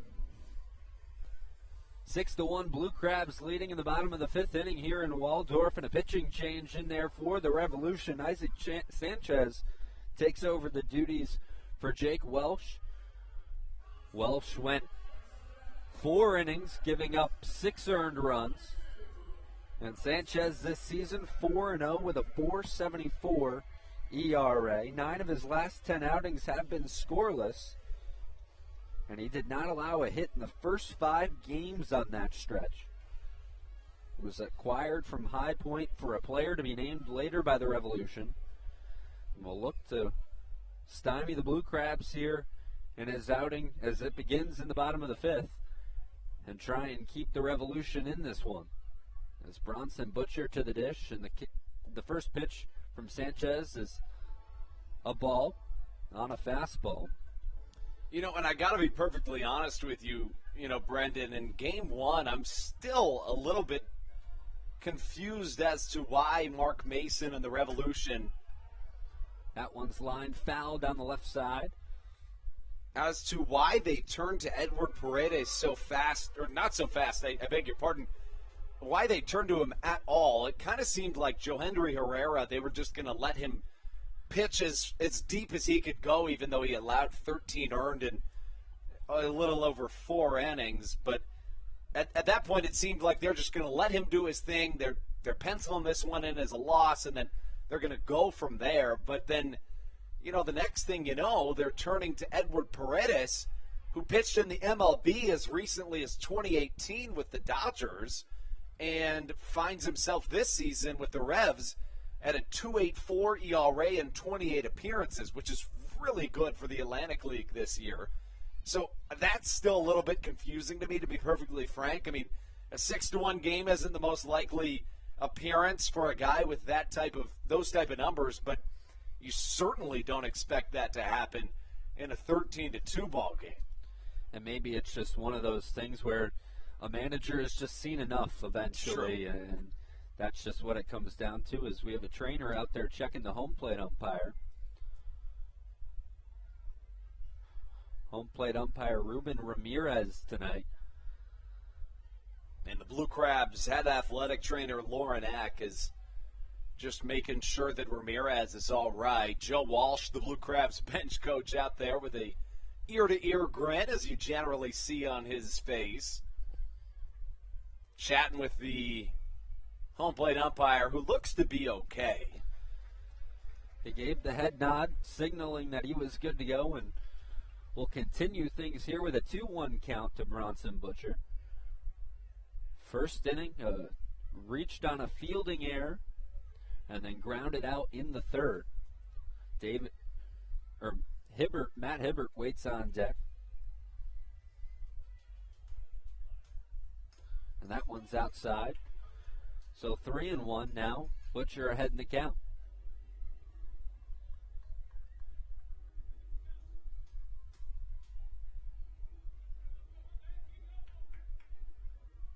Isaac Sanchez rocks and fires. And that one swung on a miss. Just challenged Butcher there on a fastball.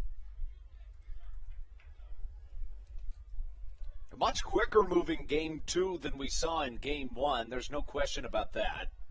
Helps when you don't have an inning where there's 7 scored by the Blue Crabs, I would say. It doesn't hurt, that's for sure. As that one was fouled off, so 3-2 the count. Yeah, we saw, obviously this game started long before any other Atlantic League game started this evening. Looks like this will end just about the same time as the other games this evening. The payoff pitch swung on and missed, strike 3. So Sanchez goes after Butcher with a breaking ball, and he was way in front of that one. So the first out of the inning recorded on a strikeout, and the lineup card flips over. And your look around the Atlantic League this evening brought to you by the Baynet, one of the most trusted sources for news, of course, in Southern Maryland. The Legends on top of the Honey Hunters in Lexington, 11-5 in the top of the ninth. The Long Island Ducks on top of the Lancaster Barnstormers, 13-6 in the top of the eighth. The only real close game this evening in the Atlantic League is taking place in High Point, North Carolina, where they lead the West Virginia Power 6-5. Those two teams tied for first place in the Atlantic League South Division.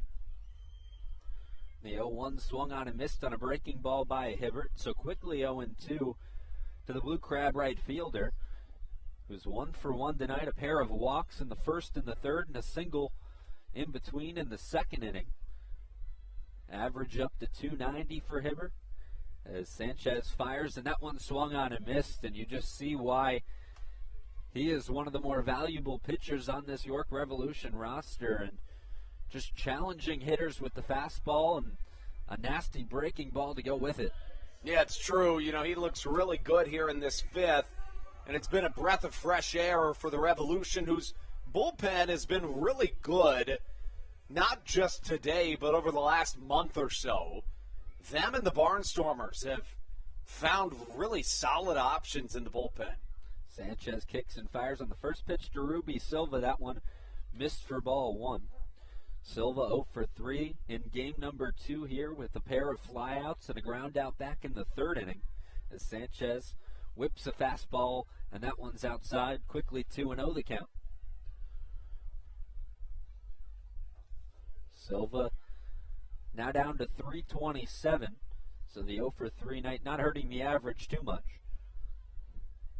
As Sanchez once again kicks and fires, and that one swung on a miss, 2-1 the count. And Sanchez, one of those situations where, it seems like if he's in the strike zone, Blue Crab hitters just having a hard time making any kind of contact with his pitches. Yeah, it's true. He's got a lot of movement. Something that can sometimes hurt players against this electronic strike zone because, movement can fool a human umpire, but it's going to have a harder time fooling a computer. Now, an interesting note for you, Brendan, is in 2019, when the electronic strike zone started, it was a three-dimensional plane. So it was, chest to knees or, roughly that. And then it was a three-dimensional box that covered from the front to the back of the plate, whereas this year it's a two-dimensional plane that's just at the front of home plate. That one swung on and fouled back, and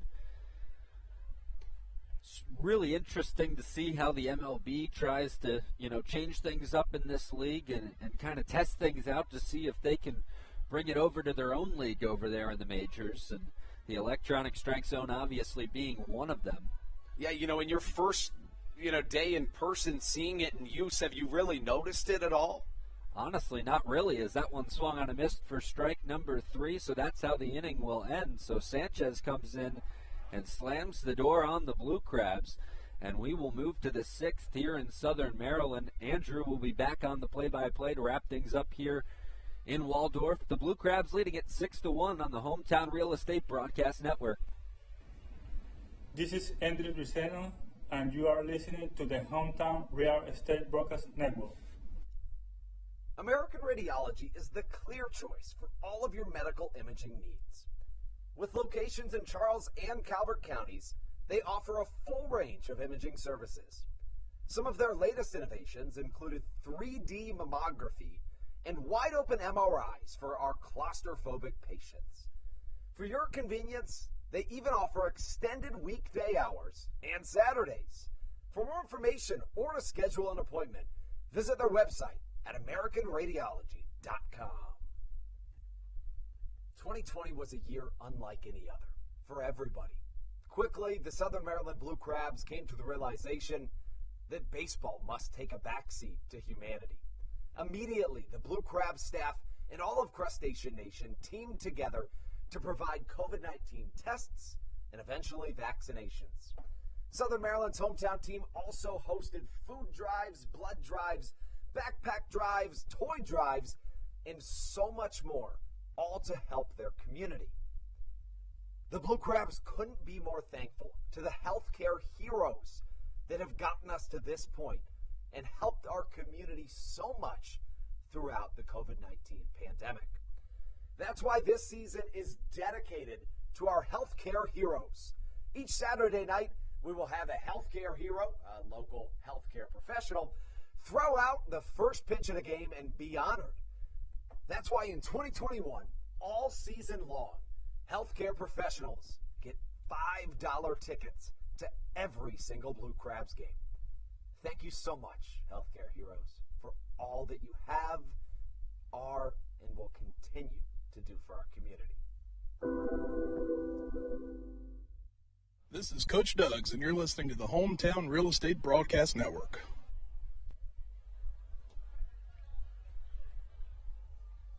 We take you to the top of the sixth here in Southern Maryland as Colton Mahoney comes back out for his sixth inning of work. To this point, for the right-handed Layton, Utah native, it has been a phenomenal evening. Second pitch catches the strike zone. As for Mahoney, 5 innings pitched, just 3 hits and a walk. 1 run it was earned and a half dozen strikeouts. Currently in line for the win. On the flip side of that, the starting pitcher for the Revolution, Jake Welch, went 4 innings, 5 hits, 6 runs, 5 of which were earned. He walked 7. He also hit another 2 batters and then struck out 1.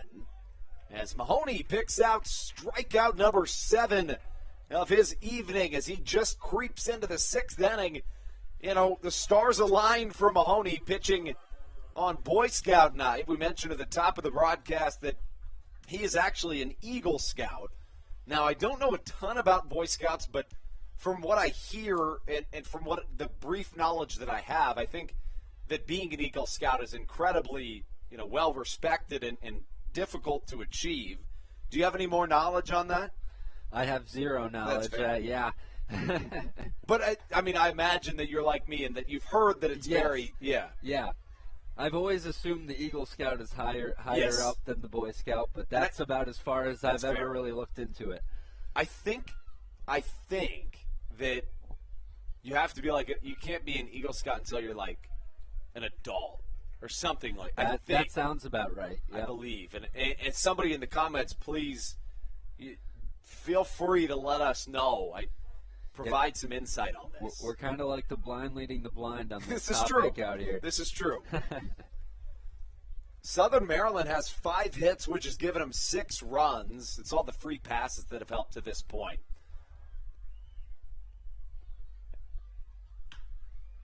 Chopper to the right side, make that the left. Nelly Rodriguez digs himself into an 0-2 hole.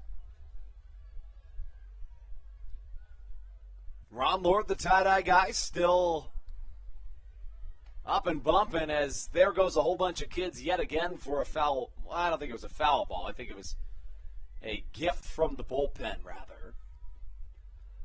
Trying to get Nelly to chase on the 0-2, but it misses, and the count goes to a ball and 2 strikes. As for Nelly Rodriguez, he's in his 9th professional season, his first in the Atlantic League. Originally a 15th round draft pick out of George Washington High School in New York City, which coincidentally, or maybe not so much coincidentally, is the same alma mater as Manny Ramirez. His father, Nelson, played professionally with reaching as high as AA with the Pirates. You mentioned he was a really highly touted prospect in the Indian system. Even as a adolescent, he was a highly touted prospect. Played for the USA national team both at 16 years old and 18 years old. 2015 Carolina League MVP, and then in 2016 he was an MILB organizational all-star and an Eastern League all-star. Again, he's just one of those guys where you just wonder what went wrong. And even at the AAA level, he had 27 home runs. So, I guess the Indians kind of had that first base spot locked down, but. And it's just one of those, I mean, we've mentioned it already a few times tonight, but yeah, just one of those head scratchers where, you know, it's not like he's 30, 31, 32. He is still 27. You mentioned turning 27 about 3 months ago, and he had already gotten up to that AAA level. Surprising that he's not still at least in a minor league organization somewhere. It's true, and it's interesting as he draws a walk here to start off, I beg your pardon, to get the first runner on of the sixth.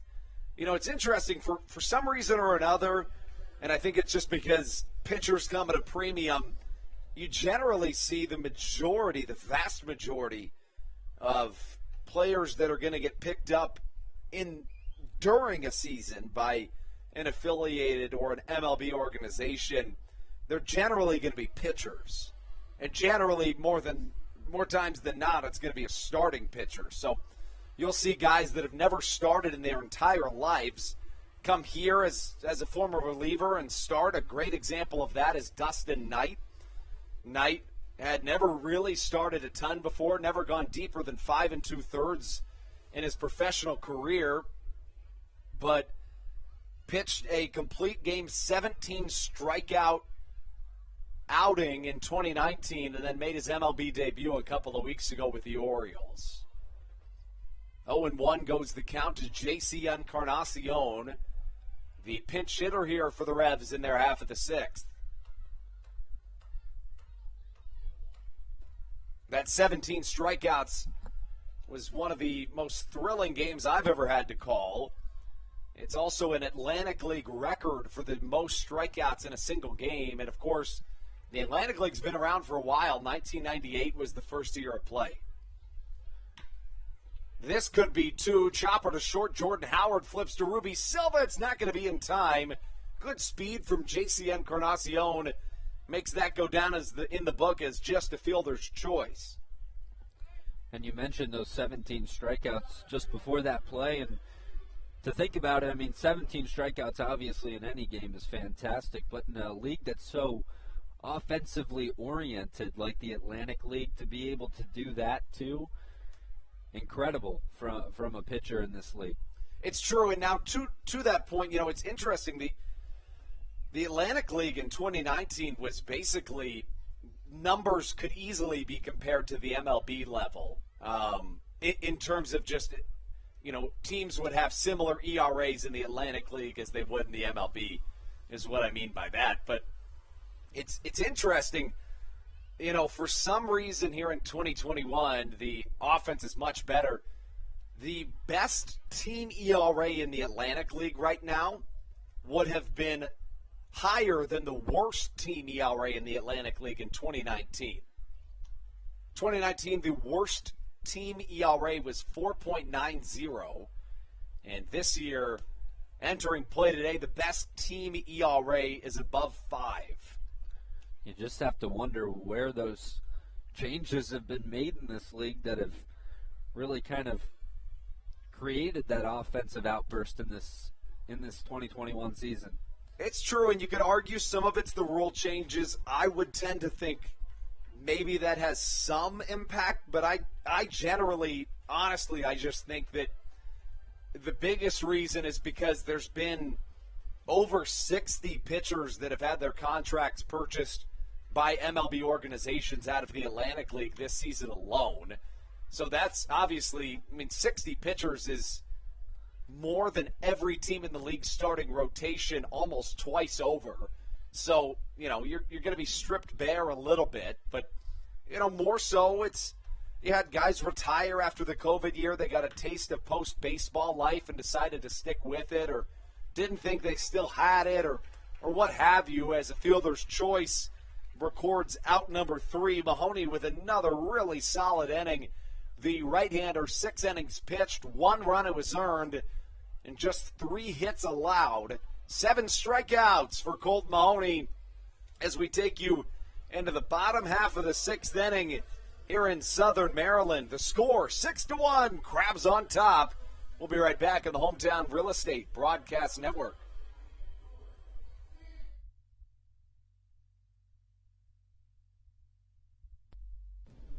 This is Matt Latos, and you're listening to the Hometown Real Estate Broadcast Network. Dyson Building Center is one of the oldest family-owned and operated hardware, lumber, and building supply stores in Southern Maryland. They are located in St. Mary's County on Route 5 in Great Mills. Dyson's has an expansive and diverse inventory to help you with all of your home improvement and project needs. Whether you're new to the world of DIY, a tried and true DIY professional, or somewhere in between, the friendly and experienced staff at Dyson Building Center is ready and willing to help you today. In February of 2020, Regency Furniture Stadium and the Southern Maryland Blue Crabs were given what we view as an honor, being named the 4th mass vaccination site in the state of Maryland. Here's a message from Regency Furniture about the honor that it has been and still is to be one of Maryland's mass vaccination sites, getting our community back to safety.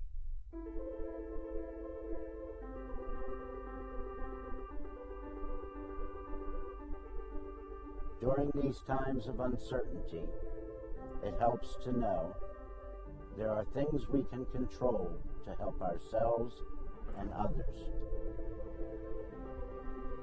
For me, it presents the hope that soon enough my friends and family will be together again.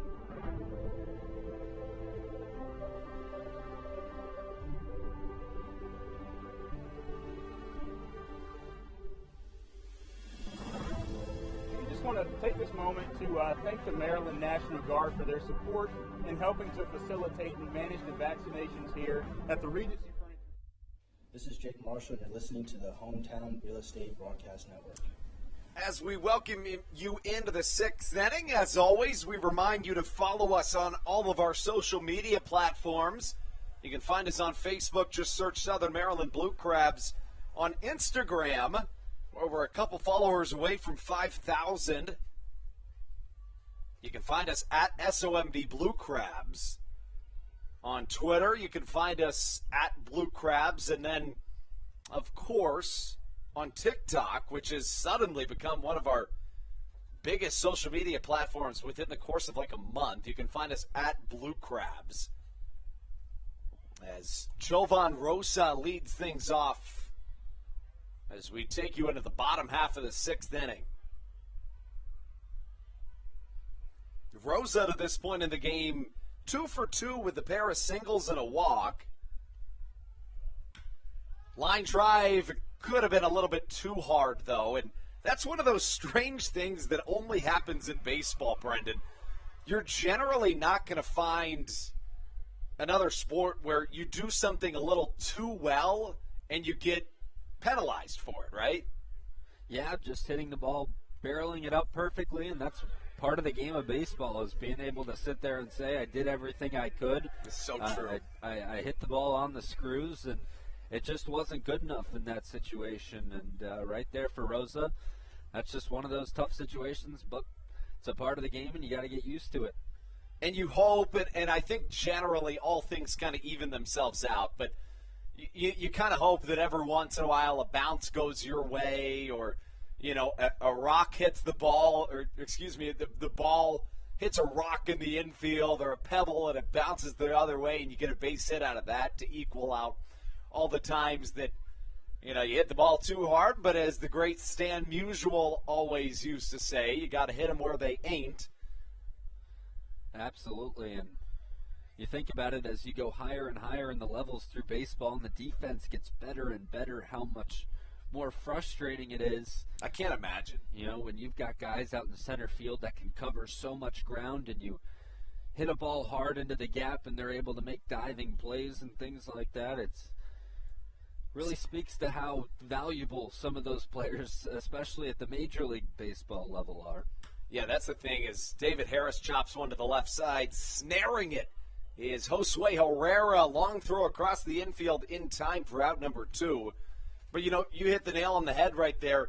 I watch the MLB sometimes, and I'm thinking to myself, you know, not only is this guy hitting a 100-mile-an-hour fastball right on the nose and absolutely drilling it to the gap, which is literally what you're supposed to do, but then a center fielder just jogs and catches it in the alley. Like, where are you supposed to hit it, right? And I think that kind of is some of the reason why, things like moving the mound back are being suggested. Because, in 1873, the mound was moved back from 55 feet and 6 inches to 60 feet 6 inches. In 1968, the mound was moved up a little bit. And, I beg your pardon, down a little bit to help batters. And now in 2021, it's being suggested again. It's been well over a century since that move has been made. It's an interesting debate at the very least. Definitely. It's something to consider. It's one of those, you just have to really see it to see the difference that it potentially makes, because, it's one of those things that really the only difference I thought it would make is maybe on velocity when I first heard of that being a discussion. But, we'll have to see long term, especially as they test it out in the Atlantic League, how the statistics kind of change with that being the case. Yeah, and with a relatively small plot of data to this point, it's tough to say. As Zach Collier drills one down the first baseline, this will be extra bases. He strolls into second base with a stand-up double. Collier's bat's been scorching of late. He's 2 for 3 today in Game 2 with a walk, a home run, and a double. Back in Game 1, he went 1 for 3 with a single and a walk. And here comes Josh McAdams. And another note, the pitcher, Israel Cruz, taking over for Isaac Sanchez here. Last inning, Sanchez obviously looked phenomenal, but they decide to make a change for this bottom of the 6th inning. And Cruz, another one of these guys in this York Revolution bullpen that is nothing short of fantastic. In 15 appearances this year, Israel Cruz holds a 1.93 ERA and a .93 whip. Batters are hitting just 156 against him. He has struck out 15 batters in 14 innings. What more do you need to hear? The guy is good at the game of baseball. And when you can couple a good ERA with a really, really good whip like that, that's about as good as it gets right there. And we were discussing this the other day in Major League Baseball. The average whip around 1.3 or so. I don't know what it is this year, but typically around 1.3. And so to think about that, and in a league where offense has been so dominant this season, to have a .93, awfully impressive from Israel Cruz. Yeah, and I don't know off the top of my head, but I'd have to think the average Atlantic League ERA is, this sounds crazy, but almost up near 1.8, I would guess. Truly. Because the average ERA is somewhere around 7 this year. So, they equate, and oftentimes you see a high ERA and a low whip, or the opposite. Generally, it's more likely the opposite, a low ERA and a high-ish whip, and you wonder if things are going to start going the wrong way for you as Josh McAdams singles into the outfield. That'll score Zach Collier from second. Give McAdams 5 RBIs on the day. He is scorching hot at the plate, now 71 RBIs on the season. Yeah, and I think he's happy to be home here in Southern Maryland. Obviously, he's had himself a day. Started off things back in game number 1 with that 3-run home run and hasn't slowed down since. So a big day for one of the better hitters in this Southern Maryland lineup. And you didn't exactly know how the absence of Alex Crosby and Dario Pisano, 2 guys that are hitting over 320 on the season, was going to affect things, but I can't truly say that everybody assumed that this was going to be the outcome, right? An outburst of offense when you lose 2 of your top bats after being swept and scoring just 3 runs in a series sweep in its totality. But you know what? If you're Stan Cliburn, you'll take that every day of the week. And you're talking about a team in York that's coming off of a sweep of their own, but they were the ones doing the sweeping this week. So, a team that came in scorching hot versus a team struggling, limping in from a long road trip, and the scripts have completely flipped here at Regency Furniture Stadium this evening. And it's interesting, too, because, York has gained so much ground on Southern Maryland in the last 10 days. But against Southern Maryland specifically, York is 2-3, right? But in their last 11, they find themselves 8-3. It's been the Crabs that have been the Revolution Achilles heel all season long. And you know what? After the Revs had their way with Southern Maryland in 2019, I got to be honest, it feels kind of good. Yeah, and you even think about it like last weekend where it's a 4-game series. York wins 2, and then Southern Maryland able to spoil things and even that series up before they head out of town from York. So, even when things have gone well for York this season against Southern Maryland, they've been able to kind of quiet things down. It's so true. I mean, like we talked about, York has seriously gained ground, entered this doubleheader, tied for the Blue Crabs half a game back, and after their start to this second half, you just did not see that happening. So a huge credit to the Revolution for turning things around. They really struggled, really not just to start the second half, but in the whole season up until this last maybe 3-week stretch. But that's the beauty, Brendan, of the Atlantic League, a league where you get a fresh start as the season turns into its final half, and you kind of love that. Yeah, definitely one of the more fun things.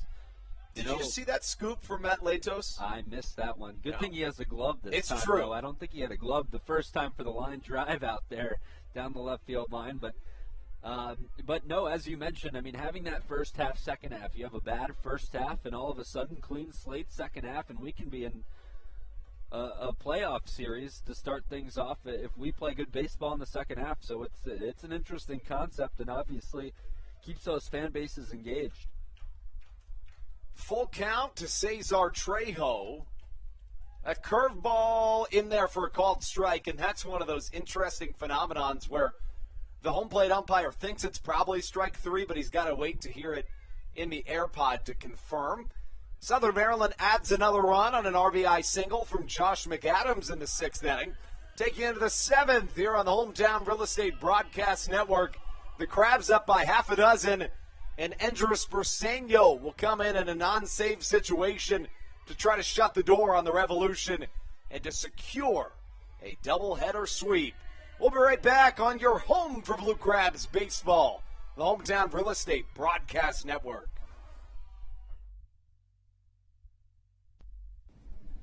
This is Andres Briseño, and you are listening to the Hometown Real Estate Broadcast Network. American Radiology is the clear choice for all of your medical imaging needs.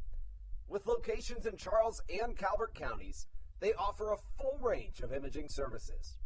Some of their latest innovations included 3D mammography and wide-open MRIs for our claustrophobic patients. For your convenience, they even offer extended weekday hours and Saturdays. For more information or to schedule an appointment, visit their website at AmericanRadiology.com. 2020 was a year unlike any other for everybody. Quickly, the Southern Maryland Blue Crabs came to the realization that baseball must take a backseat to humanity. Immediately, the Blue Crabs staff and all of Crustacean Nation teamed together to provide COVID-19 tests and eventually vaccinations. Southern Maryland's hometown team also hosted food drives, blood drives, backpack drives, toy drives, and so much more, all to help their community. The Blue Crabs couldn't be more thankful to the healthcare heroes that have gotten us to this point and helped our community so much throughout the COVID-19 pandemic. That's why this season is dedicated to our healthcare heroes. Each Saturday night, we will have a healthcare hero, a local healthcare professional, throw out the first pitch of the game and be honored. That's why in 2021, all season long, healthcare professionals get $5 tickets to every single Blue Crabs game. Thank you so much, healthcare heroes, for all that you have, are, and will continue to do for our community. This is Coach Doug's, and you're listening to the Hometown Real Estate Broadcast Network. Well, this could be it as we take you into the top of the 7th. Inning number 14 of the day. Game 2 of a doubleheader. Andrew Banstra joined by Brendan Kucera. And for the first time all day, Brendan, the Blue Crabs have brought in a reliever into this game. That means we can give you a final line on Southern Maryland starting pitcher Colton Mahoney. And yeah, I mean, having 2 7-inning games a little bit easier, obviously, to maybe push a guy towards a complete game, and they did so in that first game. And only seeing one bullpen guy, you got to feel pretty good if you're Stan Clyburn with that situation. Yeah, it's true. The final line on Mahoney, 6 innings pitched, just 3 hits allowed, 2 walks, 7 strikeouts, and a run on the line of Mahoney. And that makes way for Andres Briseño, who certainly you could make the case that he's been the Atlantic League reliever of the year to this point. Briseño in 37 appearances holds a 1.91 ERA. Batters are hitting just 194 against him, and he has 51 strikeouts in under 43 innings pitched, has allowed just 30 hits in 42 and a third innings of work. I mean, those are stellar numbers from the right-hander. Briseño lights up the radar gun every time, does so here to start things against Josue Herrera as he strikes out Herrera, notching out number 1 here in the 7th. Briseño's a guy that spent the first 10 seasons of his career in the Detroit Tigers system. He was a starting pitcher for that decade in the Detroit system, however. You know, he played really well over the course of a decade and was their opening day starter in multiple years, but never reached higher than high A. He took the 2019 season off of professional baseball, signed with the Blue Crabs in 2020 before the season was canceled due to COVID, and then came here in 2021, moved to the bullpen, and has been nothing short of fantastic. And the fact that his ERA, after he allows this base hit to Osmi Gregorio, but the fact that his ERA is still at 1.91 after he had easily his most frustrating outing of the season a couple of days ago. He allowed 4 earned runs in an inning, but to still have an ERA under 2 after doing that is phenomenal. And you kind of see, too, you know, some of these guys as starting pitchers sometimes move over to the bullpen, find a little more success in the bullpen, maybe add a little bit of speed onto those pitches as well. So obviously a guy who's come over to Southern Maryland and found some real success out of the bullpen for the Blue Crabs.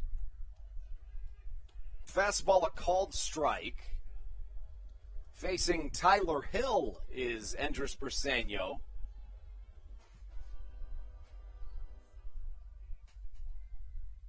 As the Jaws anthem comes over the airwaves. Chopper to the left side. This could be 2 and the ball game. 6-4, the 3's in time.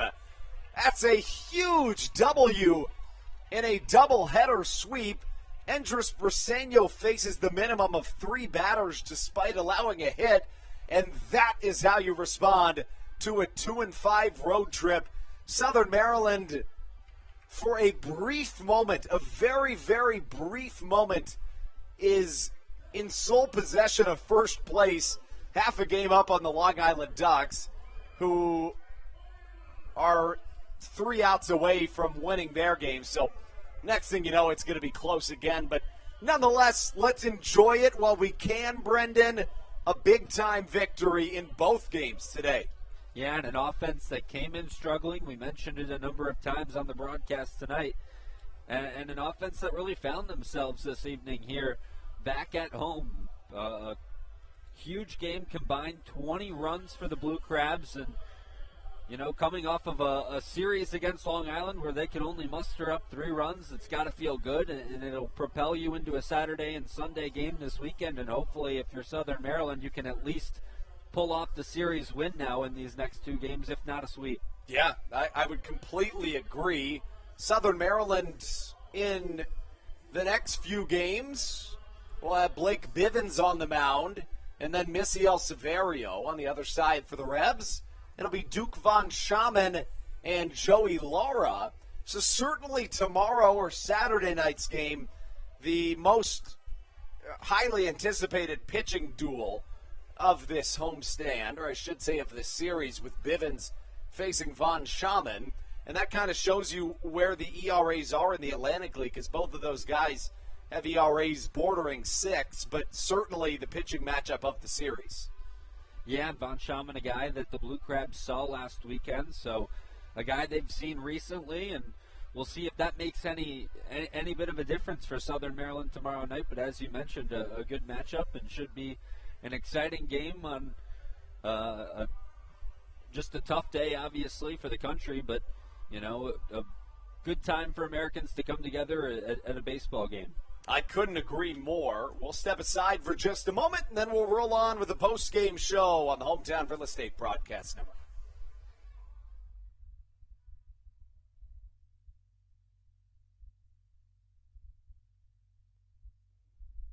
This is Andrew Riceno, and you are listening to the Hometown Real Estate Broadcast Network. So, what do you like about your home? Practice like hockey. I practice stick handling and sometimes shooting. Mommy. Go outside sometimes. I like playing lacrosse. Playing the Switch. I like the Scrabble. Daddy. I like to build Legos at home. I have the biggest closet. Riding my dirt bike. We help you home. At Hometown Real Estate, we want to help you and your family home, whatever that takes and whatever that means to you. Give us a call at 888-225-2736 or online at helpyouhomebluecrabs.com. This is Brandon Barker, and you're listening to the Hometown Real Estate Broadcast Network. All Pawn is Southern Maryland's premier pawn shop and is the official pawn shop of the Southern Maryland. Game 1 was a decisive victory for Southern Maryland in today's doubleheader. It was a 13-2 win, and Southern Maryland dominated from beginning to end.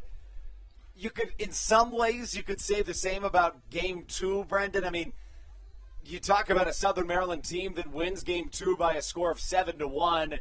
I don't necessarily know that the score is all that indicative of what really happened in the game, given that the Blue Crabs scored 4 in the first 2 innings and left the bases stranded in both of those. I was a little bit nervous in the third when the Revs offense started churning a little bit, but honestly, outside of that, it was Crabs all the way, all day. Yeah, and that's just a credit to the pitching staff, too. Obviously, the offense had success tonight, but the pitching staff really didn't give the Revolution a whole lot of opportunity to score, and obviously the run here in game number 2 coming on one of those in-betweener tough fly balls out to left field where 3 guys all coming together just can't get to it. It was a perfectly placed hit. So, you know, if you're the Blue Crabs, just in all facets tonight really dominating, but especially with that pitching staff, a positive sign moving forward. I could not agree more. When you have Mahoney and Rader pitching the way they did today, it was fantastic. And you said it. I think that's a really important and something that's in the box score could easily be overlooked. But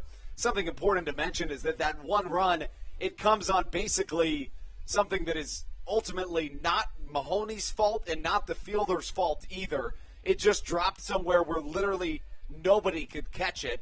And if that's the one run that scored in Mahoney's 7th win of the season, it's pretty darn good. He advances to 7-4 on the year. 6 innings pitched, 3 hits, 1 run. It was earned, 7 strikeouts. Jake Welch gets the loss. 4 innings, 6 runs, 5 earned. After the doubleheader sweep, Southern Maryland now 14-6 on the year against the Revolution. 17-16 here in the second half, and 48-45 overall. And now Stan Clyburn, 1 win away from 1,800 wins in his professional managerial career. As for the Revolution, they dropped to 15-18 in the second half, 41-52 on the season in its totality. Even if the Lancaster Barnstormers come back unbelievably and find a way to win down 6 in the 9th this evening, Southern Maryland will still hold some part of first place this evening. So it's a good sign for the Blue Crabs moving forward. As for Southern Maryland, I mean, Brendan, we're talking about a team that holds an 11-6 record at home in the second half. And in a second half where you play 35 of your 60 games at home, that bodes well for you. Absolutely. And anytime you're home, if you're Southern Maryland, you know, you got to feel good. And obviously coming off of a long road trip, as we mentioned on the broadcast, coming out of some tough games, it feels good to be home. And I think we saw an example of that tonight. They're happy to be back here and a long homestand ahead. So hopefully this success continues for Southern Maryland. Southern Maryland today, incredibly, in games 1 and 2 combined, 17 of their 18 starters reached base at least once. Ruby Silva in game 2 did not reach base. But for this Southern Maryland team, what a win. 7-1 in game 2. The offensive stars, Jovan Rosa goes 2 for 3. Zach Collier goes 2 for 3 with a home run and 3 RBIs. And then Jordan Howard hits a 2-run bomb in his first game in Southern Maryland. What a day it has been. That's how we'll sign off. I mean, you talk about a momentum swing for a Southern Maryland team that needed it in the worst of ways. We'll have it again for you here tomorrow. First pitch at 6:35. We'll hit the airwaves at 6:20. Southern Maryland takes 2 from the Revs here at Regency Furniture Stadium on a Friday night doubleheader. For Matthew Hargrove and Brendan Kucera for today's doubleheader, I'm Andrew Banstra. First off, thanking you for spending your night here with us on the Hometown Real Estate Broadcast Network, inviting you back another time to join us every single night for your Blue Crabs baseball. And, of course, as always, let's go Blue Crabs.